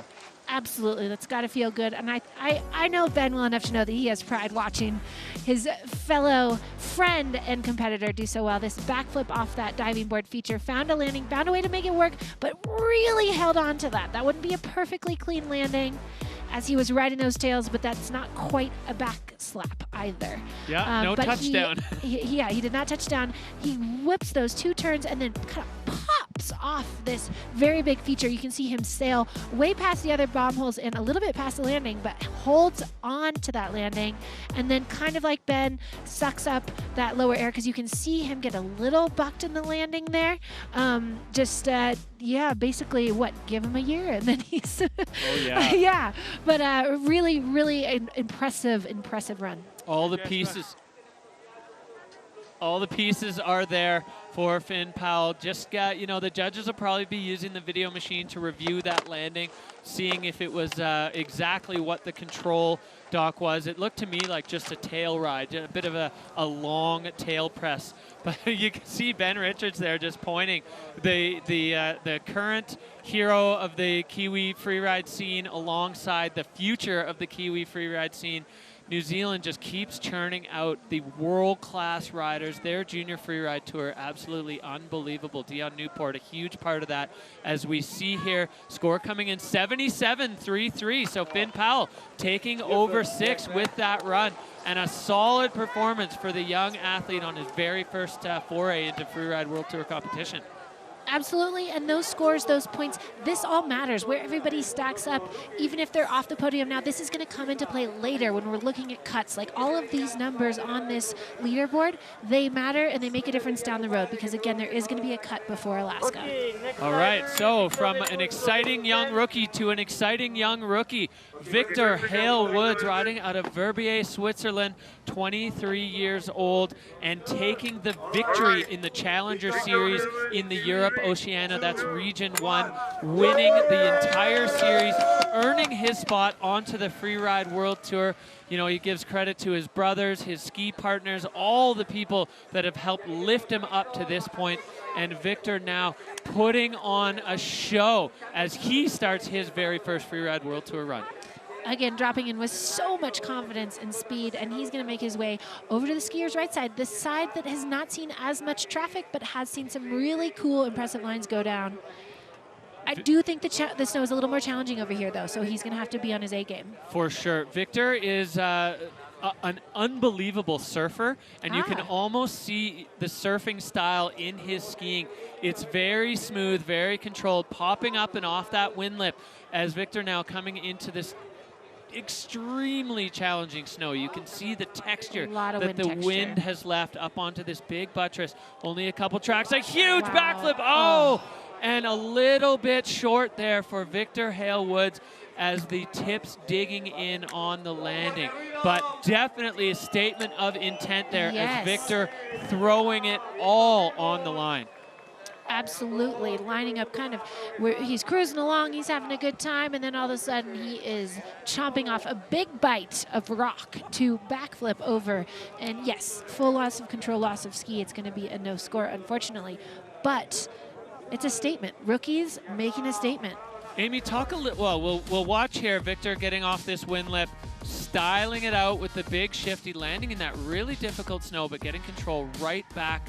Handling it well, and here's that big backflip. From this angle, you can see how big and committing that is, and he just doesn't quite get around to have that balanced landing point on his skis.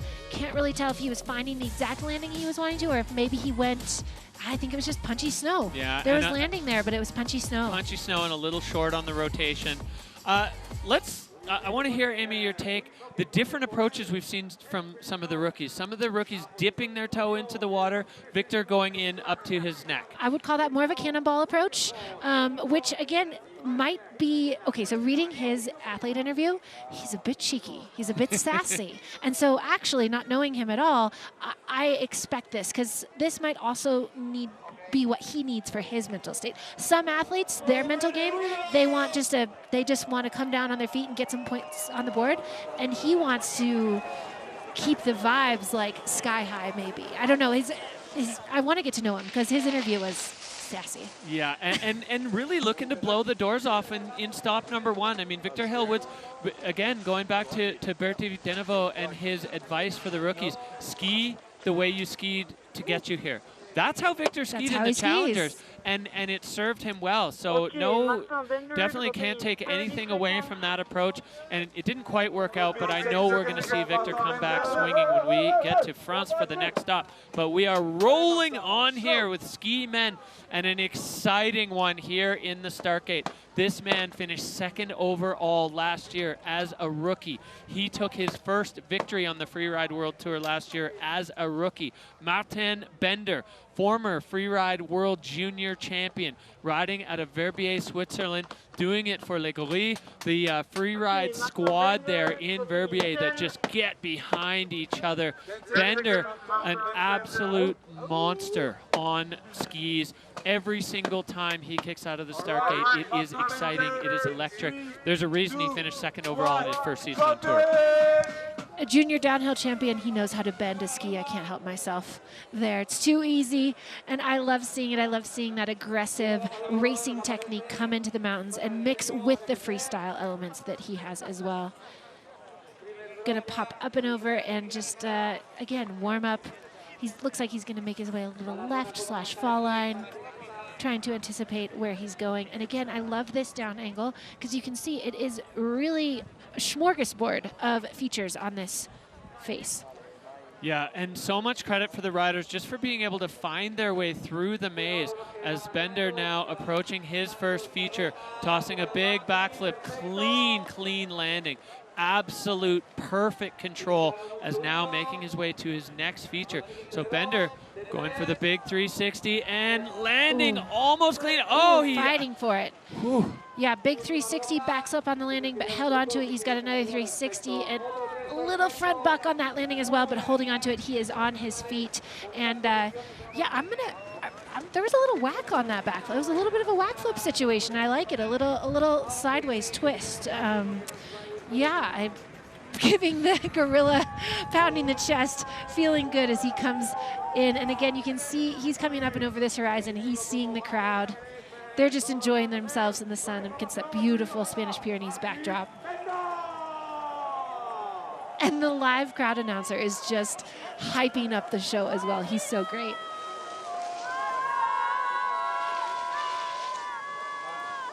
Well, the fans are behind this man. We are behind him too. A huge high five and a hug for the man in the hot seat, Ben Richards. Martin Bender fighting for balance through that run. Overall clean though, and what a great start, as you said, the tweaked out flip. Tweak a little, I'm calling it a whack flip. He gets right back on it and over to this next feature. Again, making this diving board finally work. Again, we've had 3 successes off this thing now. Got that whack flip. Immediately over to this next feature where he does toss this very big 360 that a lot of athletes have straight aired, but big back slap there. Kind of fights through, gets hung up, but gets back on it to throw this next 360, which he's gonna hold onto with a little bit of a front buck there. Not perfectly clean, but he was on his skis. And again, you can tell he's feeling pretty good with the gorilla pound. Oh yeah, he's happy with that one.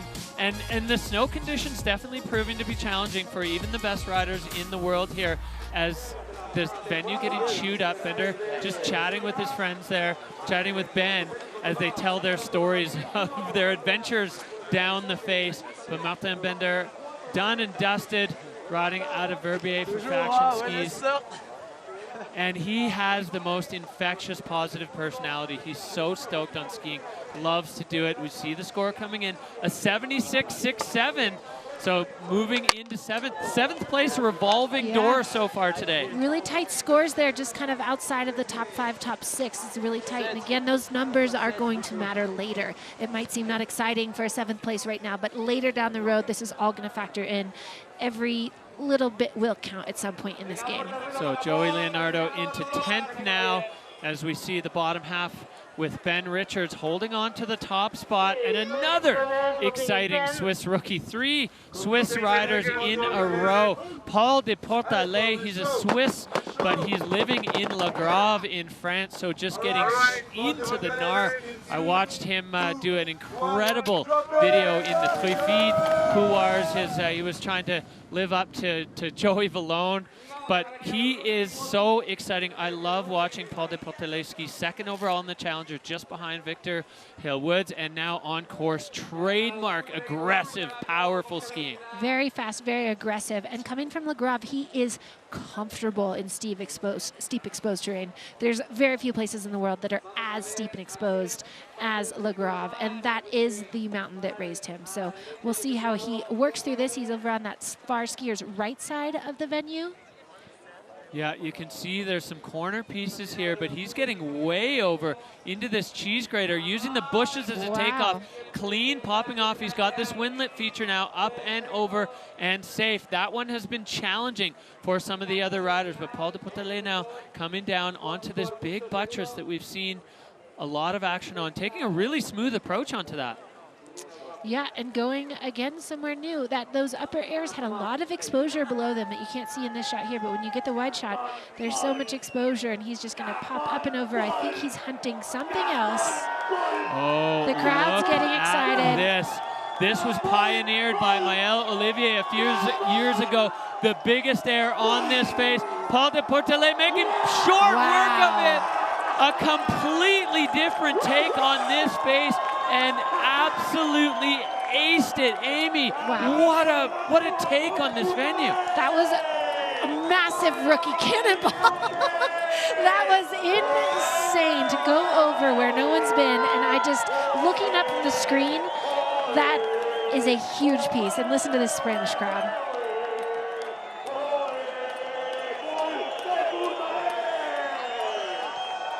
I mean, we can see them. They're on their feet. They're stoked. That was a performance. I mean, I am looking at his tracks, and that was a chunk of air. I mean, good stuff. Wow. That was pure free ride, too. That was almost a throwback to the old days. Find the biggest feature on the venue and point it. Love the crowd here. Wow, let's take a look back at this run. We started off with this cheese grater pepper air that's very committing and above a lot of air, and he just flies through it quickly, up and over that windlet, stays in control, gets in the shifty, but we didn't know his sights were set on this massive air. He's gonna wiggle through that takeoff, find the landing, and hold on to it, and that snow was like hot, sun affected. Yeah, hot pow. Wow. He had to make a serious redirection move just to get to the takeoff angle so he didn't land into the side of that canyon wall. And the precision of his foot placement, everything about that, absolutely mind-bending stuff from Paul de Portelet. Hover air line tracker. You look at him moving across, and then just unleashed at the end. For sure, the biggest air we've seen today. That's the definition of transferring with intent, though. If I'm heard. But lovely to be here. And thanks for everyone who helped me along the way. Merci tout le monde, merci les copains. Salut à la maison. Je vous embrasse. Wow.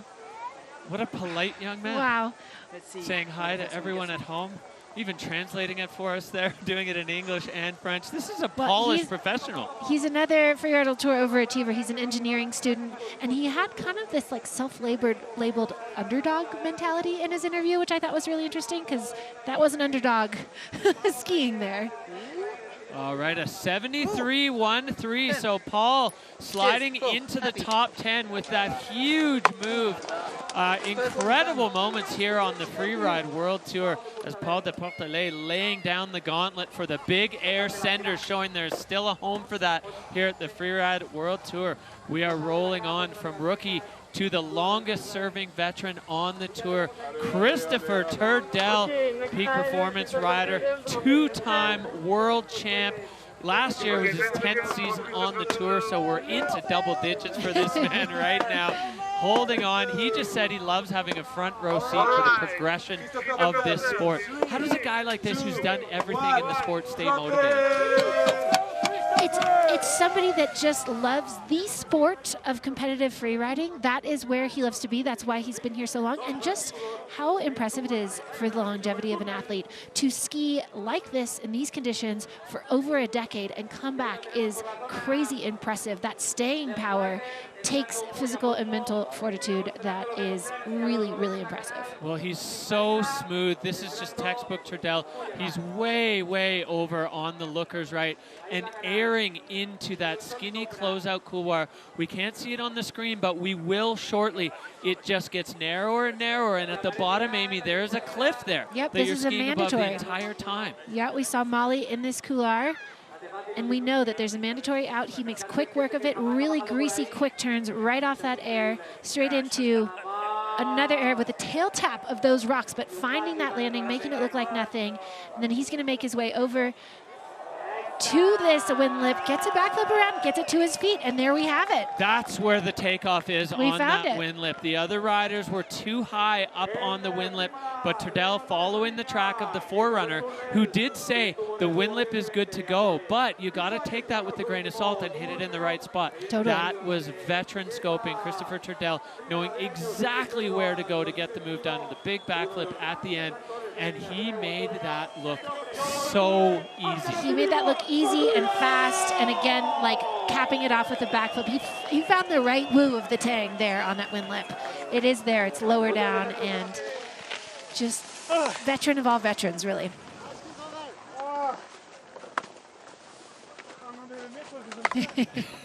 The tired legs there Yep. for Turdell.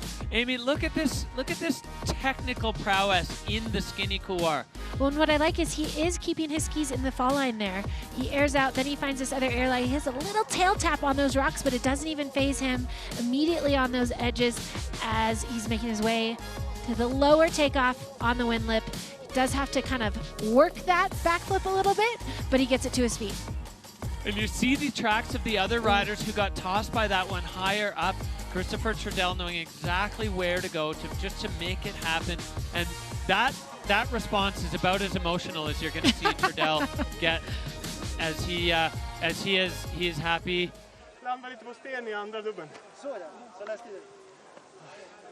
Well, the Swedish fans can catch up with the with what him and Carl are talking about as he's waiting now to see where that's going to slot him into the rankings here. But a really solid run down the face for Christopher Turdell, as just showing, I mean, longevity, 11 seasons on tour, following in the footsteps of some legendary Swedish riders on the tour. Warm and nice down here.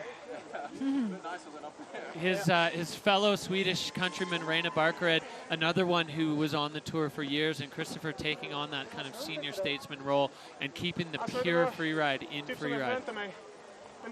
Yeah, and just shows like, to me, it's not that he just loves skiing. It's not that he just loves free riding. He loves free ride competition. This is something magical. The community, the way the sport progresses. I mean, I think this idea of having a front row seat to the progression is such a cool response. Yeah, and he is sometimes almost overly humble. Great. He's so respectful of the other riders on the tour, and especially the young up-and-comers.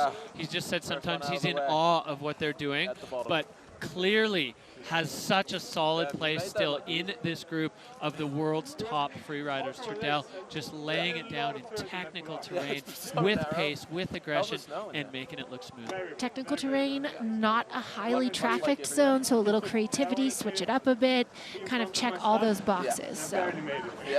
Yeah, he's talking about that tail tap on that landing. I was all right. I'm happy. Then the one after the shoot? Yeah. Only just made it. That was so good. But you barely even, didn't even flinch. Sick. It's true. I think that's also kind of his experience showing where he was saying like, oh, I might come up a little short, but like hold it together, and just like act like nothing happened. Still in one piece. Yeah, these moments are where the magic lives at the Freeride World Tour. 73.83 for Turdell, and taking a spot in the top 10. Anything in the top 10 is a keeper result, as we're going to see 60% of the field move on to finals. So locking it down there for Christopher Turdell as we are making our way through this ski men's field with some electric moments. And Ben Richards still holding down the top spot with an 86.67 on the top of the heap. Paul de Portelet there in 11th as we see down the second half of the field log. Harvey sitting in 13th right now. Another exciting rookie coming out of Canada. This is Lake Louise, Jack Kolesh, finishing 4th on the Challenger Tour in North and South America last season. Lake Louise rider out of the Ular Big Mountain Club. He's a competitor. He's also out there coaching the juniors, just really giving back to the sport. And Jack is so exciting to watch, always aggressive. He's got great technique, a beautiful turn, but really, really, really aggressive approach for Jack. Has some casual body language as he's coming into the face, which is good. Hopefully just, again, remembering that he earned this place on this face. Jack coming across, popping into this high exposure section, really tight, but his technique is so on point. Going to be lining up this takeoff that we've seen other riders taking on, popping off, getting the tail grab there. Nice. So showing that Aaron style. 360 up and over, finding a little transfer there in the landing, and then making his way into some smooth, untracked zone somewhere we haven't been yet. Yeah. What is he lining up? This has Jack Kolish written all over it. Big buttress, huge air, Jack Kolish stomping, and getting the wind lip. So Jack showing the precision of his foot placement, the ability to make that turn. That was incredibly precise and incredibly technical for Jack as he just wrapped up his maiden voyage down the Freeride World Tour venue and showing he is right at home. And let's keep in mind, these North and South American rookies do not do visual inspection. Right. They do on-slope inspection in their Region 2 competition. So that kind of precision and line scoping for a rookie is incredibly impressive. It's a whole new skill, really. It's a whole new skill because you can't underestimate enough how different things look from different places. And that was a stacked and aggressive line choice in that he was putting a lot of things together back to back. This is his first air, getting that tail grab, showing that Aaron style. We see a lot of reward for control here. Has that 360, bolts, almost hits a tree, but doesn't even phase him back on his skis. And here is this big buttress air at the bottom, taking it big, really controlled in the air, stopping that landing even though it was a little flat, and then immediately getting on those skis and up and off that wind lip, getting a ski touch in there. Yeah, wow. Yeah, and that really backs up the control that you see from the video judge. The ability to land those big airs and then immediately get on the ski, crank a turn. The head rider riding out of Lake Louise, Alberta, absolutely putting on a show. Mouth guard goes away there. You don't need that anymore in the finish corral. Now the judges getting to work. They got to put all the pieces together, match it against the criteria, match it against what we saw from the other riders. Jack wanted to give a big shout out to Jordy Burks, the head coach of the Ular Big Mountain team. You know, he's given him a job as a coach. He's given him all the mentoring, and it really showed there in that run. Looking like a veteran performance there for Jack. He's got a fourth place finish, and I think maybe a bronze medal from the Freeride Junior World Championship. It's amazing the impact that the Junior World Championships and the Junior Series across both Region 1 and Region 2 have had on the Freeride World Tour riders. So many of them coming out of juniors with the knife already sharp for this level of competition. Absolutely. It's a new era of the rookie. These guys aren't here wide-eyed and like, what's happening? They're like, I am an experienced competitor. I have my team. I have my coaches. I know how to compete. I have my mental strategy. So it is showing that as this sport progresses and gets more serious, it pays off. 74.5 for Jack as he slides into the top 10 with that really strong run. So he's going to move off, give a big hug to Ben Richards there as he's fended off another big challenge. So Ben holding it down in the hot seat. Back up to the top we go. Hold on to your hats. This man is ready to throw down. Toby Rafford out of Sun Valley, Idaho. He burst onto the scene last year with a huge performance in his very first stop on tour, earning himself a silver medal in Spain. Toby Rafford, he gives so much credit to his sister Addison for his style. One of the most stylish women on skis. This man bringing style to Freeride. If you look at the comments under any post that the World Tour does of a Toby Rafford run, everyone's like, the steez, the steez, the steez. But let's not forget the technicality of it as well. Toby Rafford, he is going down the ridge here out to the rider's left at speed and going up high. So we may see a new zone tapped into this late in the competition. Riders still finding new places to go. Second from last, and we're having a whole new venue choice here. And that's what I appreciate Toby is he brings not just the style, not just the steez, but an immense amount of creativity with the kinds of tricks he shows and his ability to execute them cleanly. So it's not just steez, it's execution along with it. And that's why he just really knocked our socks off last season. So right now, moving down the ridge, again, this is transport with intent. You know, this isn't going to affect fluidity because he's not really even to the face yet. Hard to say exactly where he's going here. Again, we haven't seen anyone do this yet, but that's what's amazing about Toby is he looks at each face with very fresh eyes. Well, and look at the view that the skier has down here on this huge convex roll. And we've been looking at this face from the other perspectives, but he cannot see in there. So the precision that he's got to make his entry with is incredible. He's got the cornice below him. He's going to poke his head over, make sure he's in the right spot. The crowd is going nuts, and he is riling them up. Wow. Toby Rafford taking a page out of Aymar Navarro's book. This is so technical. Boom, bing, bang, bong. Toby Rafford through there with so much pace. And already into this low section now at 100 miles an hour, 360 in the entire section. Hold on, Toby. Wow, Toby. That was so unexpected and fast and literally out of left field, the way left side of the venue, and just made such quick work of an incredibly technical exposed piece of terrain, and the crowd is going absolutely wild to welcome him here to the finish line. Well, this crowd is going to double love that because the only man we've ever seen ski over there is Aymar Navarro, the hero of Spanish freeride. Toby just took a page out of Navarro's book and evolved it to the next level of modern freeride, going absolutely haywire, top to bottom. That was unbelievable from Toby Rafford. And again, with that massive 360 at the bottom, he showed that, hey, I'm not just steez. Let me do this aggressive, very traditional free ride big mountain line and then throw a huge 360. Look at the technicality, the exposure here, precise skiing.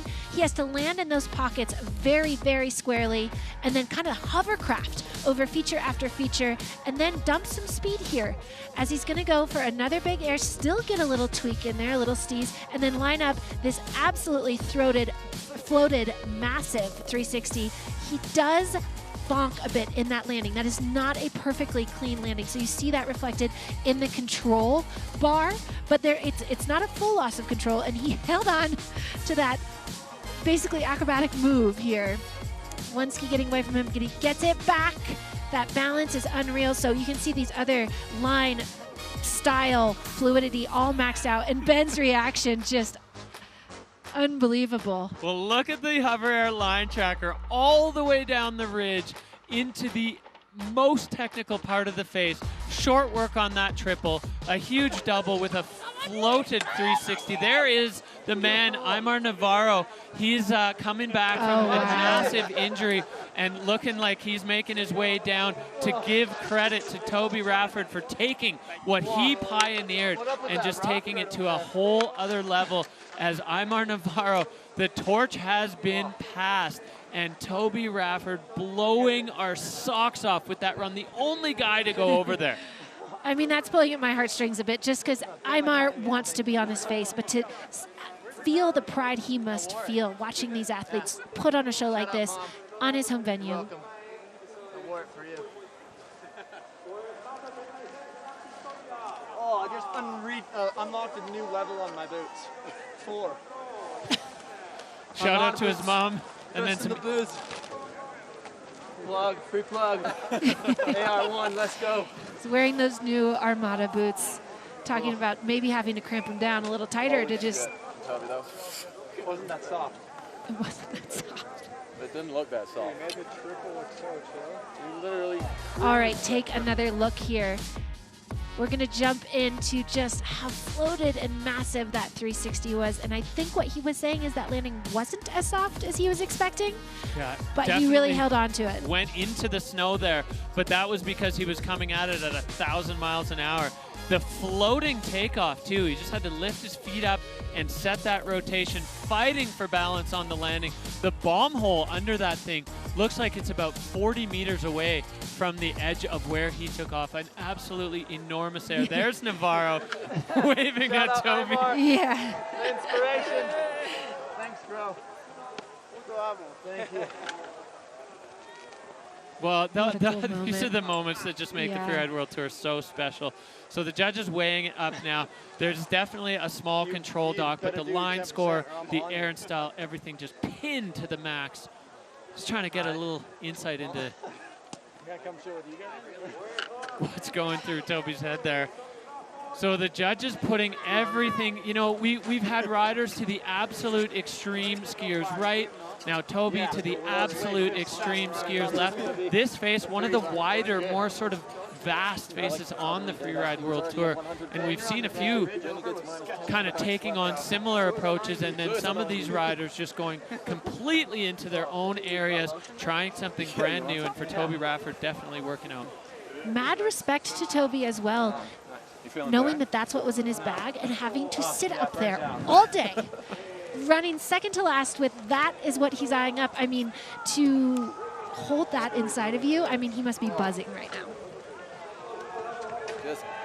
Just give him the belt. A little behind the scenes look at what you put your body through there. So some anxious moments for Toby and for Ben. Ben sat in the hot seat for a while after knocking Wei Tian out. Whoa. Dangerous moment there for Ben Richards, getting attacked by his skis.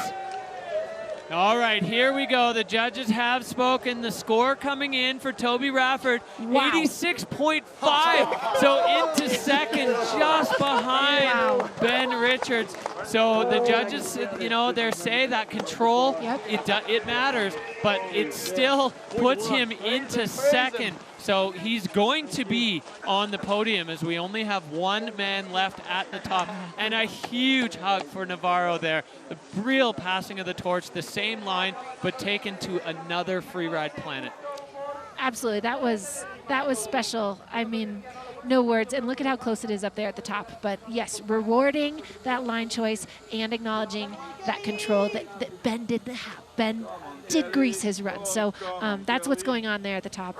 All right, here we go. One man left. Kelly Hillicky riding out of Aspen, Colorado, took the win in the Challengers in North and South America in Region 2 last year with a commanding performance. This guy has all of it. He might be one of the most exciting rookies we've seen in a while. The level of tricks that he's got. But Kelly coming off a broken neck in July skiing park at Mount Hood. He says he's fully recovered and skiing at 100% and so exciting. Let's see what kind of approach he takes. Well, that's the kind of approach he takes. We're going to take a front flip off the warm-up air as the last rider on this face. They are still, he's perking the judges' ears way up. They are paying attention. And he's jumping into a new line. Again, he's working his way quite a bit more right on the face here. Calling that a whack flip as well. Very clean landing, dumping some speed. Oh no, Kelly going down in the couloir. Oh, that's heartbreaking. He just got hung up on something and just, because it wasn't the landing, it was something else. The confidence to flip into the closeout couloir is, I mean, this man is backing himself. But unfortunately, as you said, Amy, after the landing, it's coming undone. So now Kelly's got to he's got to reset his head because he still needs to get out of here. He still has a mandatory air to get out of there. And he's taking a moment, you know, that could have been a little bit of like a jarring moment, physically and mentally, but he's still got to get, this is mandatory. That means you've crashed and you still have to air out, and he does that very easily, showing his capabilities here. He's going to make his way through this terrain, maybe finding a new way that he wasn't planning. Yeah, Lining up for the, and he's going to give us 1.5. A mooner on that windlip there, and unfortunately we've got a runaway ski. Well, Kelly Hillicky there, a story of what might have been. Yeah. with the most aggressive possible approach into that closeout couloir. Front flip off the top and then back flipping into the chute over that chute. exposure. Yeah, a closeout chute that's over additional exposure. Yeah, we saw that Kelly is not afraid to take some risks. And again, I'm going to put that in the cannonball category for a rookie. That one didn't pay off. He did lose a ski, so he won't get a score. But we see what is possible there. And again, not leaving us not leaving us bored here at the very end of the competition with the front flip on to the Bossy Bear face. Backflip. Let's see if we can decipher what happened. He got a little bit backseat and then skis across the fall line. Yep. I mean, there was no room to do anything but that. If he pointed them down, he'd be straight lining, you know, a couple 100 meters into a closeout cliff. Right, for sure. And that's the risk of, you know, with that punchy snow, putting yourself in a situation where you need to make a quick move like that. That kind of hang up is kind of the problem, where the loss of control didn't actually happen on an air, but he's still going to take it all in. He went for broke and showed us that there's a lot left in those scores. So, well, full credit for full send there for the Aspen rider. Oh, my ski. He chipped his brand new ski on one of his many adventures on the face there. So Kelly Hillicky, the last rider on the face. Once again, we don't have Timo Rochhoven as Ben Richards. Now it is official, pointing to that Kiwi flag on his shoulder. First event of the Freeride World Tour season, and Ben Richards sitting on the top of the pile with a commanding performance, and all three riders on the podium in the 86 point range. So let's take a look here, Amy, at what just happened.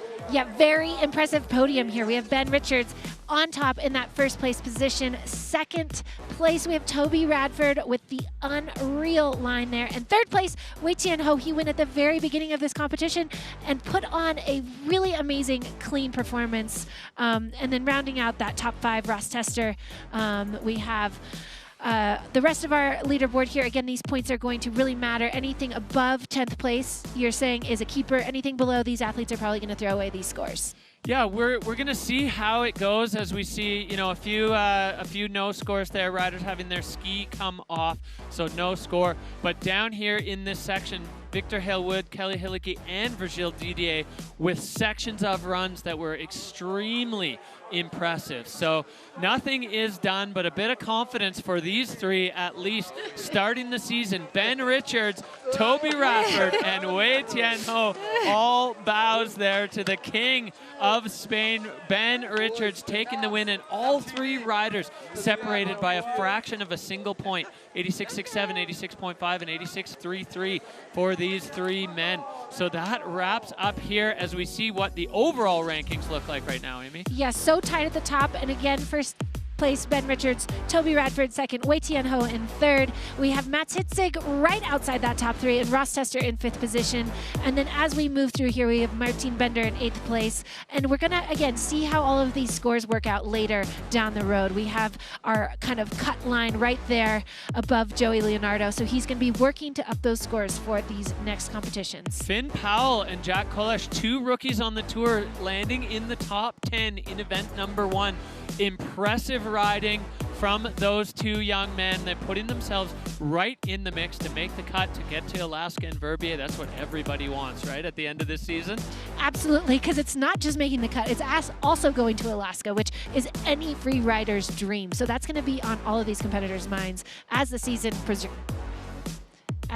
progresses. All right, we are going to head down to the finish line with Ben Richards taking the win here in Spain. Ben, describe how you're feeling right now watching the rest of the field throw down and ending up on top. Damn, pretty overwhelmed for sure. Happy to see everyone made it down in one piece. It's the main thing. Ben, talk to me about the conditions on the face, because you greased that line like it was a film line in powder. And what was it actually like as you were experiencing it? It was not easy. It's pretty variable, but I don't know. I'm from New Zealand, so we get conditions like this all the time. So, yeah, shout out New Zealand. Shout out New Zealand indeed. Ben Richards, massive congratulations for taking the win on the first stop of the Freeride World Tour, sitting on top of the rankings right now, heading into the rest of the season with a win under his belt. What a great way to start this event. Thanks, guys. Appreciate it. Humble man there. Ben Richards taking the win. The Lincoln Loop, the trademark smooth, fluid style. Everything he did, put himself on top. Ski men done and dusted here in Spain.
All right, well, we see the winner of Ski Men there, Ben Richards, pointing to the Kiwi flag. Amy, he mentioned similar conditions that he grew up skiing in New Zealand. How much of an advantage do you feel he had there with these conditions? I mean, we called it from the beginning. It was going to be the riders from New Zealand, maybe even the riders from Sweden, but we called that challenging New Zealand Kiwi snow was going to be the experience you needed. And Ben he made it look easy and greasy. He didn't, he said it was hard, but it looked easy. And that's the mark of such an amazing amount of technique and strength to make something that challenging look that easy and fun. Well, that is the hallmark of Ben Richards' run. He is the smoothest man on skis. As we go back to this winning run, he gets things started. He's got, a good head of steam. He's got some pace, and then right into it, no hesitation. He never takes his skis out of the fall line. No, he does, and he has that really awesome, stomping gear. His landing gear is so strong, and he's moving his way through this very casually through this kind of rough snow, lining things up. And again, he was kind of the first person to get through this technical terrain over to this diving board feature, and we hadn't seen it well executed yet. And he pulls off this Lincoln loop, stomps it, little arm bobble there, but really balanced on his skis, right back in the fall line. Then he's going over to his next air, throws that 360, and again, really, really stomps that landing, making the smart decision of keeping those skis straight down the fall line, sucking up that lower air, and just, again, he made that look easy, and we heard it from his own mouth that it was hard. Yeah, and all day long you were talking about the nose of that takeoff that he did the Lincoln Loop being the obvious diving board, but other riders couldn't make it work, but Ben found the ability to get that right to the nose, which popped him up so much and put him into a great transition. How was he able to do that? I mean, he has this innate ability to me, it's like he was born with skis on his feet. He looks so comfortable and natural on his skis. He's so balanced where he has a really aggressive angle in his ankles, but looks casual overall. And I just really appreciate that skiing. Really appreciate the judges rewarding that skiing today. Yeah, absolutely. You said earlier today that technique was going to win the day, and that played out in spades with Ben Richards' run. And as well, Toby Rafford and Wei Tian Ho, the whole podium in the ski men's category, all just putting on a clinic of freeride. Now it's your opportunity to have a say. Log on to freerideworldtour.com and vote for the rider of the day. You can scan the QR code there. This is wide open. Every category is in play. Winners, non-winners, whoever you thought was the rider of the day, have your say. the rider of the day, freerideworldtour.com. Log in and have your vote. I don't know who I would vote for. I don't know either. It would be so hard to choose, but what a day we've had here in Spain on the Baqueira Face. I mean, this was a beautiful day of freeride. A lot of people staying on their feet and just putting on a great show for the amazing Spanish fans. All right, well, we would like to, on behalf of the entire Freeride World Tour family, thank you for joining us. Thanks to you, Amy, for sitting next to me and taking in this incredible day of freeride. We are moving on with the Freeride World Tour, and we will see you in Val Thorens. Adios.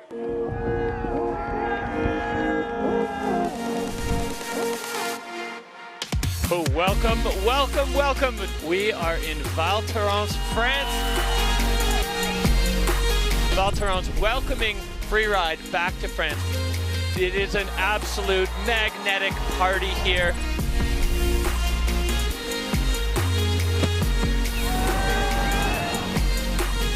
We've been welcomed beautifully. Like, the locals are super nice to us, and I think they're stoked to have a Freeride World Tour comp here, so it's been just a pleasure.